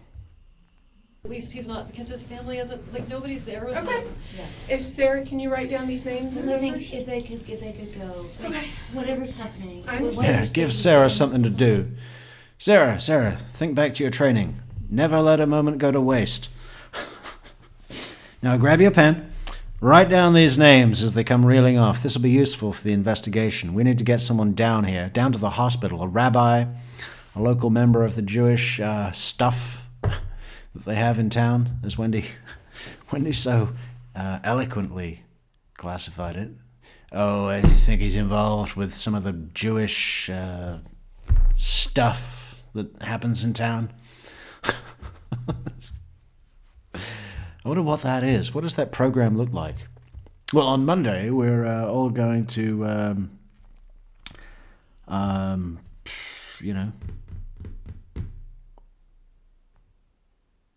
what would they be doing? Dancing in the street. I've seen that happen. A blessing I is understand. required. Okay. Okay, so I don't have any phone numbers, Okay. but Jack Romberg is the name of Romberg? Yeah. Okay. Is the name of one of the rabbis. The other rabbi has a name that's going to take you a while to spell. His name Sometimes is, those are the easy ones because I find one and that's the only one there is. his name is Schnoyer Eurichman. Common spelling on that? Nice. That's really Good one. But his Yeah, yeah. God, this is just like watching like some pre-World War II, you know, early stages of the what is it? National Socialist, whatever, Nazi Party. Yeah, no. Common spelling on that really Jewish name. He should be called Fritz Weiberg. Fritz Weiberg. Oh, we didn't press play because it's not that kind of video. last name is Eurichman. Oirechman. Yeah. Eurichman. If I take the time to pronounce any word in my head, Eurichman, then I find the spelling. I learnt that from my mother. My mother was the 1958 spelling bee champion of New York City. And no, New York State, the best in the state. And the competition was actually for middle schoolers, but they let her go in because she was that good. And I learned from her that if I just take the time to Schnoyer Eurichman, then I have no trouble spelling it whatsoever. There's a CH. Rich. Schnoyer. How would you spell it? Let's think. S. H. N.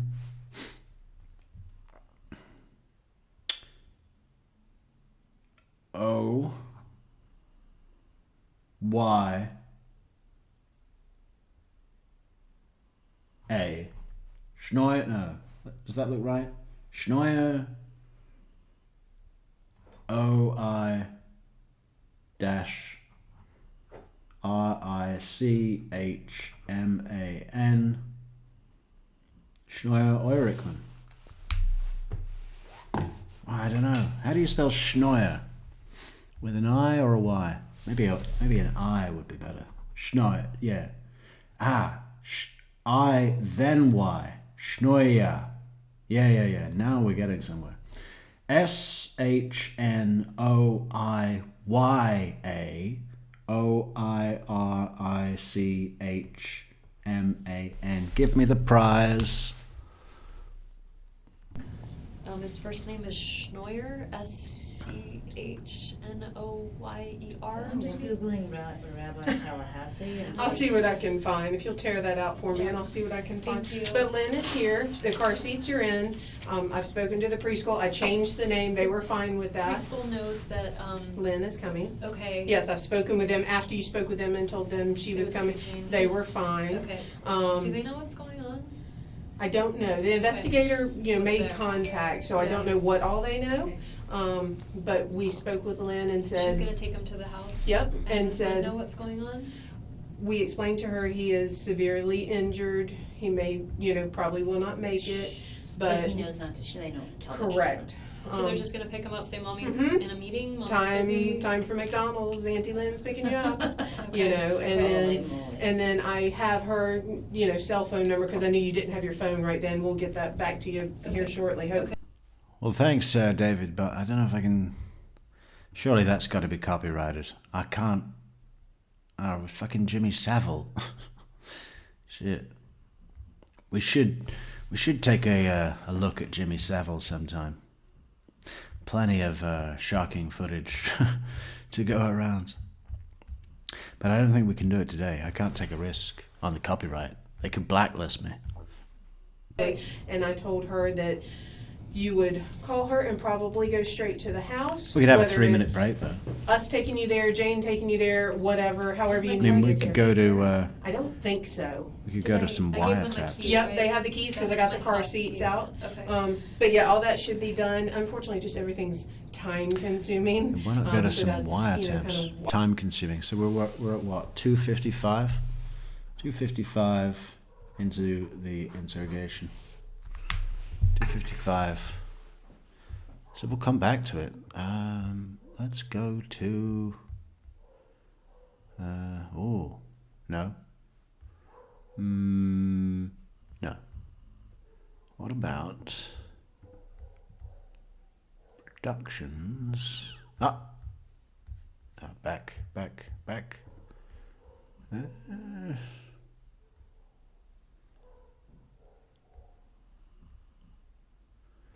About this one.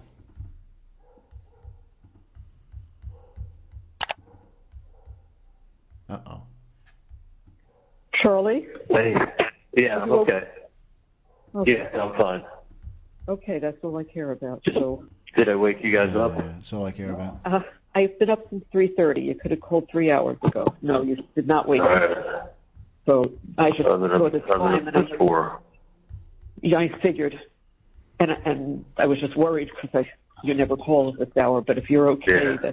that's fine. No, Did no, you I'm just, get any sleep last night? yeah, I slept till 4. Yeah. And, That what happened? well, actually, I woke up before breakfast came. Breakfast came at like 4:30. A weekday. What is the deal with that? Why do they keep bringing people's breakfast at 4:30 a.m.? It's not like you're on a fucking early morning shift in a packing factory.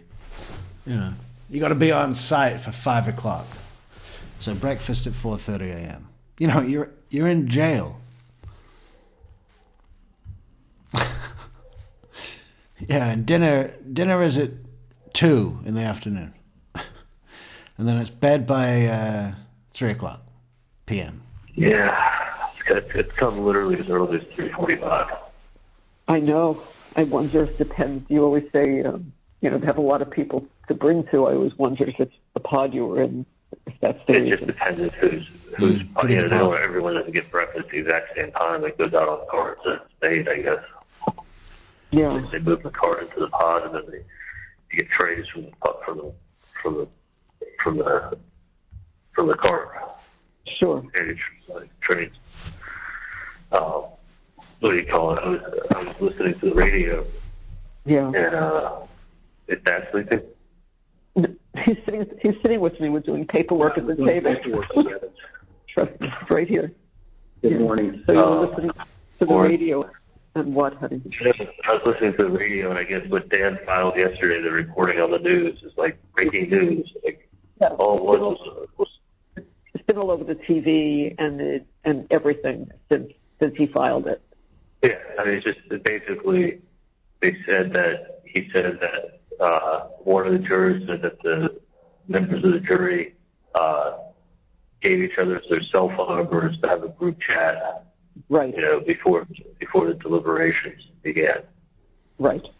So they basically just exchanged phone numbers. Okay, big deal. They exchanged phone numbers. Doesn't mean that basically they asked the judge to look into it, and the state said they didn't want to. The state objected, and then whatever will happen, will happen. But did Dan explain to you that yes, the court looks into it, but what he can do and intends to? yeah, I guess they can look into it too if they want to. Yes. And even Because there must be just that period of time, right, after you get your life sentence where I don't think that sinks in for years properly, right? But certainly in the beginning, there's this complete rejection of reality. There's this suspension of disbelief, right? Where you're just going, okay, so all this means, look, we just need to, everyone stay calm, we go to an appeal.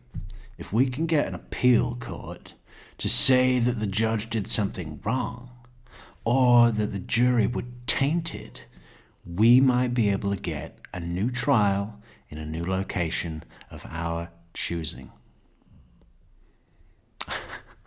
You know, there's this whole thing that people just, okay, I'm not accepting that. There's got to be a way out of this. Even if messages are, they can get them. Right, but it's like, it got reported at 6 o'clock in the morning, like breaking news, like, holy shit, like they follow this case like it's their fucking life. Yeah. Well, it was reported more than 14 to 15 hours before that. Son. It's been 2.5 years since these calls, and we're still playing them. It is my life and career. And I know all of those clever pop-ups on the screen are saying coffee, coffee, coffee, but don't forget, app. PayPal link in the description. Or it's real easy to remember. It's just paypal.me/TrueCrimeMetrix.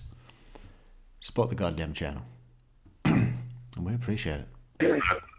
Yeah. So it was reported yesterday afternoon, but I'm saying it's like it's being broadcast on the 6:30 a.m. news, like it's, you know, like. Well, what other news do they have up there? What news do they have up there? It's only the fucking state capital of Florida. You know, you call that news? Anything good?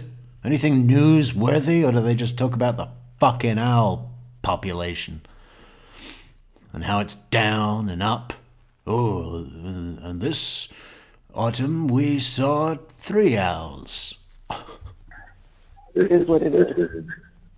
It is what it is. I'm just saying, I only, for many, for multiple reasons, I just feel like I just have to work.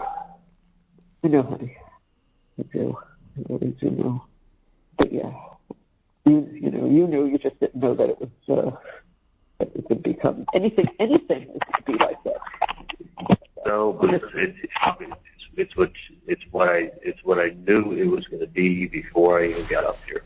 It was exactly what I fucking said it would be, and I had everybody in the world telling me, no, you're going to get a fair trial. It's going to be this, it's going to be that. Like, they're going to make sure. Like, you know what? It's We're going to make exactly sure what I said it was going to be. You know, I knew exactly where Bray and Roman were going to go. I saw that happening. I saw what happening to me was going to happen. I saw the train coming.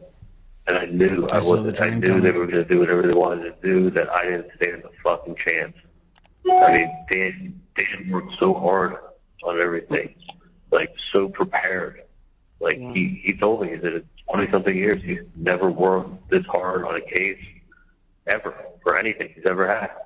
Like he was like, he said, oh, I misspelled goddamn. How do you spell it? What did I do? Goddamn. So, what? I need an N on the end. Really?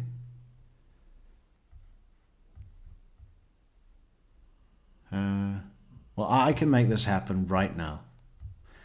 It's going to make you happy, David. So I just add an N, right? Okay. I guess that does look better.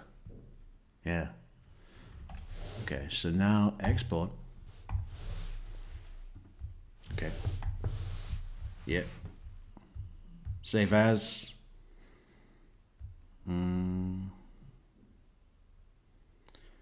What did we called it the 2020? Yeah, that one. Place. Boom! Check it out. Now with spelling. The app. PayPal.me/TrueCrimeMetrix. Support the goddamn channel.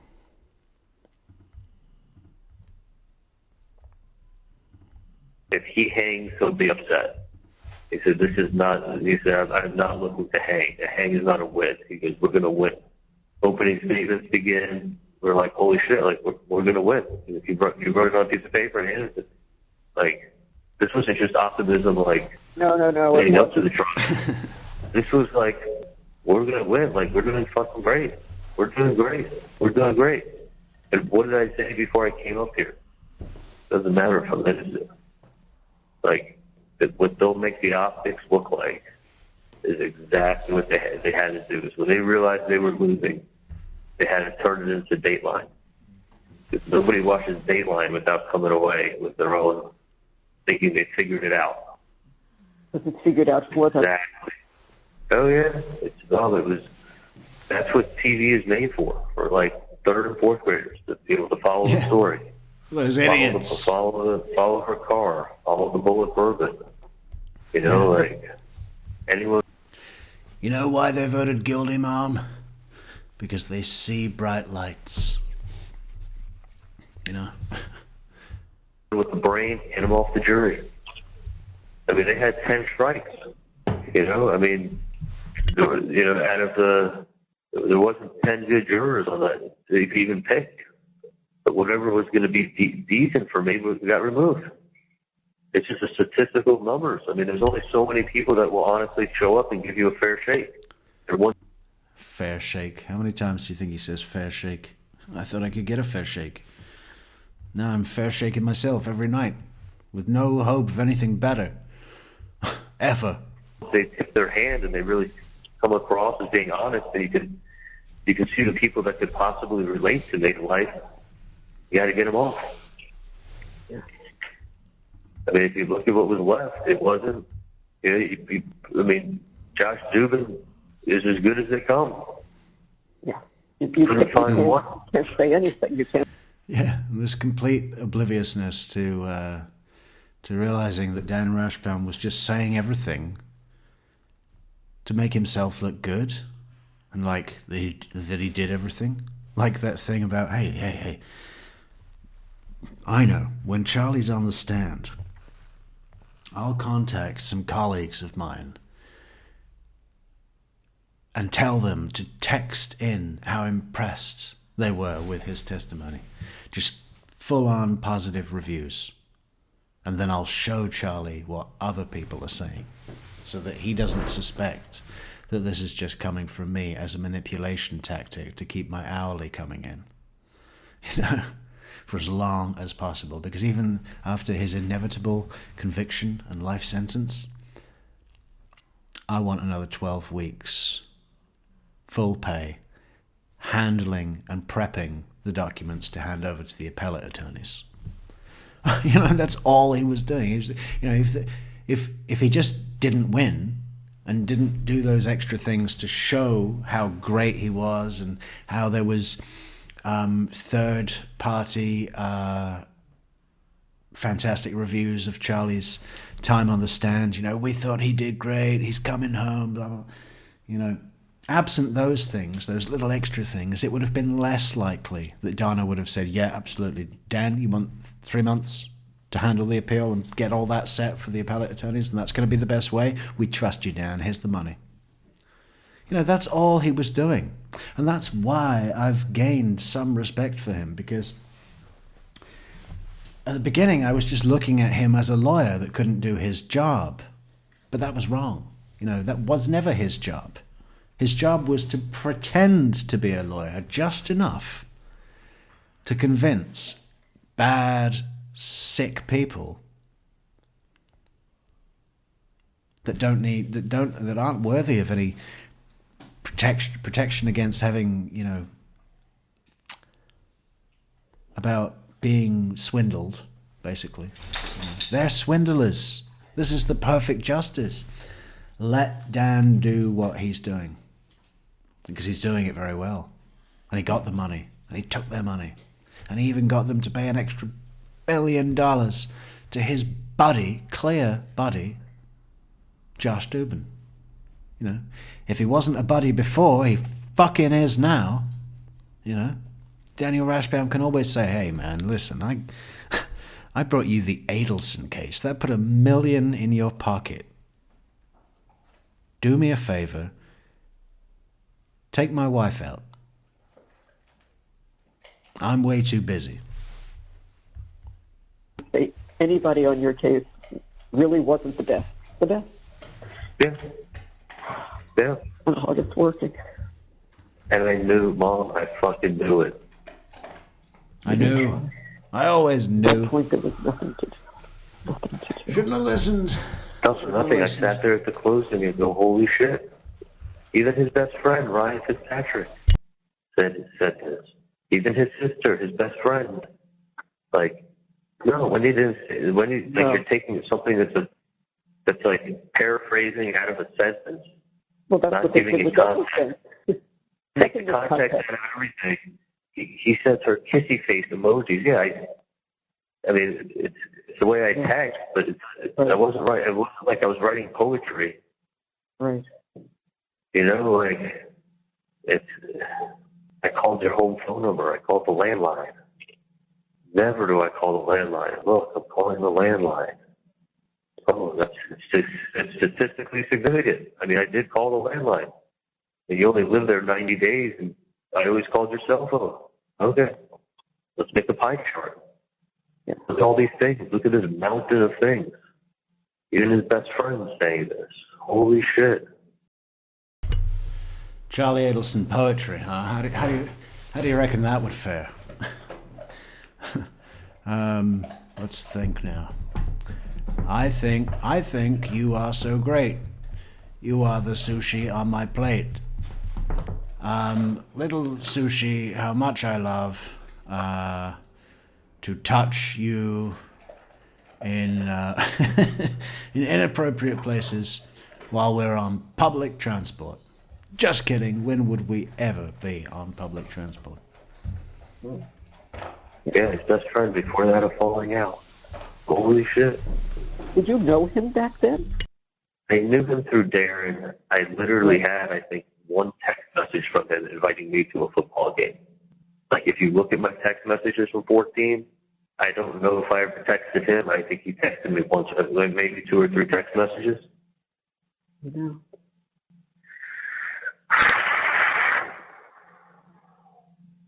Mm-hmm.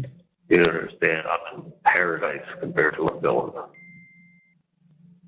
I do understand, Charlie. I really do. I do. Trying to do whatever is possible. I know this is not going to be an immediate fix, but we are trying. Listen, I'm just telling you, this was not the move.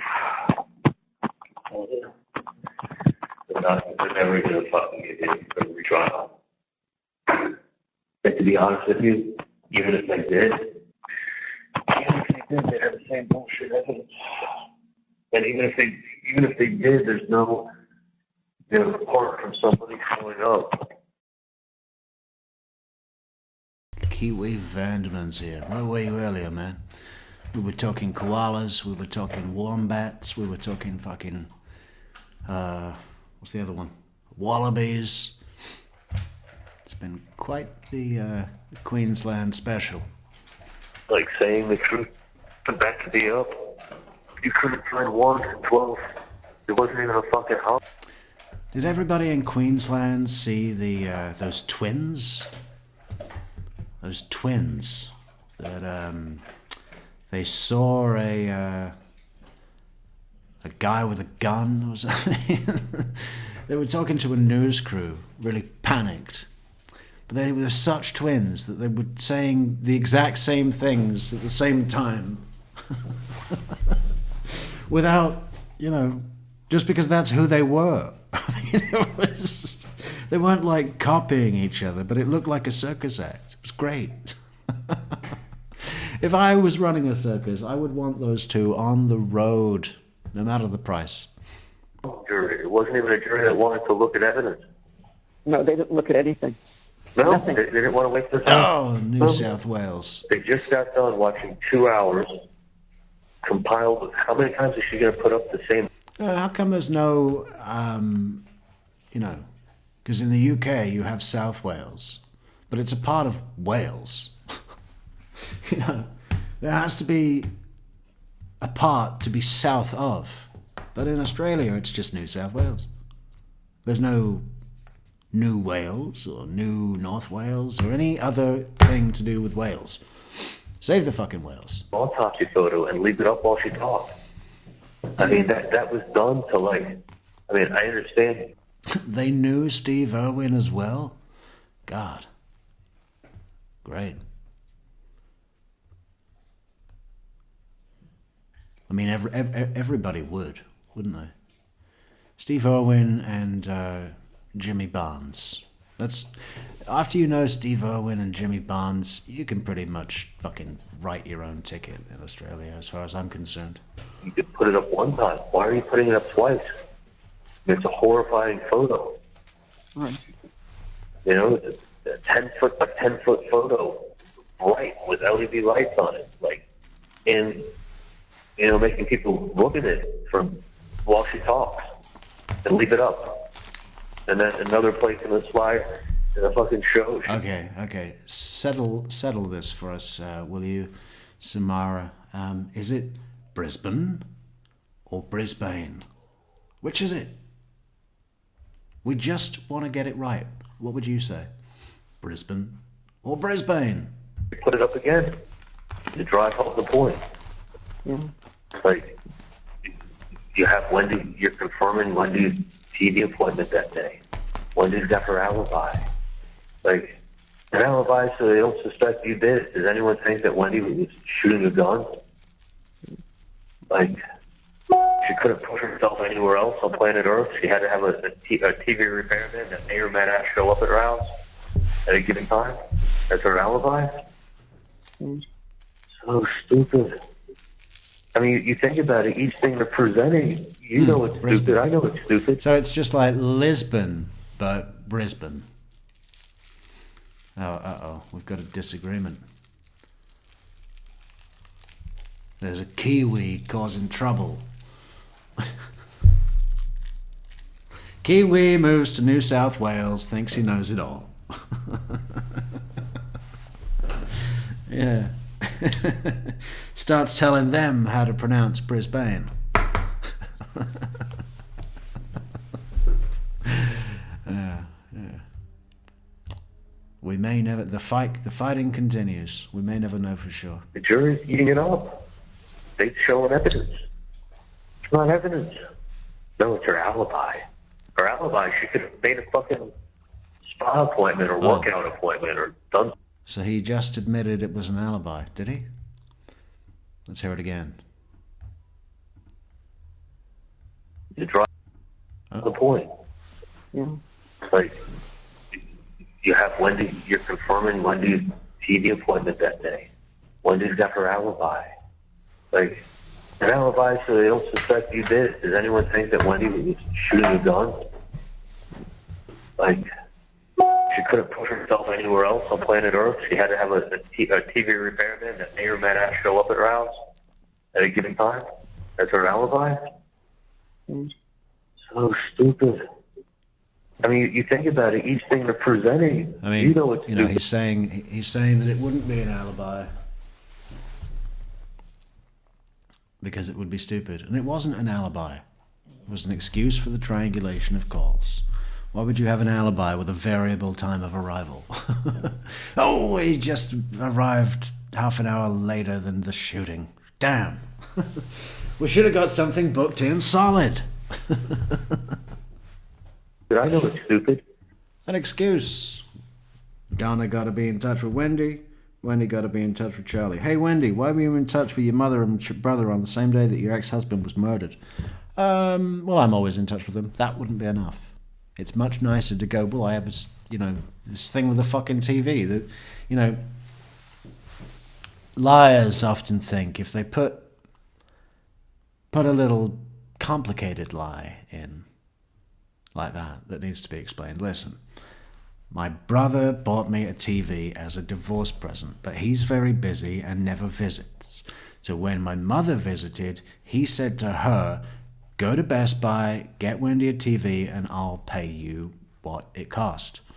Then she gave me the TV, but when she registered the TV with the Geek Squad, she put her address and phone number, which means when I needed to call it in to get the Geek Squad to come and fix my TV that my brother paid for but mother bought, I had to, my mother got the call and then had to contact me to let them know when they would arrive. Let me know when they would arrive. And then, when he did arrive, I had to contact my brother and say, well, should I fix it or get a new one? liars think that if they make a little mess like that, that they have to take the time to explain. They can use that explanation time to distract from the glaring, strangeness of the coincidence. And they can put down, like, acting shocked or whatever. It's like, okay, now I've got to explain this, so let me just go through it. Because it is complicated. But that's not how truth works. The truth isn't conveniently complicated. It might be complicated sometimes, but less often than not. Less, infrequently. Usually it's pretty straightforward. And they don't get that. If it's complicated, make it uncomplicated. And then act as if it was never complicated in the beginning, in the first place. The jury's eating it up. They're showing evidence. It's not evidence. No, it's her alibi. Her alibi, she could have made a fucking spa appointment or workout appointment or done something on the other side of town that she knew she would have been there. I mean, what kind of alibi is it? What if the repairman gets a call in the morning and says, hey, we can't come till, we'll give you a window of 2 to 6. Oh, her whole alibi's ruined now. Based on the repairman. Jeff LaCoste thought he was framed. He thought he was framed for sure. That's why he went in there guns a-blazing and, like, pointing fingers everywhere.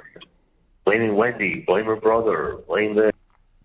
Here in the UK, they are just Jersey, Hampshire, and York. And,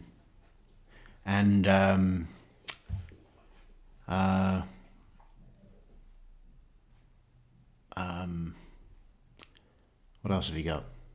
What else did they steal?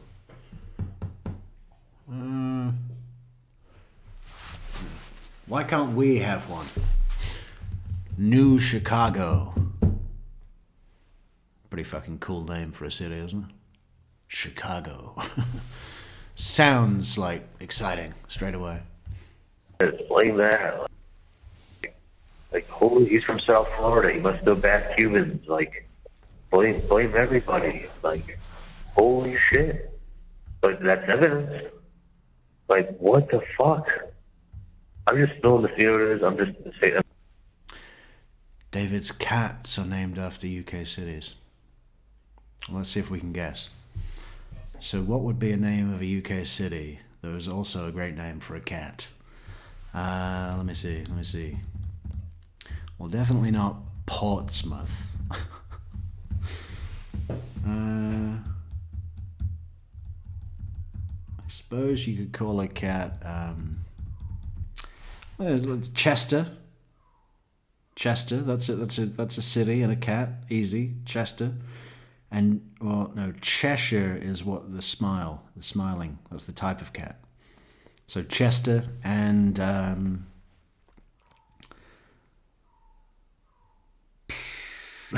can think of so many that are not great names for cat, like Birmingham. This is Birmingham the cat. Actually, I really like that now. If I ever have a cat, which I probably won't, because I don't trust them. Egyptian aliens.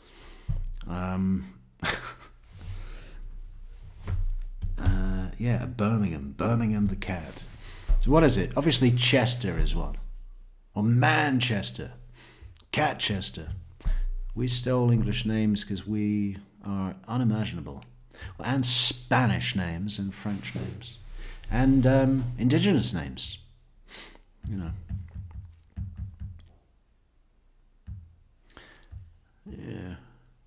Then we stole Spanish vocabulary so we could. Manchester is indeed one of them. And yes, he is called Chester at times. Okay. Manchester and London.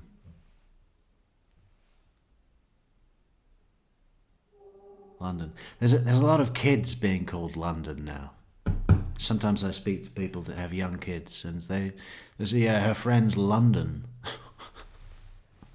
The fuck? When did that become a name? His original name was Stilton. I named him Cotswold. Right. Well, that'd be a range of mountains. or sort of mountains, hills, large hills. I'm still in the state of shock, even though I knew this was going to happen. No, of course you are. For years and years, I knew that if I went to Tallahassee, it was going to be a joke. I remember when this girl that John Cook knew, Christy, came down. She was taking pictures of me and John and sending them back to friends back home. And I'm like, oh, I want to, like, because she's like, it's such a big story back home. It's like the biggest thing on the news. I mean, it's the biggest thing on the news for years. We got Brisbane Gate. So it is Brisbane. Brisbane. What else are we saying here? Kiwi Vataman, you are right. I typed it wrong. I thought you were taking the piss and calling it Brisbane. Like a bin, like trash, like it's trash. Yeah. Sydney boy, I reckon. Looking down on all other cities, apart from Perth. Way over there. Years and years and years. You got Dateline in 2020 coming to Tallahassee to do put them like. I want to get someone from fucking Darwin in the house. Anyone from Darwin? You know, anywhere in the Northern Territory, it'll be an honor. They're on the map for this. Tallahassee doesn't make national news for anything other than Ron DeSantis. Yeah. You know, this is making national and world news. They could have brought my dog up here and they would have convicted me. Oh, yeah. Yeah, absolutely. Dan said the same thing. They could have arrested your dog, brought him up to trial, had him cross-examined by Georgia Kappelman, and they would have found your dog guilty as hell. Life in jail. There was no justice here. This is not any form of justice. This is vigilante justice, but this is not justice. That's all it was vigilante justice. Vigilante justice. That's exactly what I said 2 years ago. I said, I go up to Tallahassee, I will not get a fair trial. It's going to be a fucking joke. But I was like, I'm innocent. They're not going to have anything to show that I was part of something I wasn't part of. Like anything that was real evidence that came in, at the very least, a reasonable doubt. No, you don't have. They can't tell you what to look at and what not to look at. They were planning a birthday party. Yeah, July 5th. Talking about birthday presents. Yeah, that's usually what you do a few weeks before when you're trying to figure out what you're going to do. You know, Wendy, what did you get your dad for his birthday? I don't know, 10 years ago. I don't know when I got that 8 years ago or 7 years ago. I'm glad there's messages to show that I bought the catering. But Jesus Christ.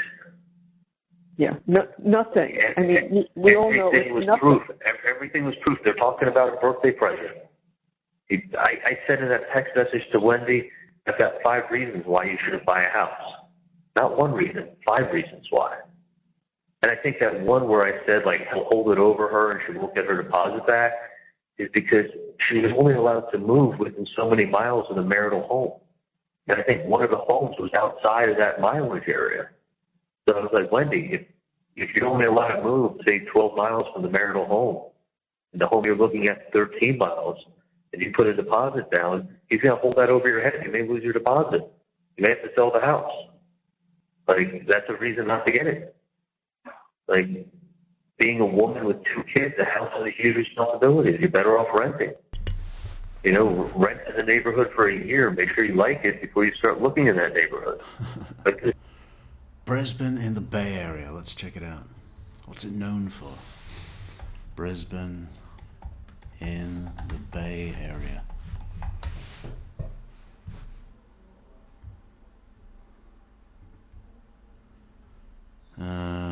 Is a small city in San Mateo County,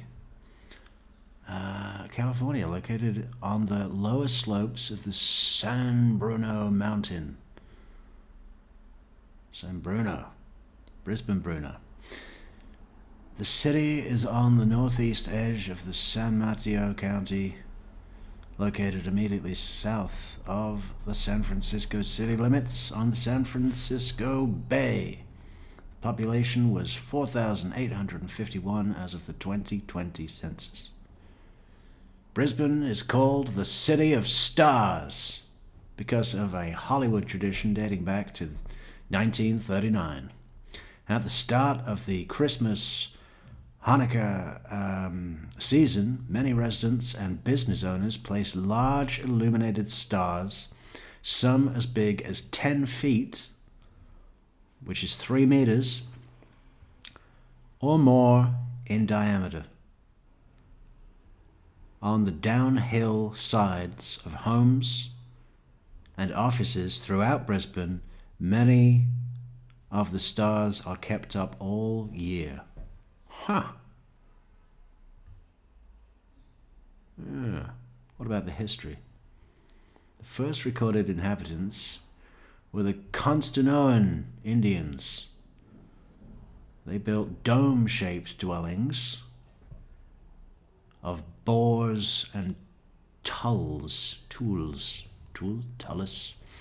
By 1776, Spanish explorers had arrived, and the Franciscan missionaries soon followed, leaving numerous large land grants in their wake. With Mexican rule, the lands controlled by the mission were released to private enterprise. Blah, blah, blah, blah, blah, blah, blah. When did it get taken over? Well, not for some years, I guess. But we may never know. We may never know. Lots of reasons. 5 reasons to fix it. Those people with their stars. See, David knows all about it. He's been fucking hating on those people. What about, should we look at a picture? Brisbane, California, stars. Wonder if there's some shitstorm on Reddit about it. I knew it. Reddit, straight away. Top of Google.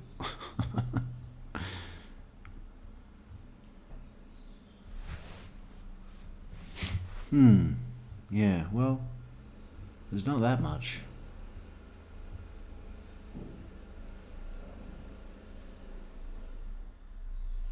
Yeah, no, I thought it'd be something else. Oh, here we go. Wow, check that out. Save image. Max.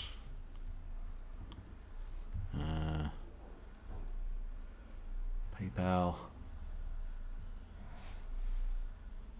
There you go. This is the one. Check it out. So he's just put that star right up outside his house, facing downhill. It's a big mirror so you can see the bay in the star, and then the bay becomes the star of this show. What about that house, huh? Fucking hell, you gotta climb all that way up there to get in your front door? Why would that be a good idea? You know, bags of shopping, food shopping, whole carload. And it rains a lot too, so, you know, good luck not getting wet. No, ground floor level, with a covering, with a porch roof, so that you can put the shopping under it there when it's raining. Easy. That's right. You don't do that. Oh, thank you, Charlie. You're a miracle worker. Well, I think I got looking to not look at buying a house that she was going to make a mistake with. I mean, wasn't she looking at buying a house in the springtime? Was I stopping her in the springtime? No. No. I mean, it's just like, you can't be your evidence on one side and then not your evidence on the other side. Right. It didn't matter, Mom. No, it didn't. I mean, people that were coming out to be jurors were also coming into the courtroom to watch the proceedings. People like that guy who posted about the case who said he was a good juror. He answered everything correctly. And then they reviewed his social media. Thank God it was public. If he had prior, that's actually I would have known. yeah. But he's putting social media posts about wanting to kill people involved in the case. Yeah. Mm-hmm. I mean, they deliberate. They made their minds. I mean, how many times are you going to show the same autopsy photos? Horrible photos. Sickening. That's where they did it. Worse. The same photos they showed the first time that they showed it. 3 different times in the trial, they kept showing the same photos. Nobody's disputing that a murder was committed, but like, it's enough to make you angry when you watch this, look at the photos. Oh, fuck. Mm-hmm. Oh, God. I'm literally just in shock. I'm in shock, but I'm not in shock. I'm in shock and anger. It's shocking. Yeah. It's shock, it's anger, it's hating the fact that I knew what it was going to be. And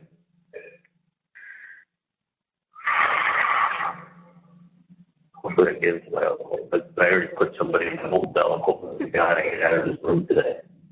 I mean, it's making it worse, to be honest with you. Oh, of course. It's so much worse. You said this guy comes around 9 to 5.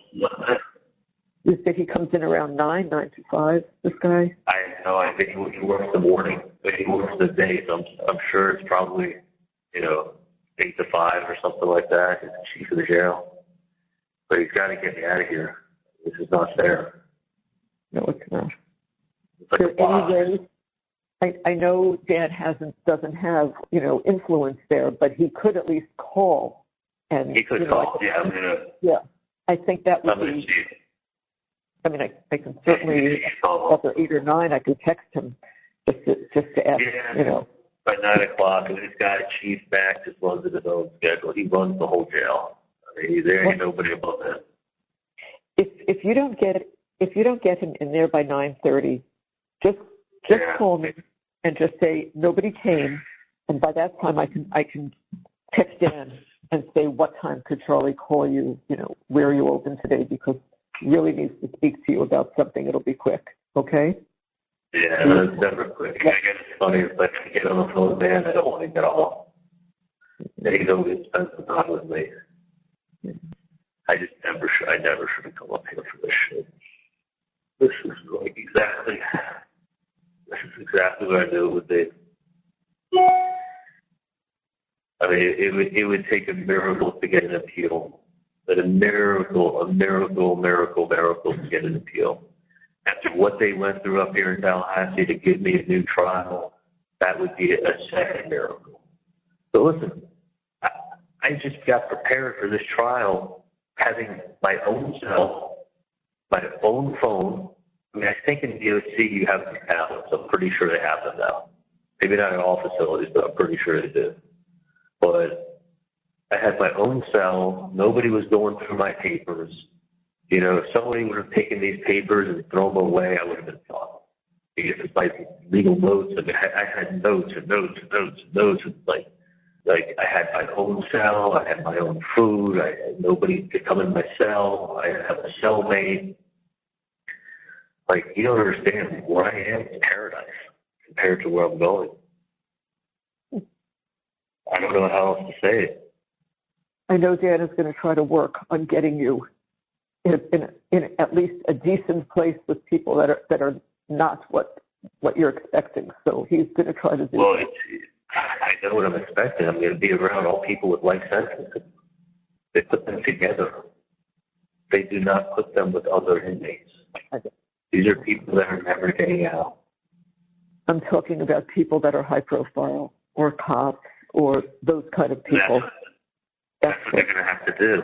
Or high-profile cases where people, they can't put them with other inmates because they'll get killed.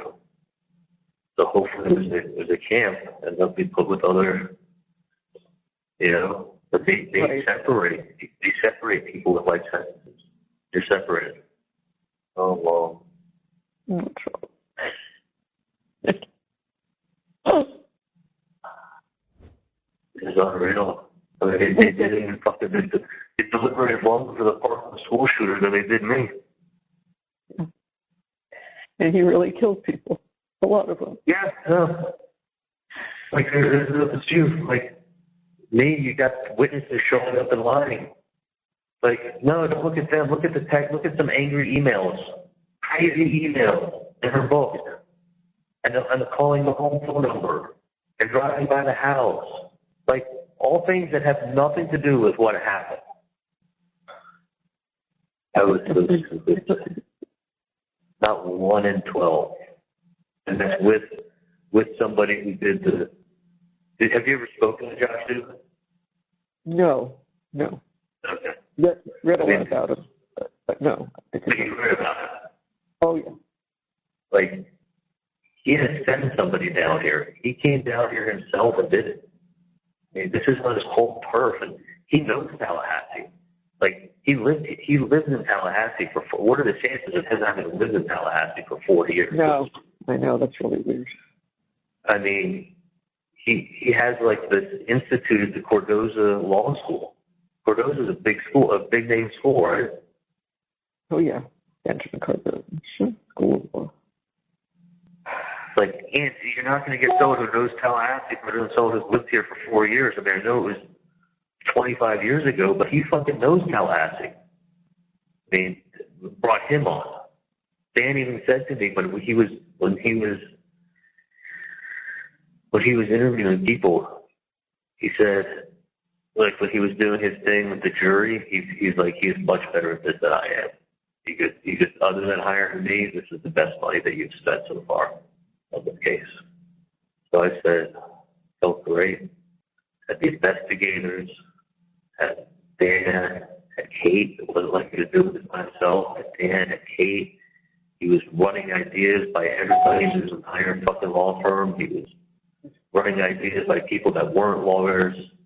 I mean, every time he got on a bicycle, he was talking to the guys that he played with. He was talking to his tennis player friends. He was, calling me up all excited all the time. I'd talk to him. Great news, great news, great news, great news. Huge day today. Great news, great news, great development, found this, found that. Right, I know. Like, I mean, nothing but, like... Charlie, in a normal jury, this would not have happened. This would no way have happened. Yeah. No. And that's why I was never going to get a fucking fair trial up here. Never. I hung around for fucking nothing. It wasn't even close. And you're talking like I was in my best mental state. You know how much time I spent meeting with Dan? Oh. How many days Dan came up to Tallahassee and, like, spent the whole day with me? I'm never going to be as sharp as a mind as I had when I testified. I'm never going to look the way I did when I testified. Nothing's ever going to be, that was the A game. Yeah. No? Yeah. Okay. This was the A game. I know. This was, that's the other thing. It's like, it's not like it's not like we cut corners. It's not like we didn't get to 10 people. It's not like, I didn't have an attorney that really worked that hard. These cases that you come back and you win, it's major fuck-ups from the judge, and they didn't have the right jury. Like, this was done with with pulling out all the stops.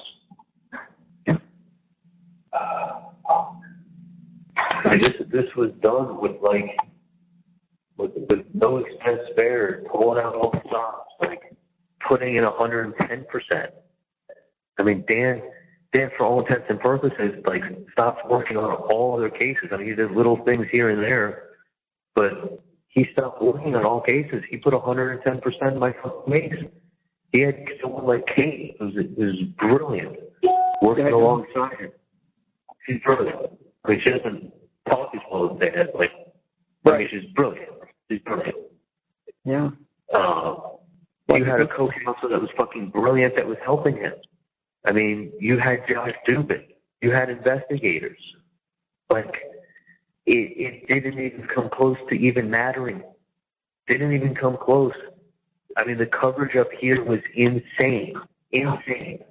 I don't know how you can have a trial in a town with this much coverage. I mean, but I think wherever I go, there'd be bloggers, and I think Cattleman will show up with her same 2-hour presentation going, come on, guys, use your all common sense. Use your common sense. Even his best friend, even his sister, even this, the text messages, the emails. Oh, look, they're like best friends. Oh, he still dated her for 4 or 5 months after. Like, no, I broke up with her that week. I said I broke up with her that week. I started dating Whitney. We were done. Like, why do you keep telling me that we were together for 5 months? That's not what I said. That doesn't support it. It's okay, we slept together one time 4 months later. Like, but that's not we weren't in a relationship for 5 months and we ended things that week.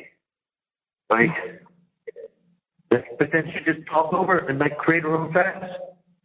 Create her own facts in closing.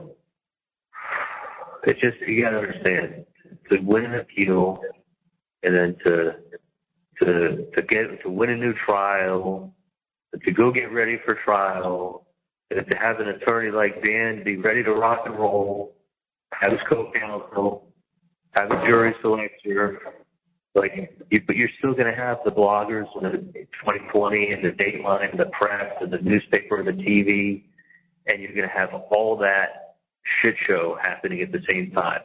And there's a lot of things on there that you can't explain why Wendi showed up at his house.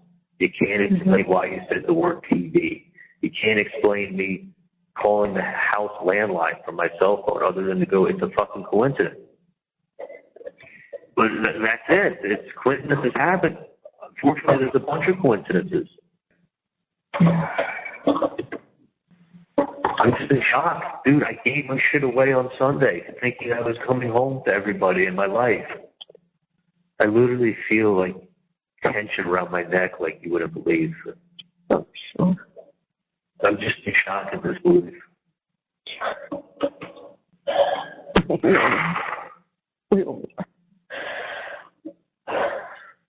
I know it's going to go from it's always shock, then anger, sadness. Well, you're angry, you're sad, you're all of those things. And you have every right to be all of that because it's a miscarriage.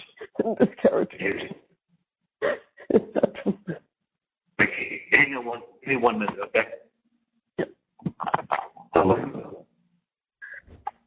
I'm here. Thank you. Give me 1 minute, okay? Of course, of course.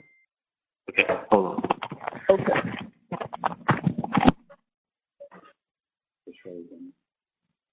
Hey. Hey, John.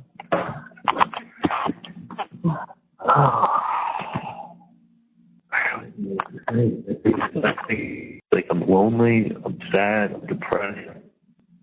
I know that's why they get you the hell out of there. At least you see people. Terrible.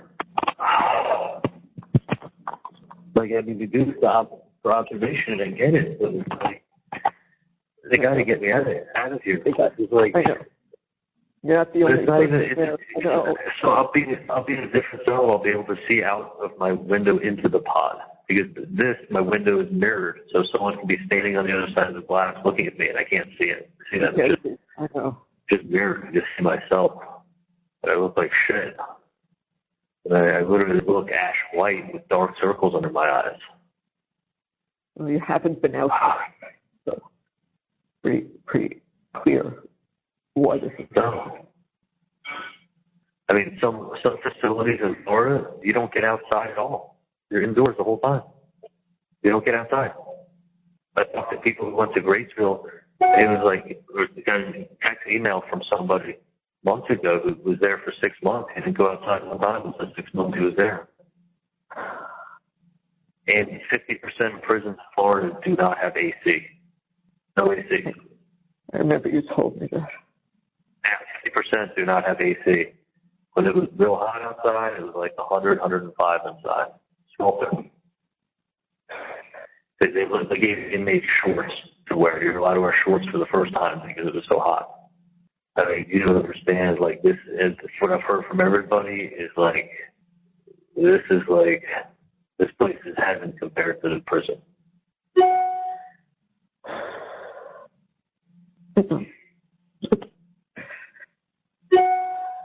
I don't know what influence he can find for you, Charlie. But you know he's going to try. Well, they're going to try. They'll get me into some protective management. They can't put with what they've done with this case. It can't be put with people that aren't in protective custody. No, they can't.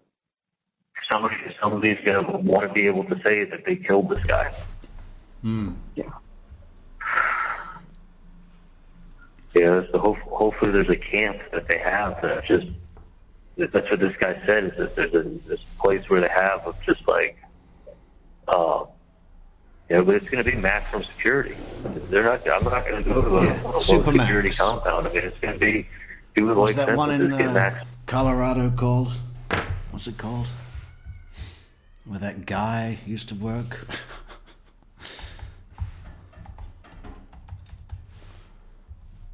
It's called ADX Florence. Is that it? ADX. God, doesn't that just sound the opposite of welcoming? Welcome to ADX. Security. Who was telling you this about, that there are places that have more security? The only, the only better place to be would be FUNEMNX.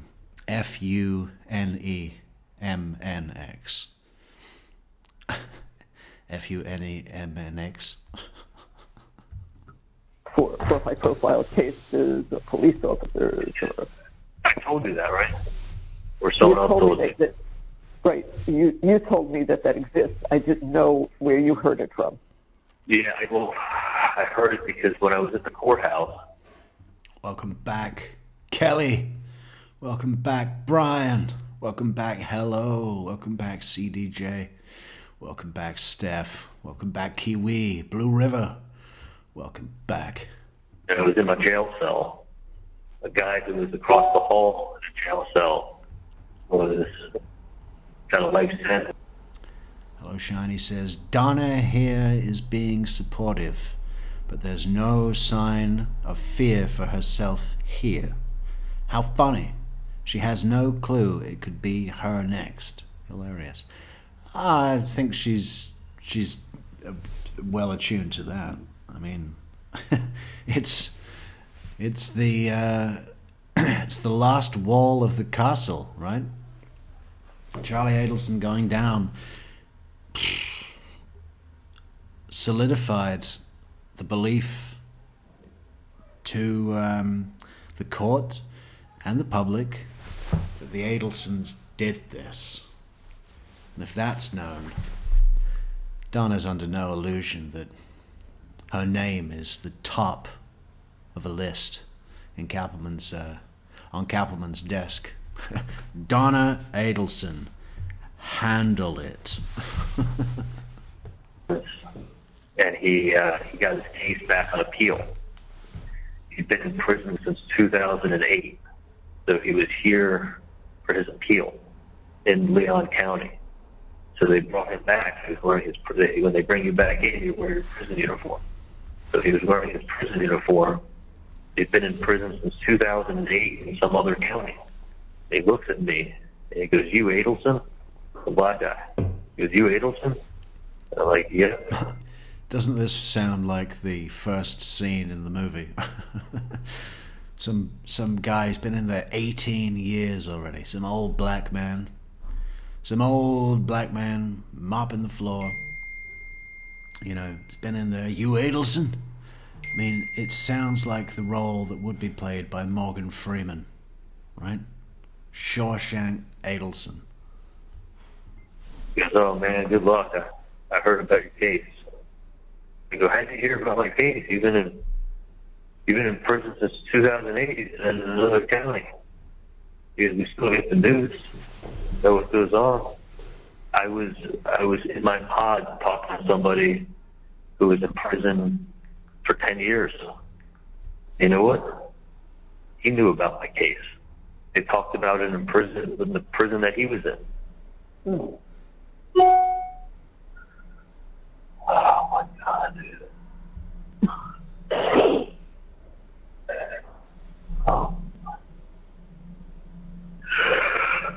Oh my God, I'm in shock. literally just I go from like shock to sadness. When I'm shocked, I'm not sad. When I think of Roman, I get sad. I'm shocked you're angry. I mean, we're all angry. It's unbelievable what my life was and what it became. And I'm going to be honest with you, this ain't changing overnight. And everything is gone. Like, let's be honest, everything is gone. It wasn't even close coming up here. Exactly what I thought it would be. I mean, how can I be so right and everyone else be so fucking wrong? Want to share their thoughts with me. You know what I'm talking about. I know what you're talking about.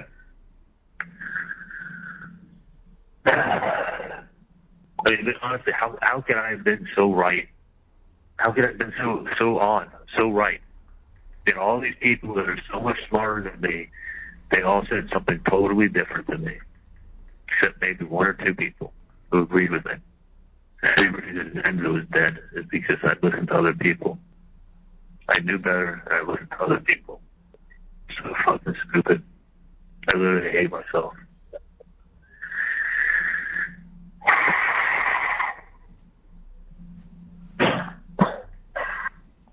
Charlie,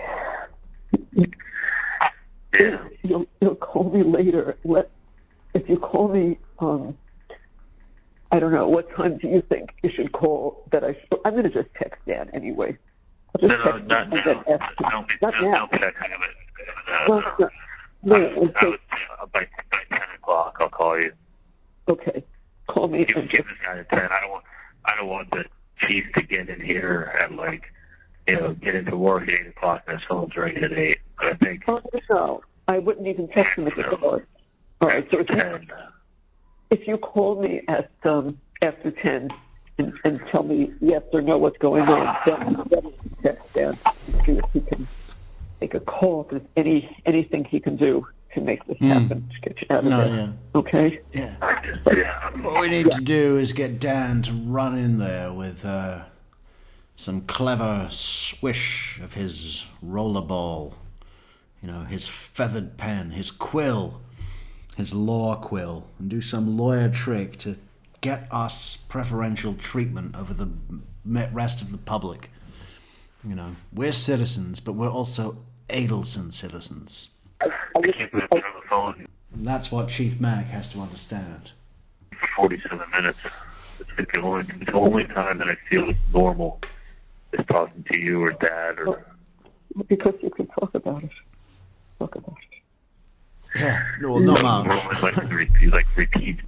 I can't say what's really on my mind.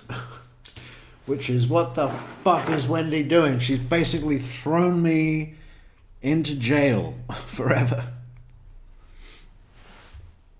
So he's like, when he's like, oh yeah, we're doing good. He said yesterday, he goes, this will all be over soon. Like, shit, he must have heard that from her mom just talking to her.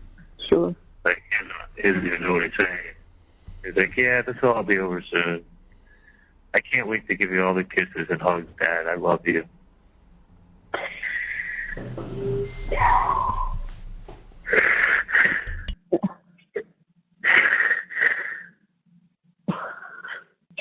Can't wrap my head around it. Can't wrap my head around it.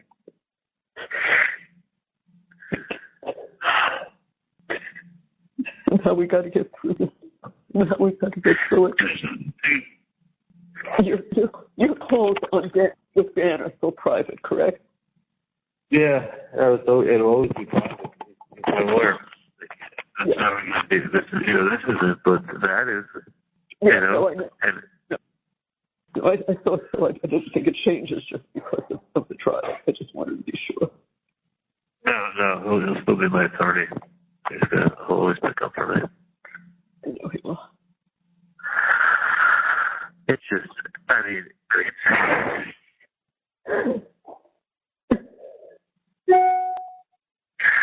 there was no way I was getting a fair trial up here. There is no way on God's green earth And that I I got thought that, but then when we saw the trial and we heard Dan and we heard you and she was away, everybody said, look at what just happened. There's no way in hell. There's no way in hell. No way. And then they didn't deliberate. No. They had a mountain of it was my dad's birthday party, my mom's crazy emails, my sister showing up, me calling her landline. Yeah, I was pulling into Adam's garage. I was going to be getting in the elevator. I get shitty cell service, so I'm going to call you from a different number. Like I wanted her to pick up, but she didn't see it was my number from my cell. I know I get bad service in that building. Like, I'm still calling her cell phone number. I'm not hiding. I didn't say, hey, Katie, give me a different number to call you from, and I'm going to call you from a different number. That's when you want privacy. Like, when I spoke to Erica, I wanted privacy. And Mike had just told me 2 days earlier, don't talk about anything. Yeah. When I spoke to Erica, I wanted privacy because of our after-hours activities. I mean, what was he doing with that woman? You know? Reminds me of that scene in Bad Santa where he's got this fetish for larger prostitutes. Very larger prostitutes. You know, could Charlie Adelson have had the same kink? We don't know. Don't talk about Katie. You know, don't talk to Katie. Beth! You know, don't talk to anybody about the case. So, Eric, I think we lost Christina hours ago. She fell down. She fell over all of her own information. And came tumbling down the stairs like a giant egg with arms and legs and a head. You know, the head is part of the egg. Erica was going to say, and I was like, I wanted privacy. So I said, Erica, I'll call you from a landline to your cell phone. Yeah, well, I wanted privacy there, but that was the only time. And it's just because I didn't know what Erica was going to say, and out of abundance of caution, Mike was telling me not to talk about anything with her, so I wanted privacy. Like, that's with Erica. Katie, I said, here, I'll call you on your cell. I'm calling you from a different number because I wasn't going to get service in that building. So I knew. So I just wanted her to pick up if she sees a different number coming in 2 minutes. Like, there was nothing being hidden. I had put a mountain of bullshit with the autopsy photos that they kept putting up, upsetting people, the media. Her going, come on, guys. It's just use your common sense. You know, beyond a reasonable doubt doesn't mean, it, you know, you just have to, like, if you feel, you think he's guilty, then he's guilty. Like, no, beyond a reasonable doubt means you have to think that is there any other way this could have happened. That's right, but that wasn't told to them, and that's what I don't understand, how she gets away with the last words saying that, because that's incorrect. It made it seem, honestly, like, yeah, I think the Chiefs are better than the Dolphins. Like, is it beyond a reasonable doubt that the Chiefs are going to win? No, not even close. But would I say, yeah, I'm pretty sure that looking at everything, I think the Chiefs are better than the Dolphins, for sure. From an outsider, I get it. You put lots of circumstantial stuff together, and you go, yeah, it kind of looks this way. I get it. But does it mean that, no, it couldn't have happened any other way? Not with Wendi showing up at Dan's house. She couldn't help herself, as Kappelman said. Wendi couldn't help herself. She had to show up. She narrates things that have... She's narrating and giving meaning Wendi never said, well, I couldn't help myself, or that's what I needed to... I mean, come on, it's just so absurd. No, but, like, so when people think about Wendi showing up, what is the explanation that sticks in their head? Wendi couldn't help herself. She had to show up to make sure it was done. That's, you know, the simplest explanation, the obvious explanation, right? Mm-hmm. Not she was driving to buy a bottle of liquor, and that's the only liquor store she's ever gone to, and that's how she knows when to get there, so she went her way. So she drove 5 miles out of. She drove a 5-mile, 6-mile route instead of a 3-mile route. I still go. That's funny. I still go to the. I used to go to the CVS across the street from Nova, to that liquor store from my house, because when I lived right by Nova, that's the same store that I would always go to. I don't know why people do that. I do that with pharmacies also. I still would drive to the pharmacy across the street from Nova that I used to go to when I lived at Nova for all those years. Yeah. When there's a pharmacy literally 2 traffic lights down on 441, and there's a liquor store right, it's like 2 traffic lights on 441, I still went to the one by Nova. I know. I guess I'm just still in shock, and it's still the whole thing of like getting my life back to find out that I'm not. I mean, listen, it is shock because it's like it wasn't even 24 hours earlier that everyone knew that's it. You're going to win, you go home. Or if there's some crazy thing and there's a hung jury, so be it. But it was clear. It was clear that you were telling the truth. It was clear you had a ton of probable doubts. I mean, it was clear to everybody. Everybody. This was not like, oh, this is going down, this is going down. It wasn't anything like that. That's what makes it so difficult. Nothing was going bad.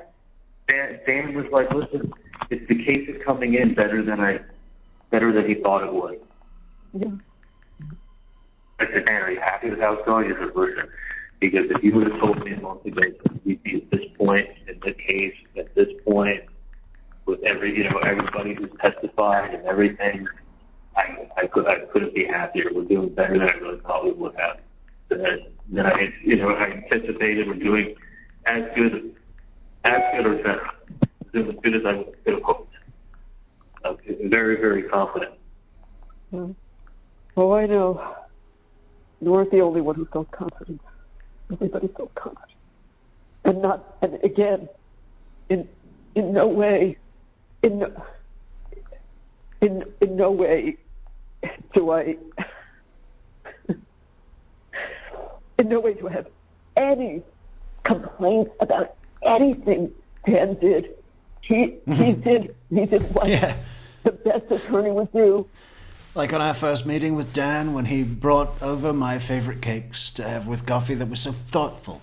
He's such a good Jewish boy. I have no complaints about Dan. When he brought those coffee cakes, I knew that I wanted him to be like on full-time retainer. Dan, here's a piece of paper with my name on it. Write down any number and I will pay. The most research that could be done, the most hours that could be put in, nights and weekends. I know he sat on the phone for hours the first 5 months that you were in solitary. He sat on the phone at night with you. I mean, my dad and I look at each other and say, what else could we have done? Was there anything else that we could have done that we didn't do? And so we had the best, and we had the truly consultant. What our good friend in New Mexico says, Brian says, Metrix is the hardest working man on YouTube. I used to work like that until my legs just quit on me, saying that so everyone knows how much we appreciate him. Me. Thank you, Brian. We had the best. And we had Tallahassee. We had the best. We had the best team and the worst jury and judge, corrupt, biased. Wait till my husband gets in there and gives that judge a piece of his mind.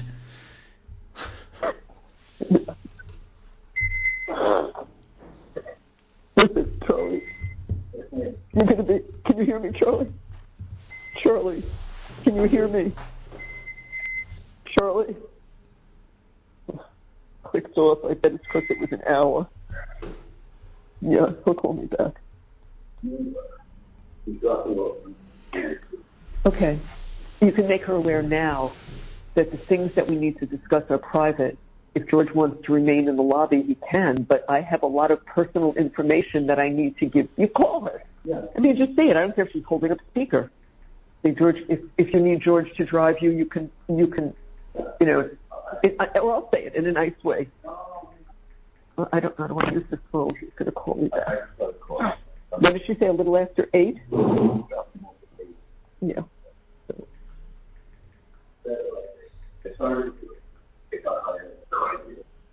I'll meet her downstairs. I'll tell her.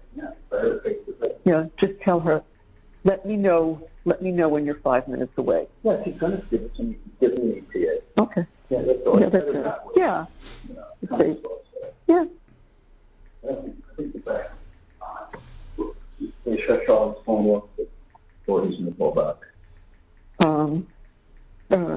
No, I don't know. I mean, it just clicked off. No, because my daughter comes up. I don't care what I wear. George is not coming in.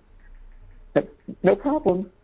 And if we finish and she still would like to stay a little bit and have George come up, I have no problem. It's just that everything I'm doing is personal with her. So, no.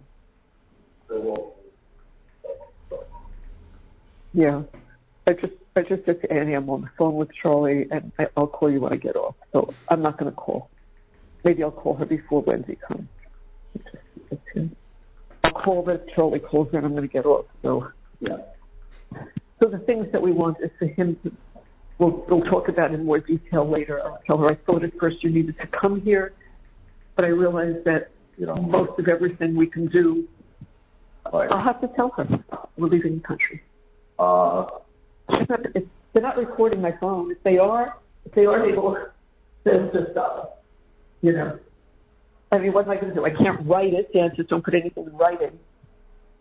I can't. What am I supposed to do? Should I? I can't. So I'm supposed to call Dan, but that line is recorded. Because I don't have a private line. So they can either hear me tell Dan to call Annie, or they're going to hear me tell Annie. They might as well hear me. Yeah. I mean, what's the option? Or Annie Cunningham. Yeah, No. we can't write it, we can't call it, we can't fix it. But I'll tell her that there's business things. They keep telling us to go to the messenger board. And it involves, it shouldn't be a whole lot of work, but it's going to be some, because she's going to need to be able to contact the handyman, check apartment numbers. We'll give him all the information he needs. He'll send Ron a picture of broken cabinets, and Ron will say, yes, go ahead and replace these. You know what I'm saying? No, I'm not going to tell her details. I'll just say Harvey will talk to him later. Call Annie Cunningham. Annie Cunningham. Hey, it's Clamfish. Annie Cunningham. No. I don't know if he's going to get out of there. His mind if he's there all day. You have to let him out for a shower.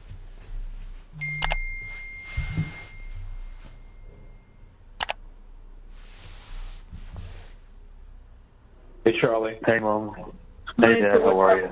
What happened before the phone just cut, and then I kept trying to call you back, and it kept saying this PIN number is in use.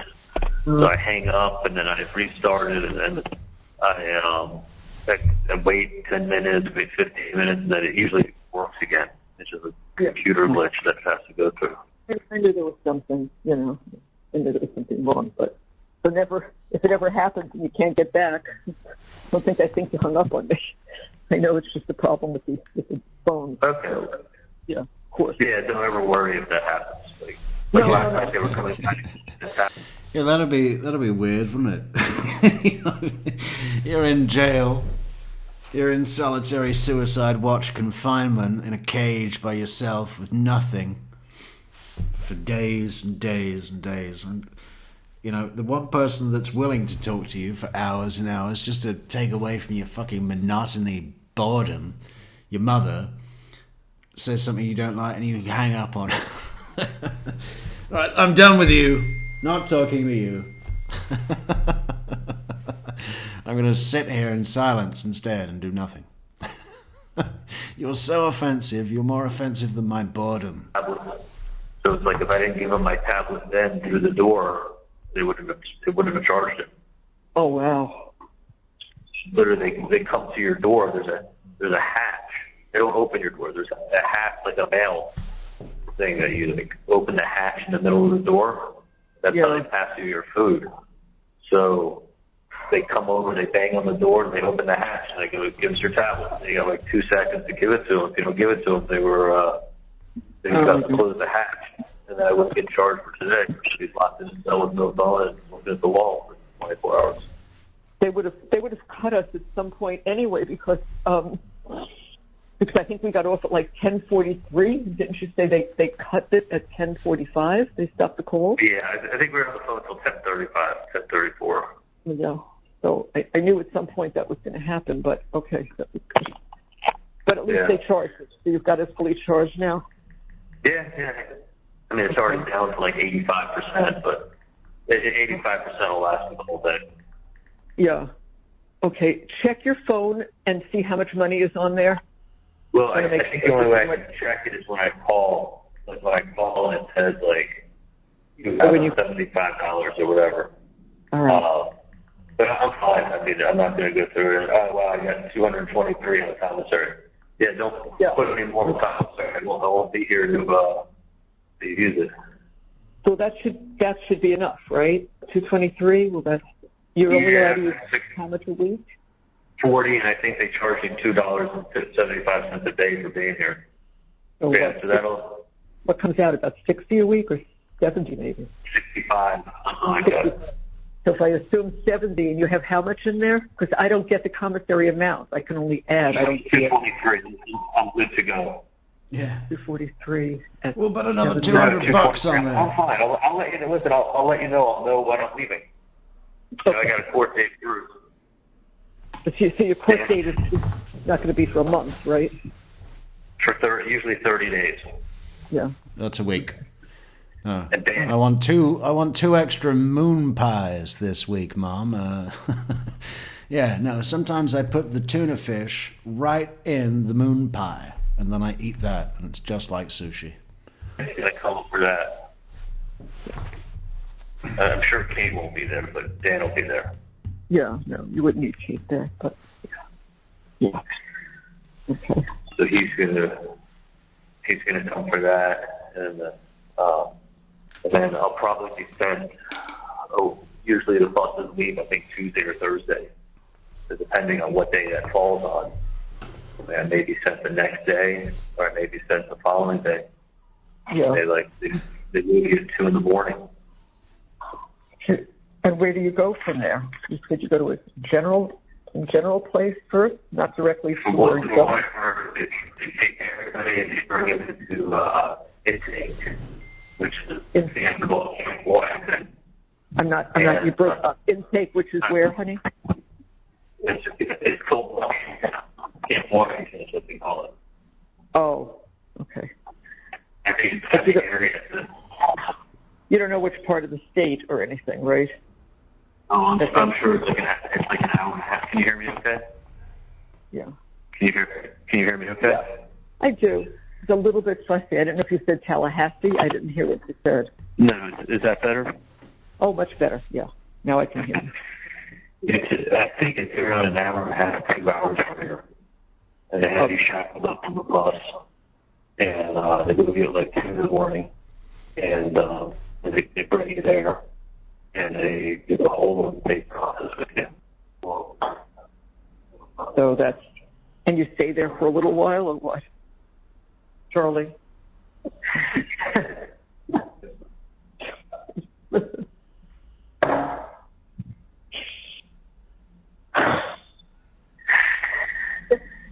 They want to know there for could be a month, could be longer. And then they get you sorted out to where you're going to go.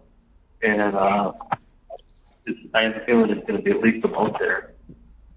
Really? Supposedly, I asked an officer yesterday, I think you're allowed visitors there. Because once you get to a prison, you're allowed visitors in the city.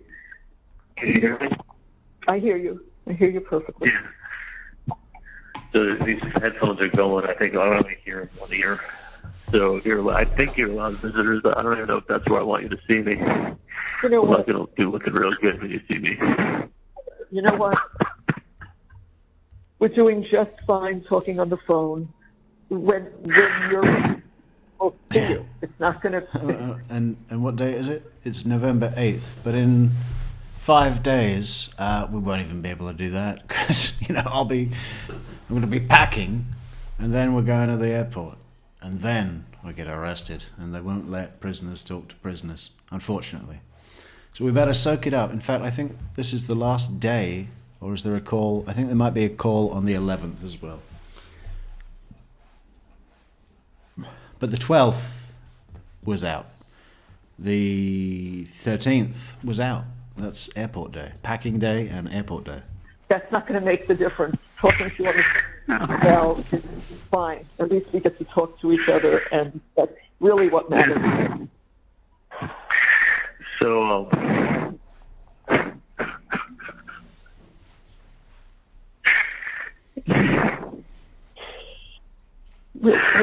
We'll always be able to talk to you, Charlie. We will always be able to talk to you at any time. anytime, Charlie. Anytime. Anytime you call. I wish we could call you, but we can't. We have to just wait. So, They're gonna take that and take over all the rules to teach you about prison. Like, you have to have your bed made with hospital corners, and you have to have a 6-inch collar to your bed every single day. It's run like boot camp. So your bed has to be made with a folded over 6-inch collar. And there's someone told me there's a line spray-painted into the bed so they can measure if it's a 6-inch collar, not a 5-inch collar. And then it has to, you have to learn the rules and everything about stuff about prison. Hey, Charlie, that's good for you, man. You should do that even when you're not in prison. I mean, I don't do it to that much precision. Make your bed, Easy. That's an easy win. Prison schools, who was explaining today. Someone told me about it. This is a guy who's been to prison for 10 years. I used to hang out with here. He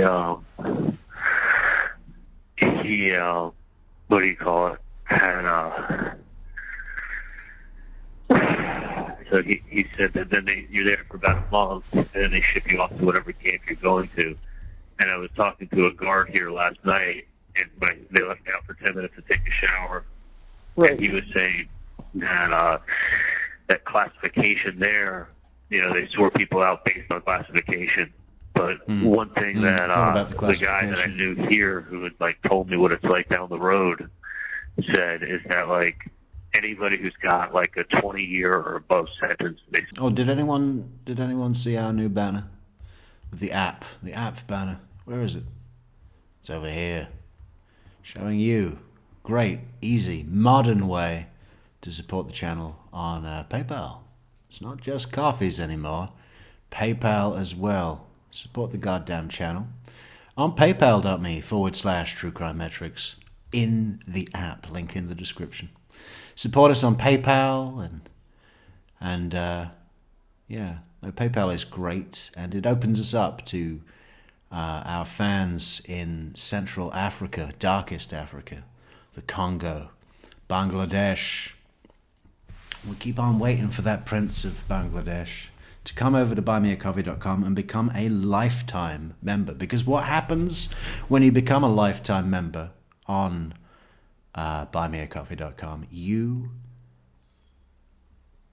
receive a free, completely free, t-shirt or mug of your choosing from our merch store on bonfire.com/true-metrics.crime. No, the other way around. True-crime-metrics.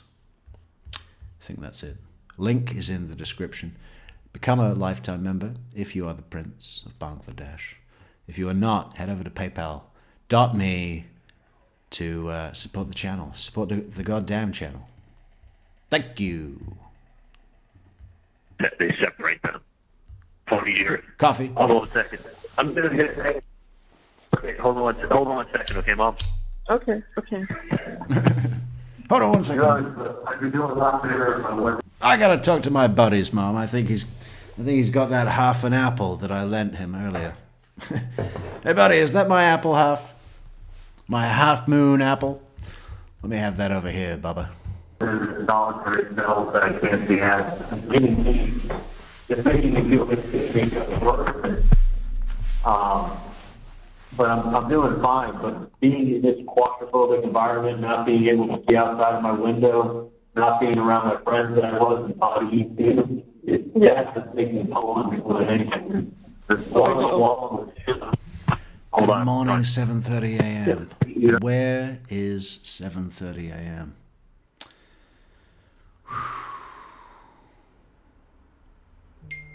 Somewhere in the Midwest. No. Katerina Scarcella is in... I don't know. It's got to be Central Time, right? Maybe north of the border. Winnipeg. Welcome back, Manitoba. Understand what I'm saying? Of course. Okay, I greatly appreciate it. You're talking about putting me back into E2. It would help if you cared about me. It would help me out a lot. No, not at all. I just want to get back to E2 and be able to move around and get out of the cell. I feel like I'm being punished right now for nothing. I don't think it's really fair. If you could do anything to help me get back to where I was, I'd be greatly appreciative. This is not good for my mental health. You no idea what time?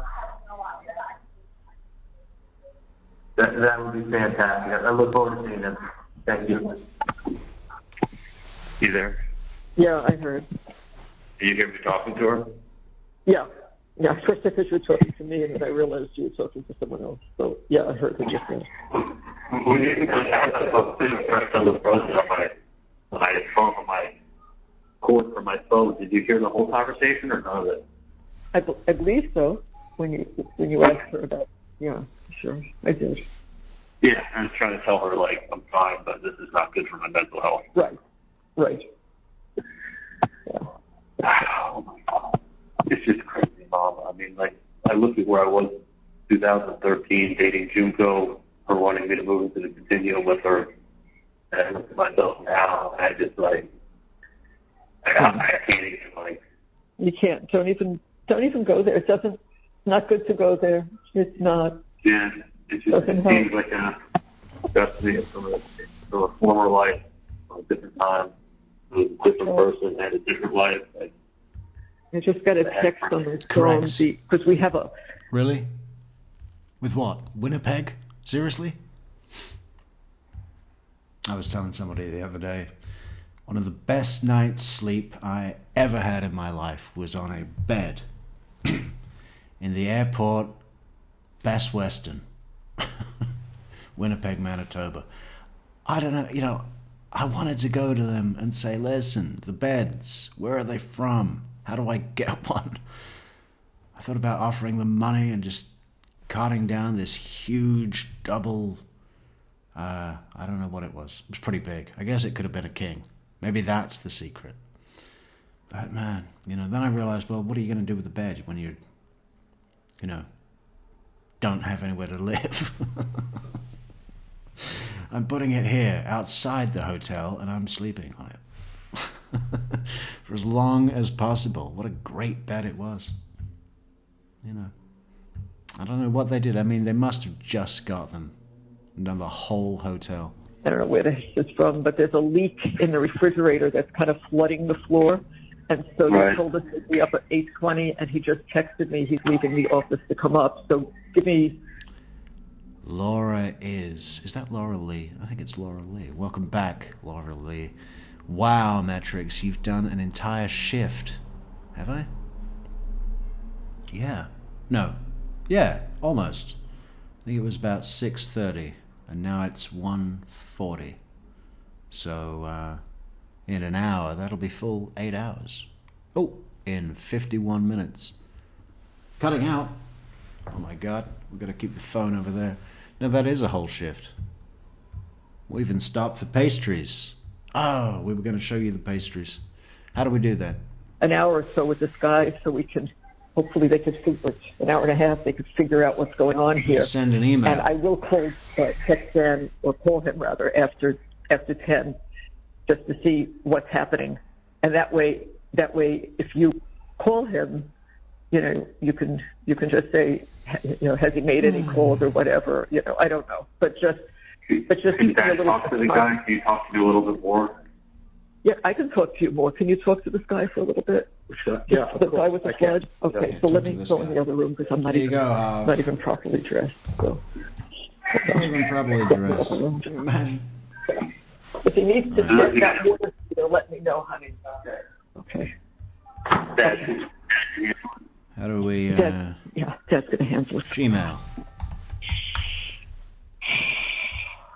Not that one. How's that doing? Personal. I haven't spoken to the children. Hey, why don't we have to look at some letters from Jodi Arias? I haven't spoken to them yet. I will. Unnamed. My plan is to speak to them. And just press pause. Because we need to show you the cakes. The cakes of truth. Oh, yeah, support the goddamn channel on paypal.me/True Crime Metrix, but that's not really why we're here. We're looking for this one, the cakes. Oh. Oh! I mean, it looks a bit green. It looked way better in person. There's a flash on this. Too many raisins, my only complaint. It was fucking huge. It was as big as my foot. We finished the whole thing, me and Soap. Piebird! Welcome back. Welcome back, Piebird. Yeah, I kind of want another one. I don't think there's anything... Well, no. There's frozen peas. Could whip up a batch. Maybe some sweet corn, too. A little bit of peas and sweet corn. Knob of butter. Sprinkle of salt. What else could we put? Sometimes, if you grab some fresh mint leaves and crush them up, and then you mix them with peas, bit of salt, maybe oil or butter, you end up with macho peas, which are very good. Very good. I mean, you could just have that as a dish on its own, Would that be healthy? Probably. I mean, it's a vegetable, right? The pea is a vegetable. So a whole bowl would be health, surely.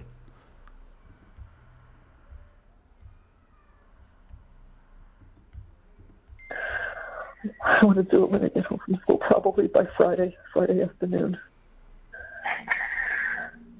Today's only Wednesday. Blueberry. Today's Yeah, Wednesday. blueberry. I like blueberry. We had some wildcat come in here earlier, Laura, claiming that double chocolate chip was the way to go. I disagree. Fresh blueberry, a whole handful. Well, now, I just want enough, not too many, You can have too many.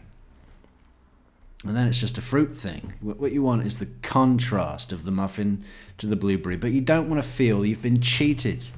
They've put a couple on the edge and the rest is just muffin. Just dot it around. I wonder what the perfect ratio. See, this is why I should have done advanced mathematics in school. There's a ratio, right? There's a formula. What do we call it? Muffin? No. M.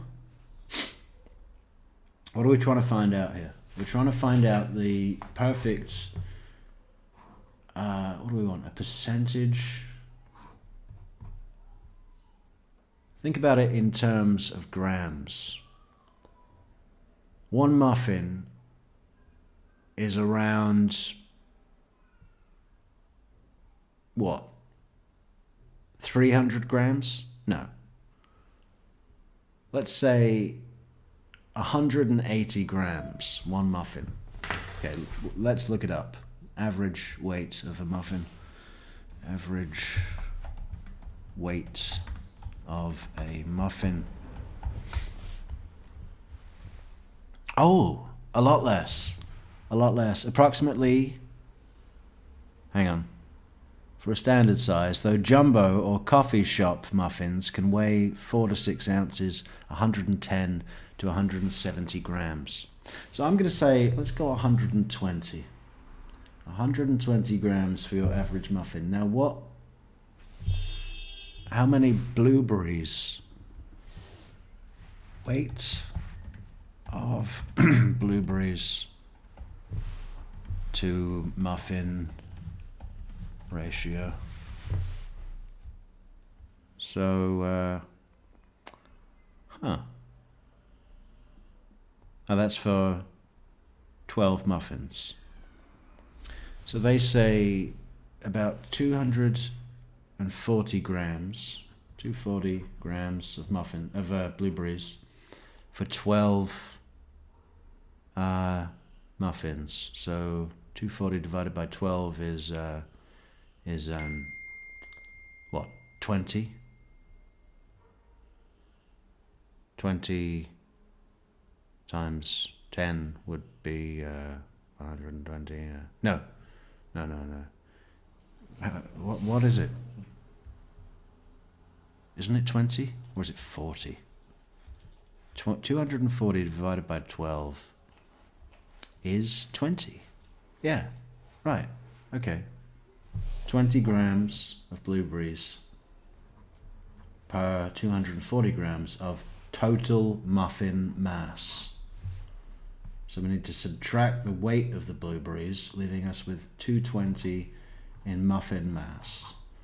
So the ratio is 1 to 11, 20 to 220. So we can represent that by finding M is equal to B to 11 over B. M is equal to 11 over B.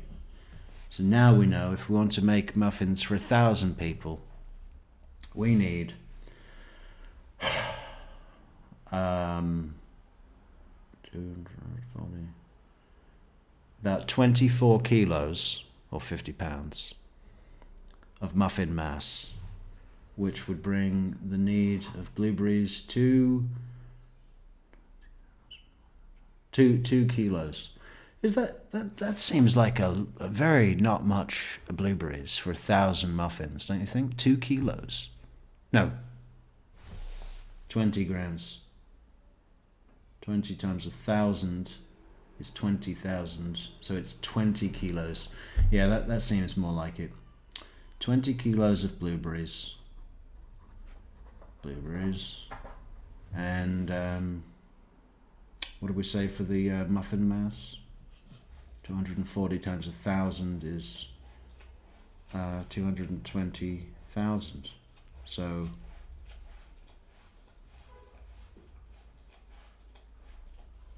yeah, about 220 kilograms of muffin mass.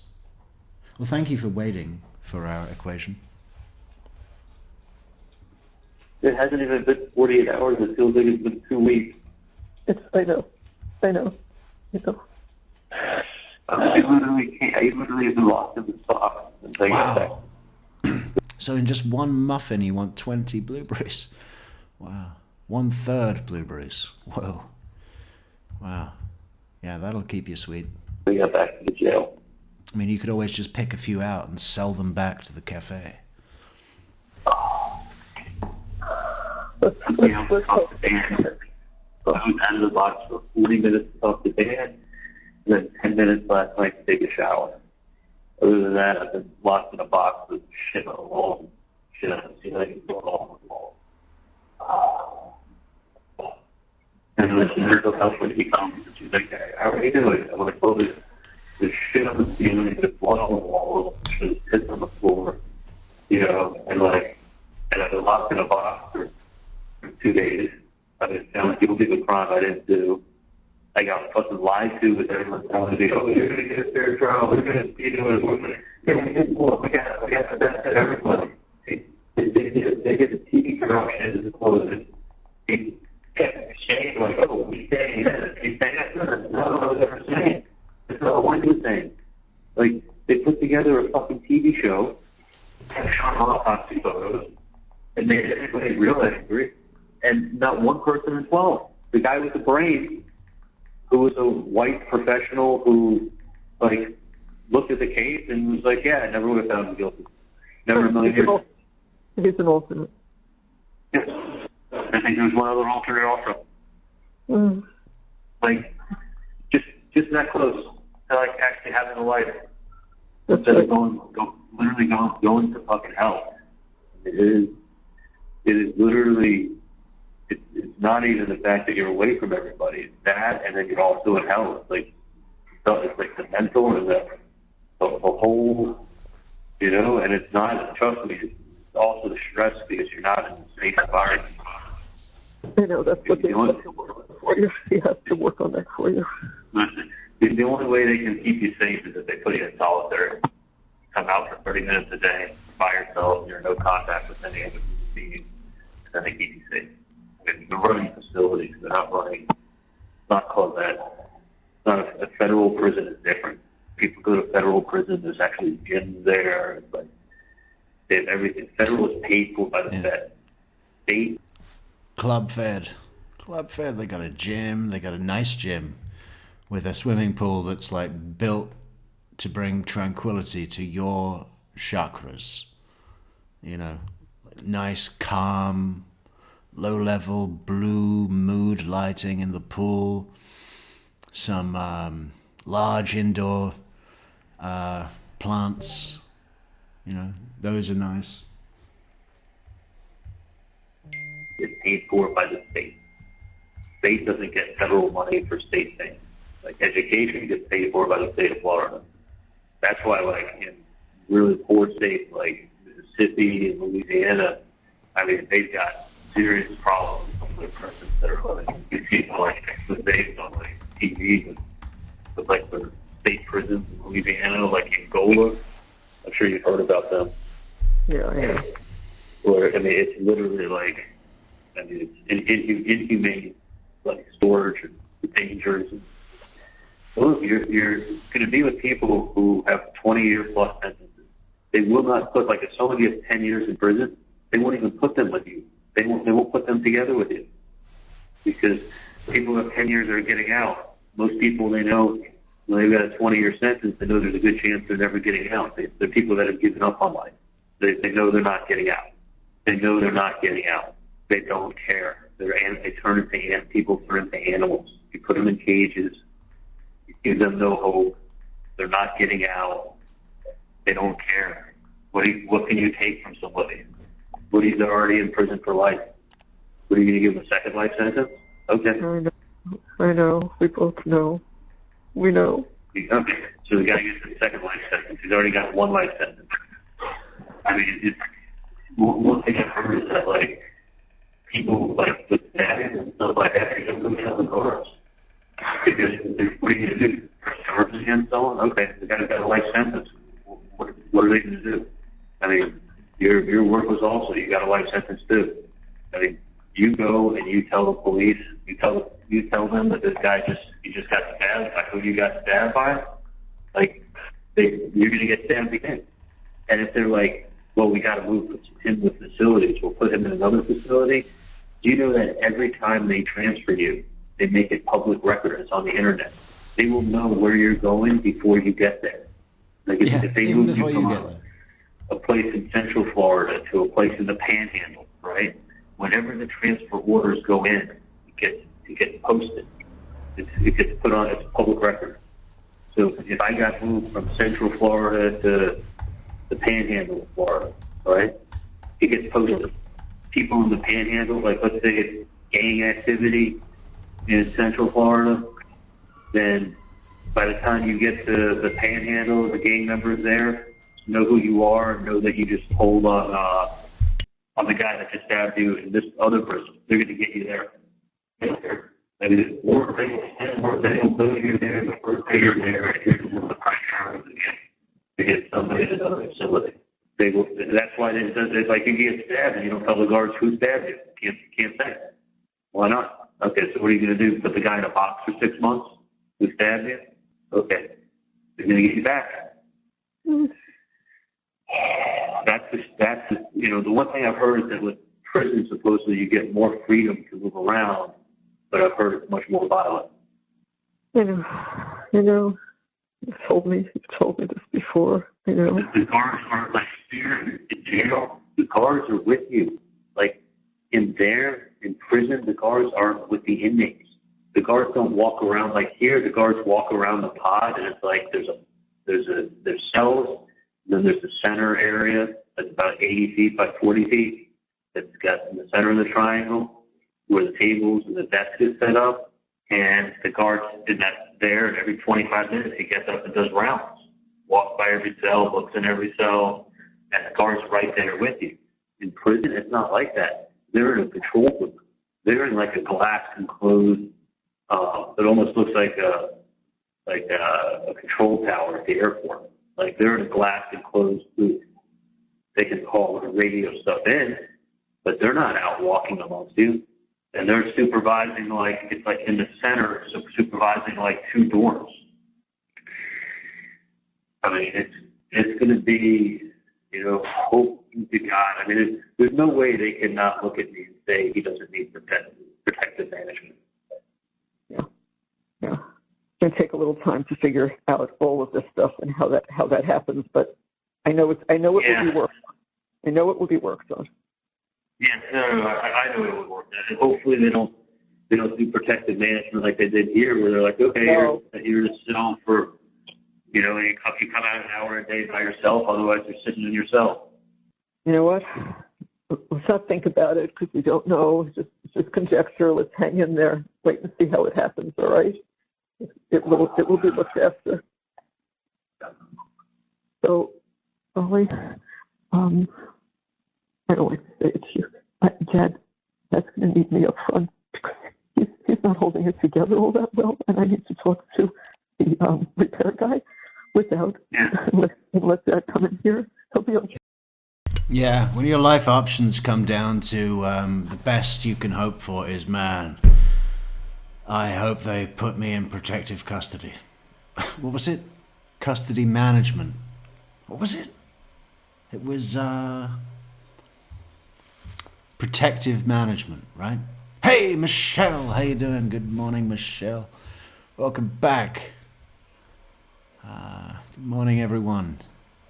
Is this still going from last night? Metrix pulling an all-nighter. It's 2 p.m. in Portugal. Yeah, well, we didn't start until 6:30, but we're 6:30 a.m. It's crazy, isn't it? Just, got to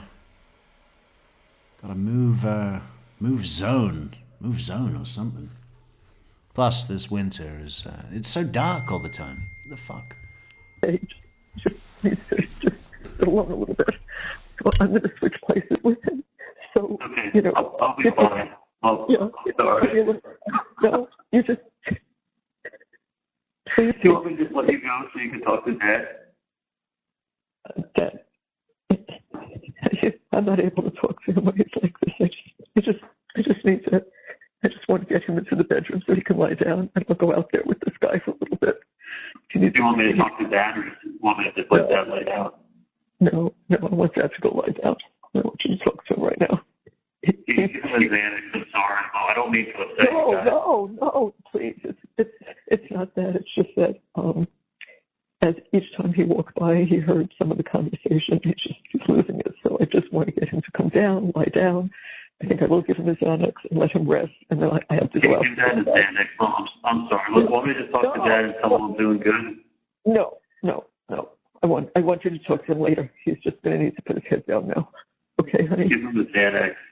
Yeah, I will. And call back, so you'll talk to him after. Okay, honey? When should I call back? I would say give him an hour. Just want to give him something and let him rest, and then call back. Give Dad a Xanax. I'm sorry. I didn't know that No. He'll feel better when he hears you with your voice like this. Okay? Want me to just talk to him for a second and tell him I'm doing okay? Yeah, hold on a second.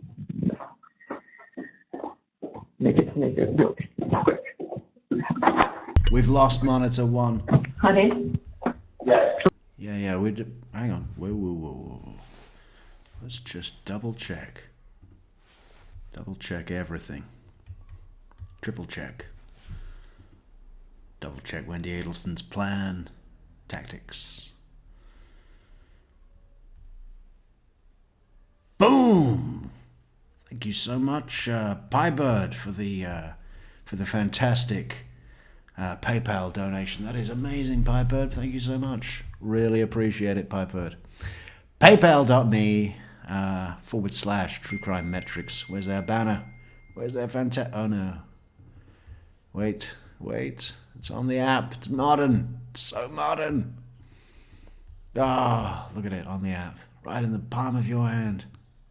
Supporting the channel in the palm of your hand. It was never easier than it is right now on the app. Thank you. And thank you, Piebird.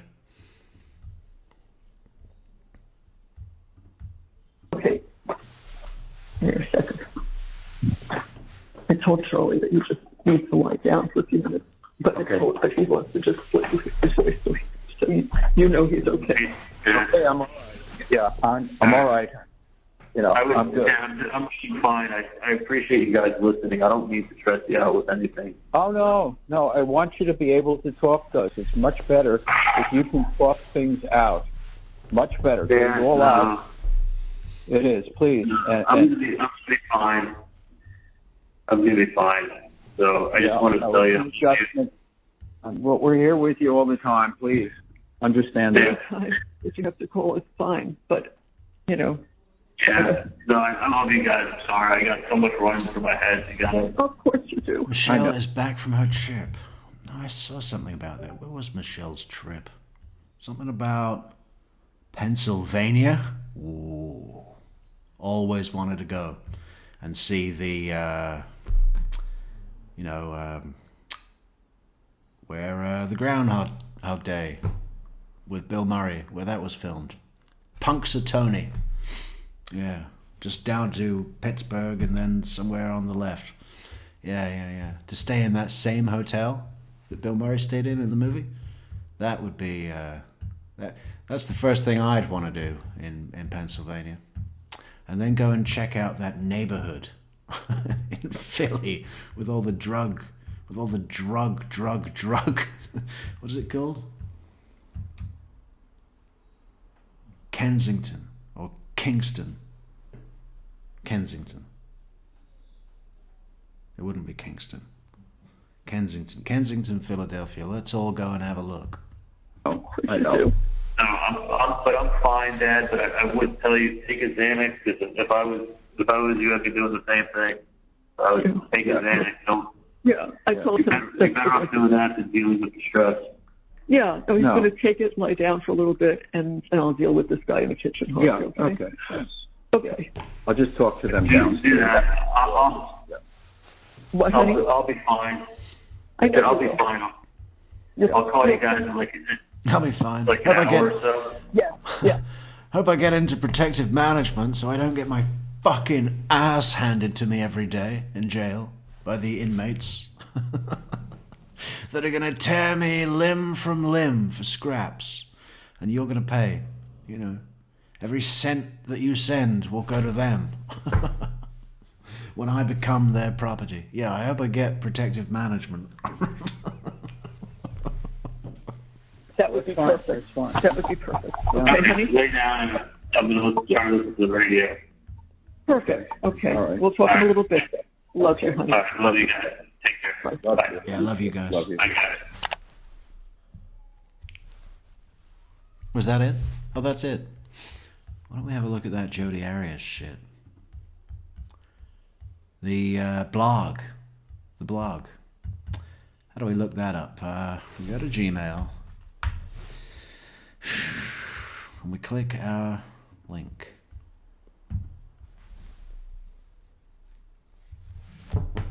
Gifted to us by someone very special that shall remain nameless. What do we do? Did I accept? New outlets for creativity. November 28th. So yeah, let's just go to her latest one. Right? On the Jodi Arias. Oh.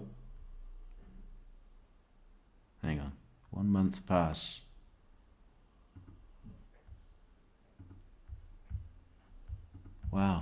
They make you pay every month, huh? Fuck. Ah. I think that was a notification. Here we go. Here we go. Is that it? Download. I don't need that. Okay. I think we're in. So the let's put it on the screen. Put it right up on the screen here. There we go. There we go. Boom. Boom. Okay. So what do we have here? What do we see? We see some articles. This is November 28th. New outlets for creativity. Uh-huh. Okay. Well, I already did subscribe. Hang on, let's see if it's worth it. Since OpenAI rolled out its text-to-image model to the public over 3 years ago, DALL-E 2, way back then, I've been playing with various prompts and different models, vicariously, of course. I never forget that I've been sidelined. Is that what you call it? Is that a sick joke? I mean, she did sideline Travis, right? Came at him from the side, from when he was in a position of vulnerability and weakness, unable to defend against her ferocious attack. Although I can't directly experiment with them, I follow new models and products, and recently my mind was blown. Text. Okay, so she's got 9 likes, 3 comments. I'm sure we just subscribed.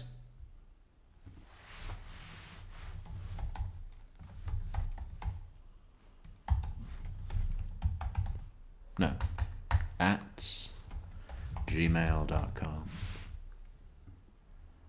True Crime Metrix. Yeah, what about our link?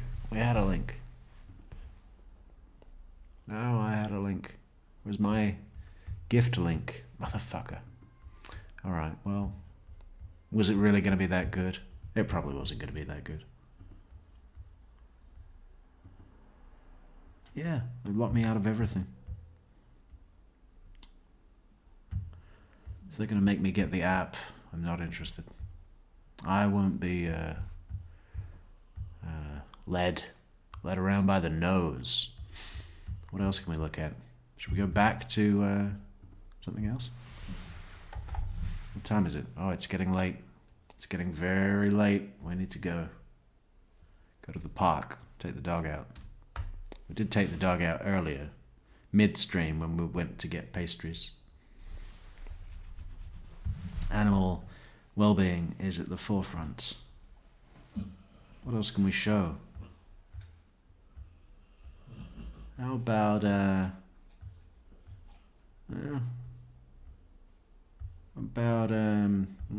little bit of no, Jeff. What about Jeff? We'll go to the comments. Let's go to Jeff comments.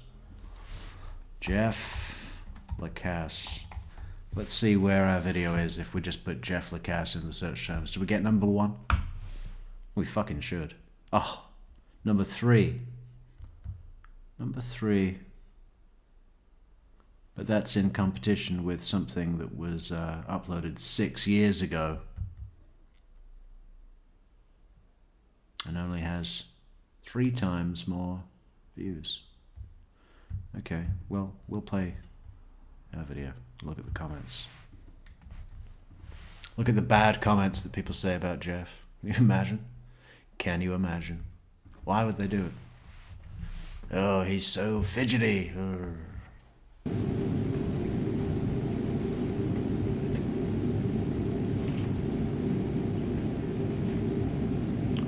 Okay, let's see how far we have to scroll to get to our first negative comment. I don't know if you can see this on the screen. Can you? Yeah, it might be a bit small. There's nothing I can do about that. Okay, these are positive. Good, good. Yeah, you see there's people defending him already. People say he talks so much about this because he is still trying to process what he went through. He is a good listener with a very sharp memory. I believe everything he says, and it's just a matter of time. Thank goodness he left town early. Wendi just used Jeff 100%. You see, I totally agree with Aries 329. And now what do people say to Aries? They say, it's just good to show that even a professional who is observant and knowledgeable about behavior can and will look over super crazy behavior because sexy time with Wendi. Well, it wasn't just that, you know. I think he was led into... He mentions that Wendi knew how much he wanted to be a father and used that also, you know. It's pretty clear that Jeff saw her as more than a fuck. Or maybe he didn't. Maybe his mind told him, hey, you really want her as a fuck, don't you? Well, to get her as a fuck, you need to pretend to be, like, you know, friendly and all that sort of stuff. You know.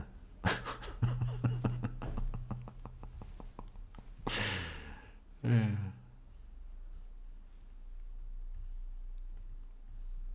This is absolutely nuts, says Lindsay Katz 874.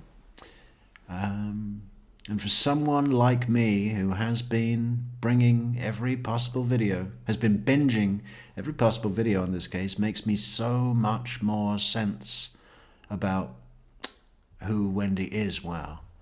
Yeah. Well, that's what we thought. That's why we published it. That's why we were the very first ones to publish it on Metrix. Yeah. More stuff coming all the time. More stuff coming. Don't worry. Don't wait. Just be. Richard says, this interview is 10 years ago, and Wendi has been free for 10 years now. She was the mastermind. Yes. Where's one of the really negative comments? Come on. Jeff, if you ever read this, thank you so much for being a good man. Oh, that's positive. I want to find a negative comment. To all the people with negative comments about Jeff, you have not watched this case from the very beginning. If you did, you would know. Wendi tried to frame him. You would be better too if someone tried to frame you for murder. Geese. Do you think they go by geese? I'm pretty sure it's goose is Are you going to Tennessee Friday? Absolute smoking gun. Well, it could be. Or it could be that she wanted him to watch the boys and clean her kitchen floors. He's a simp. Now, we have to agree with that, don't we? He is a bit of a simp.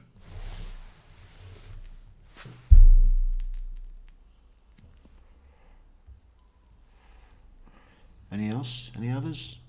Gladys says, wow, there's the whole prosecution game plan in this video.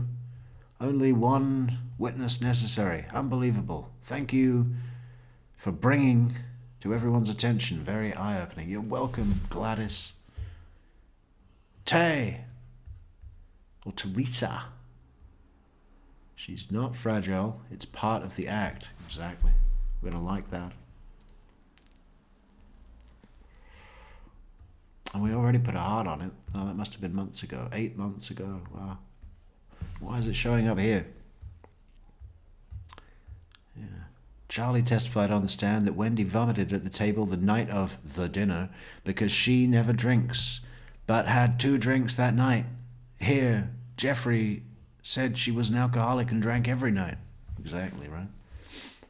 We'll put a love heart on that and a thumb. Put a thumb on us. Now, like the video. Share, subscribe, leave a comment, support the channel on buymeacoffee.com and the fabulous PayPal with the app, modern app. What else have we got? I don't know. Let's see what the man says himself. Then we've got to go soon. We've got to go.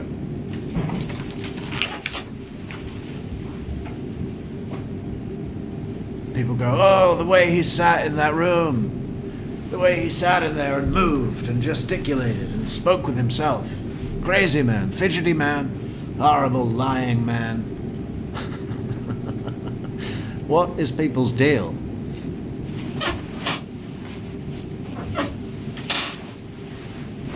Ah, snow in Pennsylvania, just like it did for Bill Murray and Andy McDowell.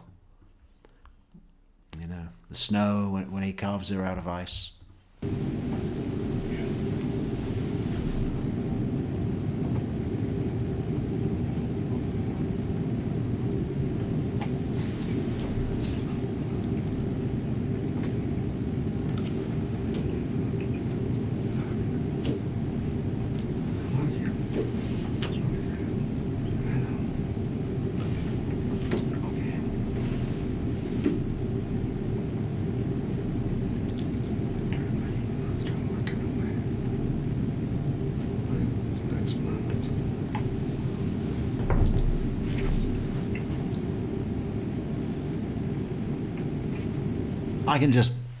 I think we could just all be thankful that he didn't reposition his testicles. You know, it's kind of prime camera for capturing that, you know. A wide enough frame that his balls are technically in shot, so they would be passing it off as a innocent belt tuck. But he didn't do it. It's as if he knew all along. Thank you so much. Try not to spill that. What? You ain't got a bottle of Evian or something? I ask you for some fucking water and you bring me a little polystyrene cup that you filled up in the fucking men's room? With lukewarm, non-drinking, chemically fucking sterilized water. Thank you very much. Fucking hell, you know, you think I'm coming in, giving you a case on the fucking golden plate. You bring, you know, you at least bring me a nice bottle of chilled, sparkling spring water or something. You know, something from fucking Scotland.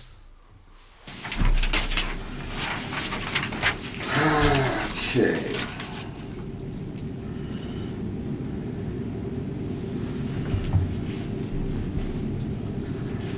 Okay, the 27th of June is when you went to Gainesville. That's right, 27th to 29th.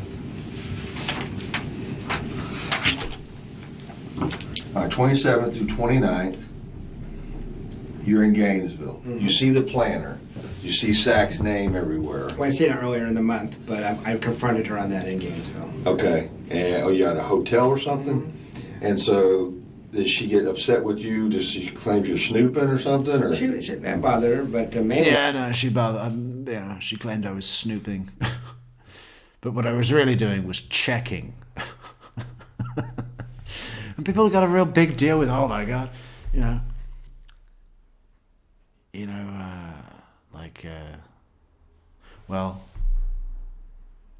all the things that he did were reasonable. You know, considering the state that he was in, that he'd been put in by her. She just collapsed, just sobbing like an infant, just acting really, really crazy. I mean... You're basically saying, you're seeing me, but at the same time you're screwing this guy. I said, I know about Daniel Sack. I know you never stopped seeing him. But you already know because you've seen him at the coffee shop. Do you not? But I didn't see him screwing. I mean, No, but I mean, is this Daniel Sack at the coffee shop? It is. You knew that when you saw him? It's not Dan Markel. I knew who Daniel Sack was when I walked in at the coffee shop. I didn't know he'd be there, but I recognized him. Facial recognition? Yeah, I looked him up on the web because she talked about him constantly, so I looked him up. All right. In that, I guess the important thing about that meeting is it seemed to shatter her. She's so fragile, and she wants to be seen as this moral, ethical person. She's a friggin' humanitarian on the web, right? I mean, human trafficking and social work. And all what now? She's like a humanitarian if you look her up on the web. She wants to be seen as this ethical, loyal person. Okay. And she couldn't handle it, so she lost her shit in a way I just want to say I've never seen. She sobbed, the next morning she sobbed all the way from Gainesville to Tallahassee, and I was upset, but it was But I thought, and you know, you're just going to have to bear with me Sure, as sure. far as I thought that after I can see that she's in this fetal position, Yeah. she's demoralized, Yeah. whatever, and then I thought she snaps right out of it and says, I had a great time. That's what concerns me. Is I used to work in a psych hospital. I've seen this kind of stuff before. It's a good question.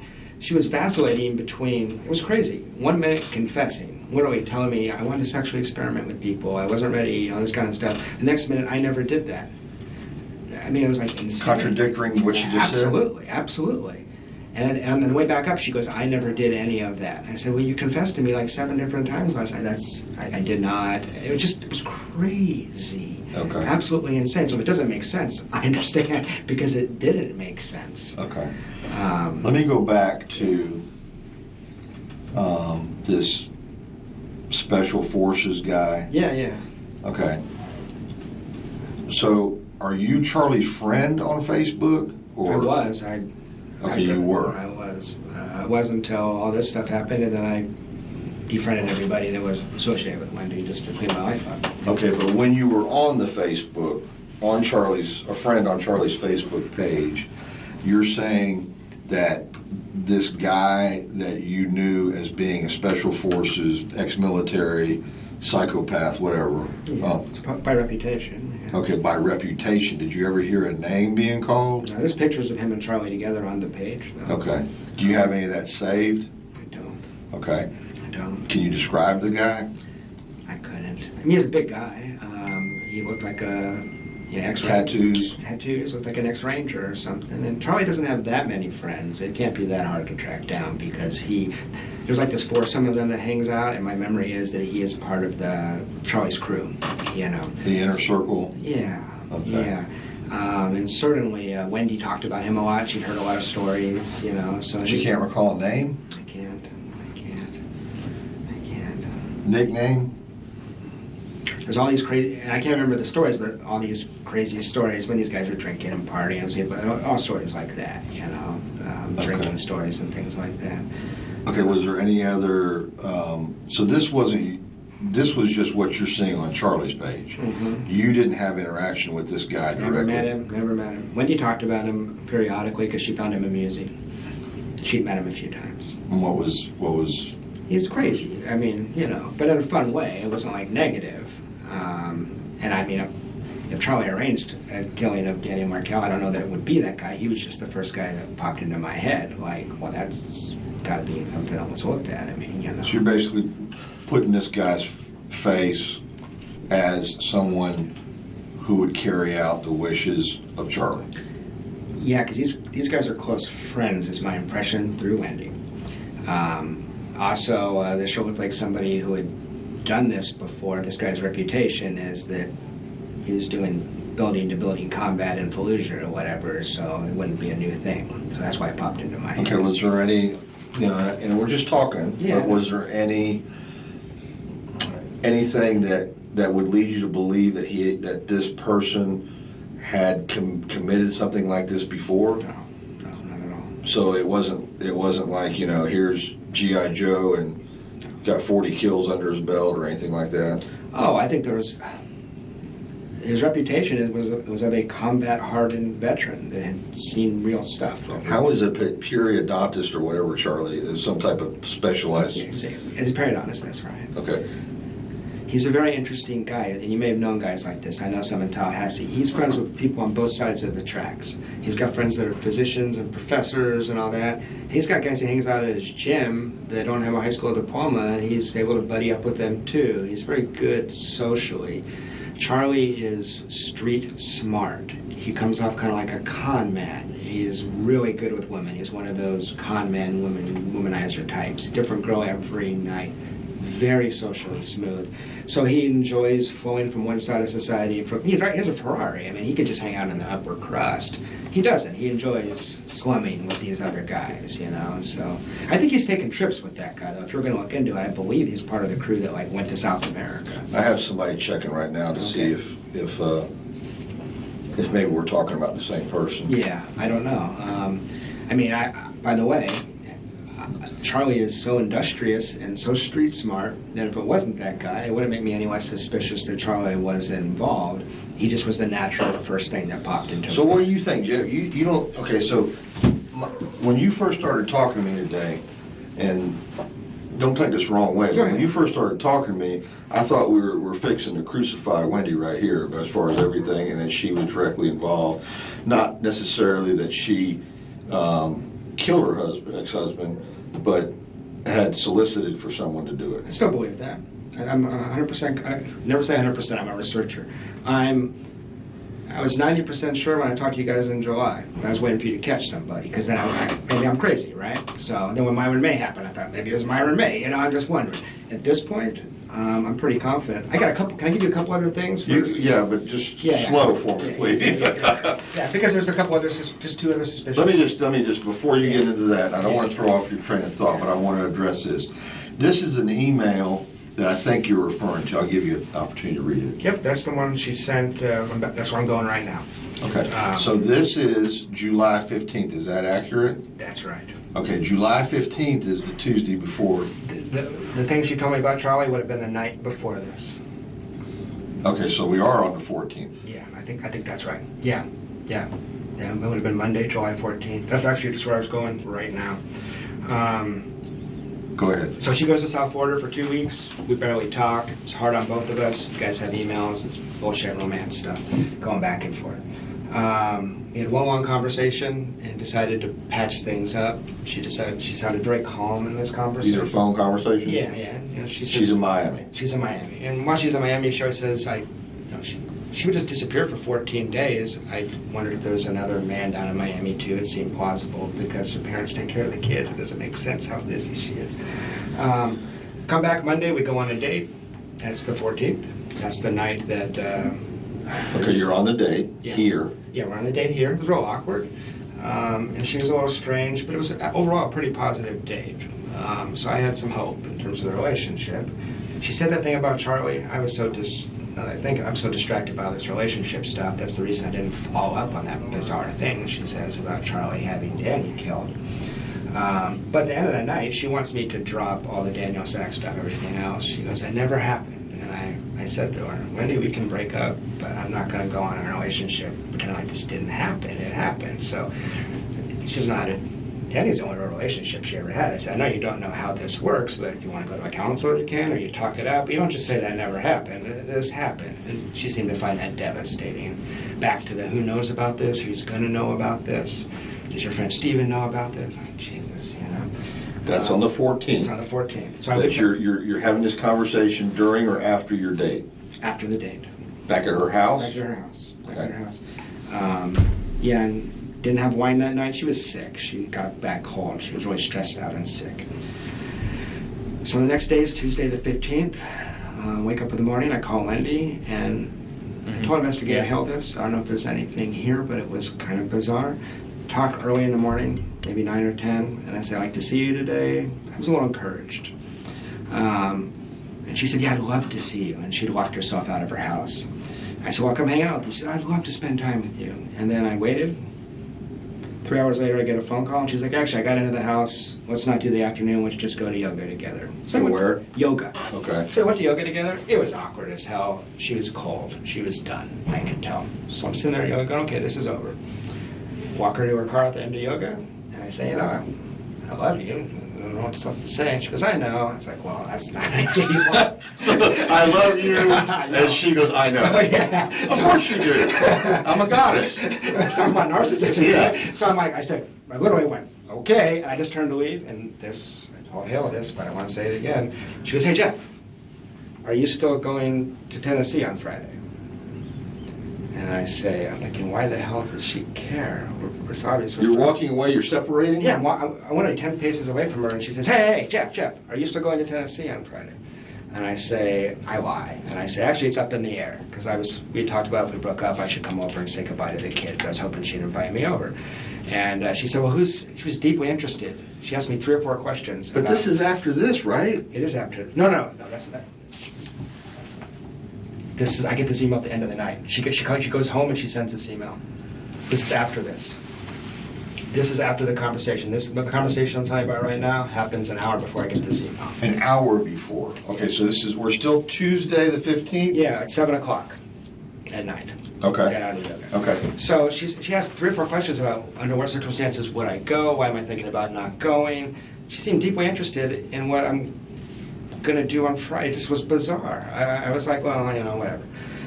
Got home, got this email. What was so strange about this? We had just spent 16 days away from each other, thinking about things. Then I get this. I told her, if you don't want to do this, send me a text and say I can't do this anymore. Why would you string me along for a week? It's real strange. I just want to make sure that we're on the same page. Yeah. And I'm going to read this aloud. So if there's something, it pains me to be writing this to you now, but here we go. I need some space to clear my head and to figure out how to move forward. I am heartsick,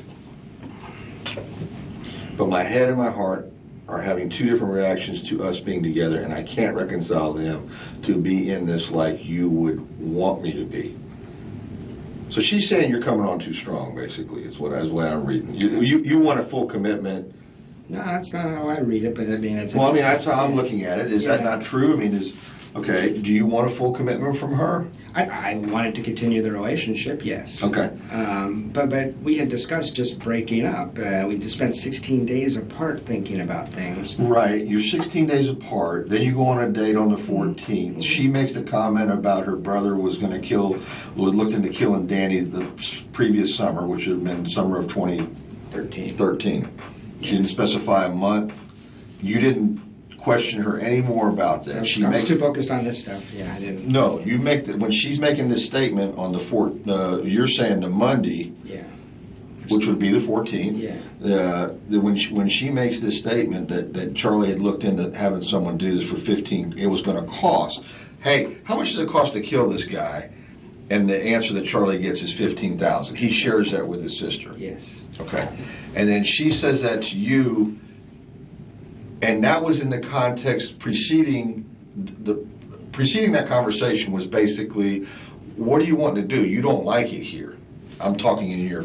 that was part of the conversation. There was constant conversation about Danny is awful, Tallahassee sucks. That's about all she ever said. And I can't do anything. I'm stuck here because, I guess she got denied relocating with the kids. She did. And she's saying, I'm stuck here unless something happens to Danny. That's what you're getting at. Yeah, that's exactly what I'm getting at. And then she just spills this out. Yeah. And then I think, by the way, she just went to the bathroom. I think there was something like that where But you're saying that, there was no more conversation about this. Is huge to me.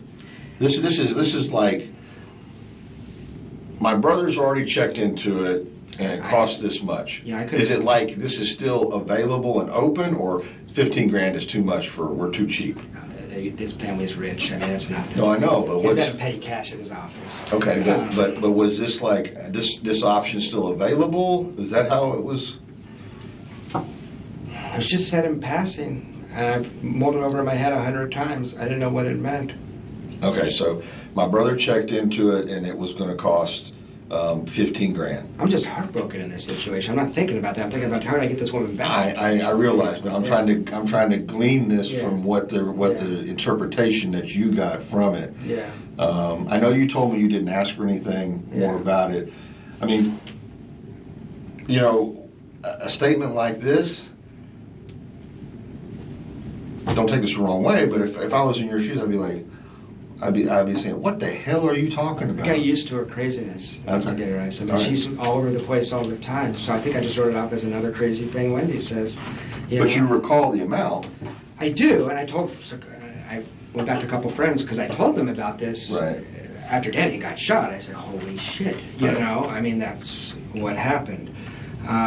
So I beat myself up about that. No, I don't want you to beat yourself up. I just want to make sure that you didn't. I'm just trying to get you to see. Is there anything else that you can recall? I'm not saying you did anything wrong. I know, I get that. I'm saying, are you sure you didn't miss something else in that conversation? No, because it was right back to her and I. Okay. All right. Since you're going to be here, and that's not going to happen. So this comment is made in passing as she's traipsing off to the bathroom. Like, or her bedroom or something. Comes back out. It's all okay. And I say, I had a good time last night, or something like that. It was that kind of thing.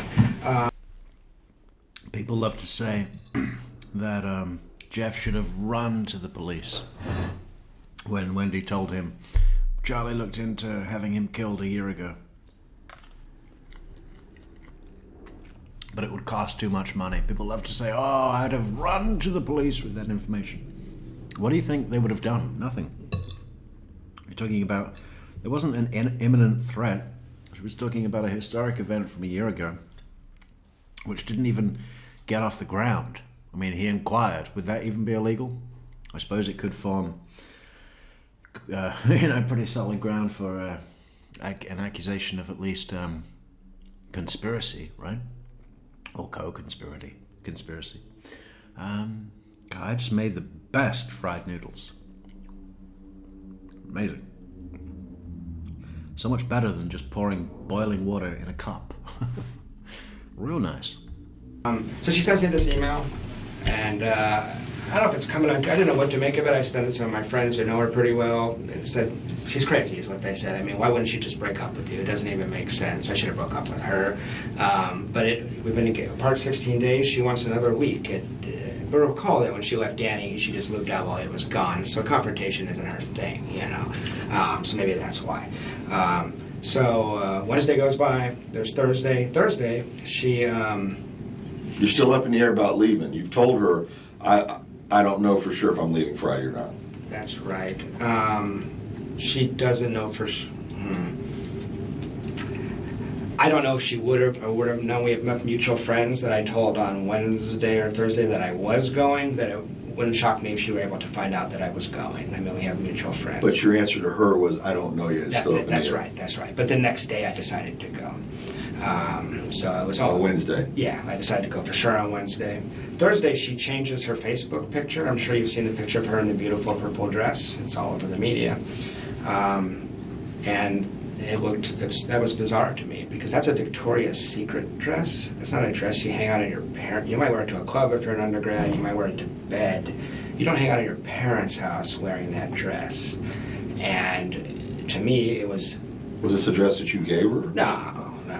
But you saw the picture. It's fairly scandalous. Okay, I see what you're saying. But if you went to Google and typed in Wendy's name, she's a pretty girl, but you'll find nothing where she looks even close to how she looks in that picture. She looks gorgeous in that picture. On the Facebook? Yeah. Okay. And it was suspicious to me after the fact that picture was changed 12 hours before Danny shot, and that's the picture that was distributed to the media. She's very concerned with her appearance and how she looks.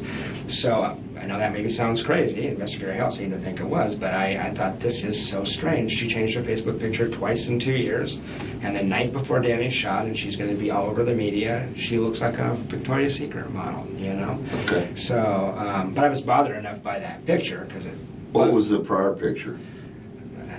Something that looks more like a 35-year-old woman with 2 kids would have on her Facebook page. Okay. All the other pictures, and she looks pretty enough, but that one looks, she looks amazing in that picture. Okay. She's not even a pretty alive. That picture, I think her dad Photoshop. Her dad photoshops that stuff. He does that kind of thing. So it was a picture produced for her by her father, I believe. So Friday I leave. Thursday night I leave. About an hour after I saw that picture, I said, fuck this, and I just drove out of town. The next day, Danny shot at 11 a.m. No one contacts me, which we have a lot of mutual friends, and they didn't. I talked to some of them after the fact. They tell me that they were under the impression that I was very likely an actual suspect in this case. I posted on Facebook from Tennessee Friday night at a time where it would have been impossible for me to ever have been here at the time of the shooting. I found this really puzzling, and what some people have told me after the fact is that you guys searched Wendy's stuff. It says, talk to Jeff about stalking in her calendar. If somebody was stalking with you, would you need to write yourself a note to remind yourself to talk to somebody about it? Mm-hmm. It's real strange, especially since I never did anything approximate. I snooped. I conceded that I snooped. Didn't like I had any options. I don't feel badly about it at this point. She didn't contact me for 10 days. She told me that the police had instructed her that I was a suspect and she was not to return a text message that I sent her. That she could not do that. I actually recently dated a criminal defense attorney, just coincidentally, and she thought that was bizarre because she said they want you talking, you want to incriminate yourself, they're going to get access to this stuff. But that didn't come from me. I don't think it came from anyone. It was very strange. Well, I know legally you can't do that probably, but No. I mean, it's at least you want to.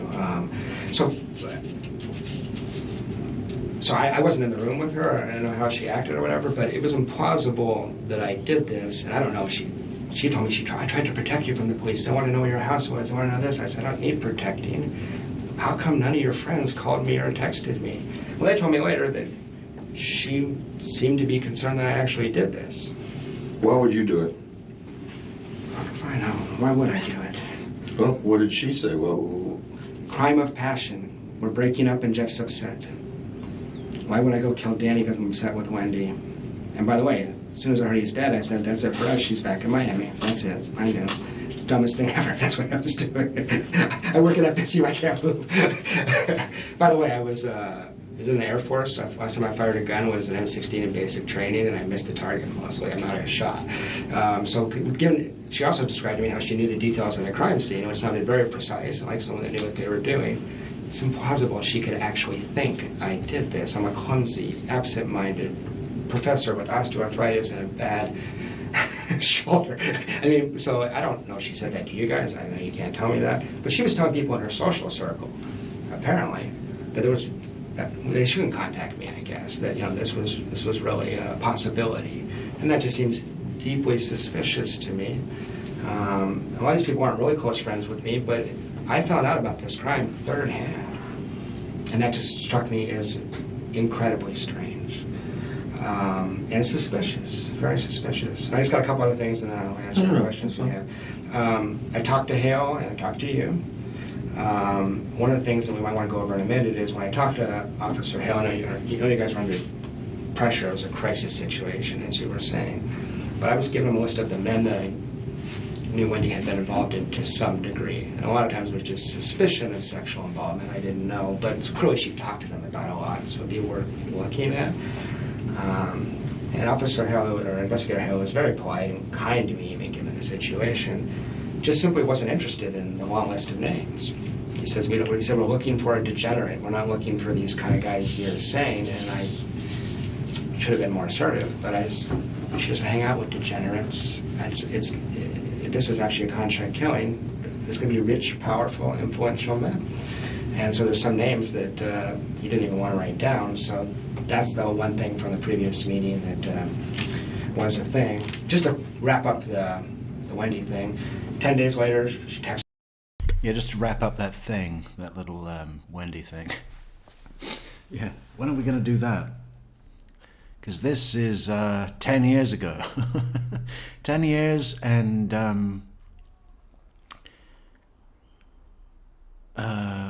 11 months, or no. So what would it be? 8 months. 10 years and 8 months ago. A friend of mine says, does Jeff ever even want to talk to me ever again? And who was that? To a Fran Gamori, who's a mutual friend. He's pretty certain she was involved in this too at this point. She'd been down to the house. Yeah, we want to hear from Fran. A couple of times since the crime. Describes it as what is it? It's just a bizarre environment when you walk in this too. He says, we're looking for a degenerate. We're not looking for, he says, it was a crisis situation, as you were saying. But I was given him a list of the men that I knew Wendi had been involved in to some degree. And a lot of times it was just... This is what they all say as well, the people that hate Jeff. They go, oh, the way he kept track of all her men. Yeah. Kept track of every man in her life. Yeah, well, that was by design. Her design. Of sexual involvement, I didn't know, but clearly she talked to them about a lot, so it'd be worth looking at. And Officer Hill, or Investigator Hill, was very polite and kind to me, even given the situation. Just simply wasn't interested in the long list of names. He says, we're looking for a degenerate. We're not looking for these kind of guys you're saying, and I should have been more assertive, but she doesn't. What do you mean, the coach for the Cleveland Browns? And we're looking for a degenerate. Sigfredo, that's what we want to hear. Out with degenerates. This is actually a contract killing. There's going to be... It's a good point. She doesn't hang out with degenerates, i.e. would never be fucking seen or witnessed speaking, colluding, planning, plotting, or conspiring with Sigfredo Garcia, even Katie, who she had some connection with. They could have been sisters. Rich, powerful, influential men. And so there's some names that he didn't even want to write down. So that's the one thing from the previous meeting that was a thing. Just to wrap up the Wendi thing, 10 days later, she texts a friend of mine and says, does Jeff ever even want to talk to me ever again? And Who was that? To Fran Gamori, who's a mutual friend. He's pretty certain she was involved in this too at this point. She'd been down to the house, visited with the family a couple of times since the crime. Fran, what is it? I missed it again. Fran, I know it. I've read it. I've seen pictures of her before. Oh, thank you so much, Steph sells stuff by the seashore. Great, look at that, a super chat. We didn't check PayPal. We don't get notifications off PayPal. So we have to keep checking for the kind support, the kind well wishes from well wishers. What do we do? Select. Thumbprint. And then, boom! Thank you so much, Steph, for the... Steph says, I guess I've been here long enough to kick down a little tip for you and the algorithm. We appreciate it, Steph. We really do. And the algorithm appreciates it as well. Excellent, excellent, excellent. Thank you so much. Describes it as just a bizarre environment when you walk in the room, so secretive and weird. But I mean, that was just strange because she didn't do anything wrong. I didn't do anything wrong, and by not contacting me, why would she say that if you guys told her not to? I don't want to get my own relationship stuff tied up with the crime stuff, but it's just strange. Called Officer Hale, said, hey, just so you know, Wendi has a key to that house on Trescott. So I know there was some mystery and discussion and speculation. How'd the guy get in, or I don't know, the crime scene did just give details, but Wendy's constantly losing keys. So, and rediscovering them, all the time. Right. So she had keys. He didn't call me back on that, and I don't know if it was helpful or not. And then here's just a list of strange things that she said after the crime. I talked to her 3 or 4 times. She said, I love Tallahassee. I wanted to remain in Tallahassee for the rest of my life. These are phone. I love Tallahassee. I wanted to remain in Tallahassee for the rest of my life. Should we put that on a t-shirt? Or a mug? Or both? Let's write it down. Uh-oh, battery is low. Well, I guess that happens after 8 hours and 18 minutes. We'll just switch over to the left channel. What is the line? I love Tallahassee. God, does anyone get a little bit bored anytime you have to write down the word Tallahassee? It's like, okay, doubles. We get it. I think we could make this word like 6 letters shorter. TLH. S-E. I love Tallahassee. I wanted to remain in Tallahassee my whole life. Phone conversations? These are phone conversations. Danny has so many enemies, it will be impossible to figure out who did this. He's a pretty beloved man, and he was an abrasive guy, but that's a strange thing to say.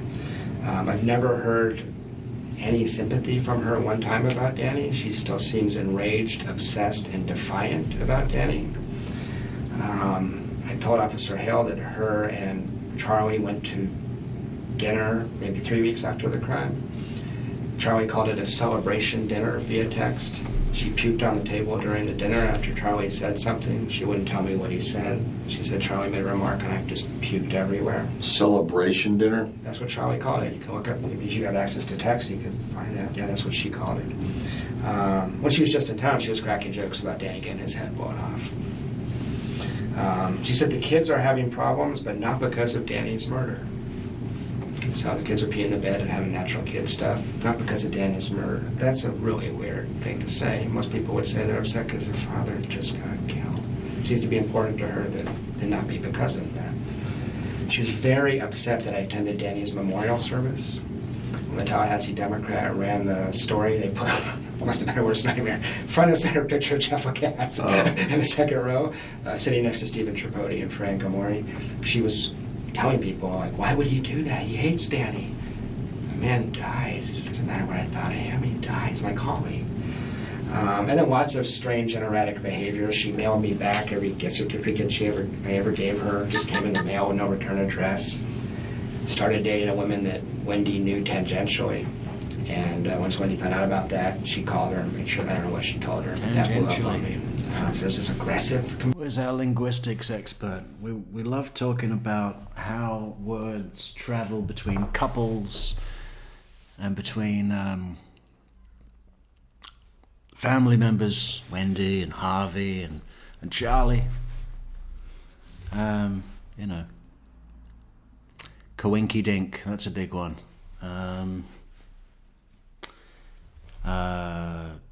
Not in a million years, that's another one. Roughed up, I suspect, is something that got passed down from Harvey to Charlie. And now Jeff and Wendi tangentially. I know it's a pretty normal word, but is it really used that often? Component that people don't often see. And then when she was just in town last time, she asked Frank Amori, she's still paying me as a stalker. She said, do you think there's any chance I'll be giving my talk and Jeff Lacasse would come and maybe just attend the talk? Or Fran said, she was actually irritated with her. She said, why would he do that? You know, I actually left town while she was here because I didn't, small town, I didn't want to run into her. I actually fear her. I fear so her, that's yeah. my list of things. And I sympathize. Go through all that in my head, I come to the conclusion, as you said a minute ago, that she was at least aware this was going to happen, and I think probably involved in it.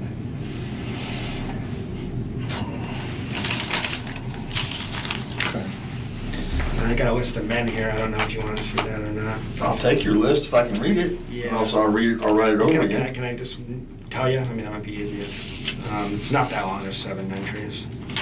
These are men that she spoke about a lot, and I don't believe she would be honest with you guys about this sort of thing. she spoke to you about. Yeah. And or I knew she was at conferences with, and or I suspected she had sex with.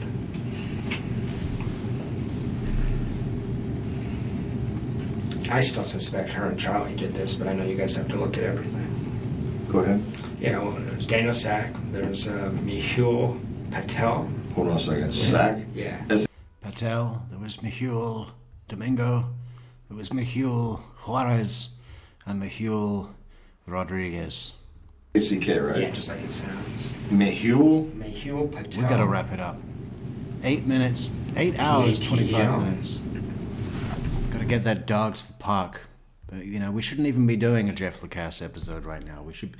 we're gonna go to the comments. See if we can find one more mean comment about Jeff.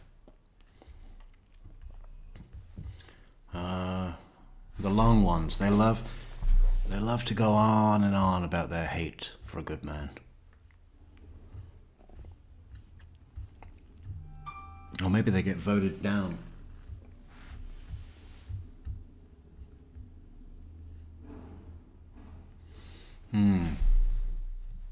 How terrifying this must have been for Jeffrey. I'm guessing that's positive. Well, now that I want to do an episode on it, we can't find any negative comments. Maybe they just all get voted down. Good. So what does that mean? We have to scroll right to the bottom? There's like 3,000 or something. Oh.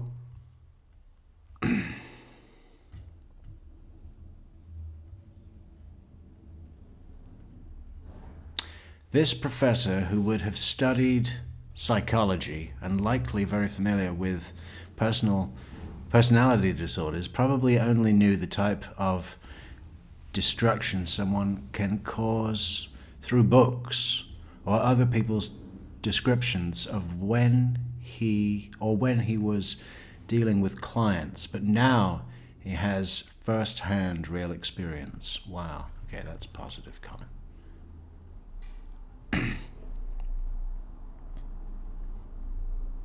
You were right about everything except Dr. Rob. Jeff, he's the nicest and normal one. Man, he loves to lay into the gum when he's stressed. Edit. I couldn't help myself but laugh when Jeff said, I watch a lot of Dateline where they have pseudo-suspects and I don't want to be one. Because they do. They really do, don't they? Thank you for your comment. Green-eyed Southern girl. Well, there's nothing wrong with that. Oh, look at this. Fantastic super thanks. Well done, Glitter Pen Writer. And well done, Starlit Sky 11. Well done, Starlit Sky. Thank you for supporting the channel. And on Buy Me a Coffee on PayPal. But we'll be back later this evening in just about, 10 hours? Around about 10 hours. We've got to go to the park. We've got to run a couple of errands. And then we'll be back. We'll be back, hopefully on time. Hopefully on Eastern time. And none of this Pacific Coast palaver that we've been through recently. It is the season. And we'll be back later with another episode, a better episode. And yeah, thank you for coming, thank you for chatting, thank you for super chatting, thank you for super coffee go getting, super sticker giving, and bulletproof Metrix moderating. We thank you all. Good night, good morning, have a good lunch, have a good end of the day, drive home, safe, buckle up, and have a safe drive home. Bye.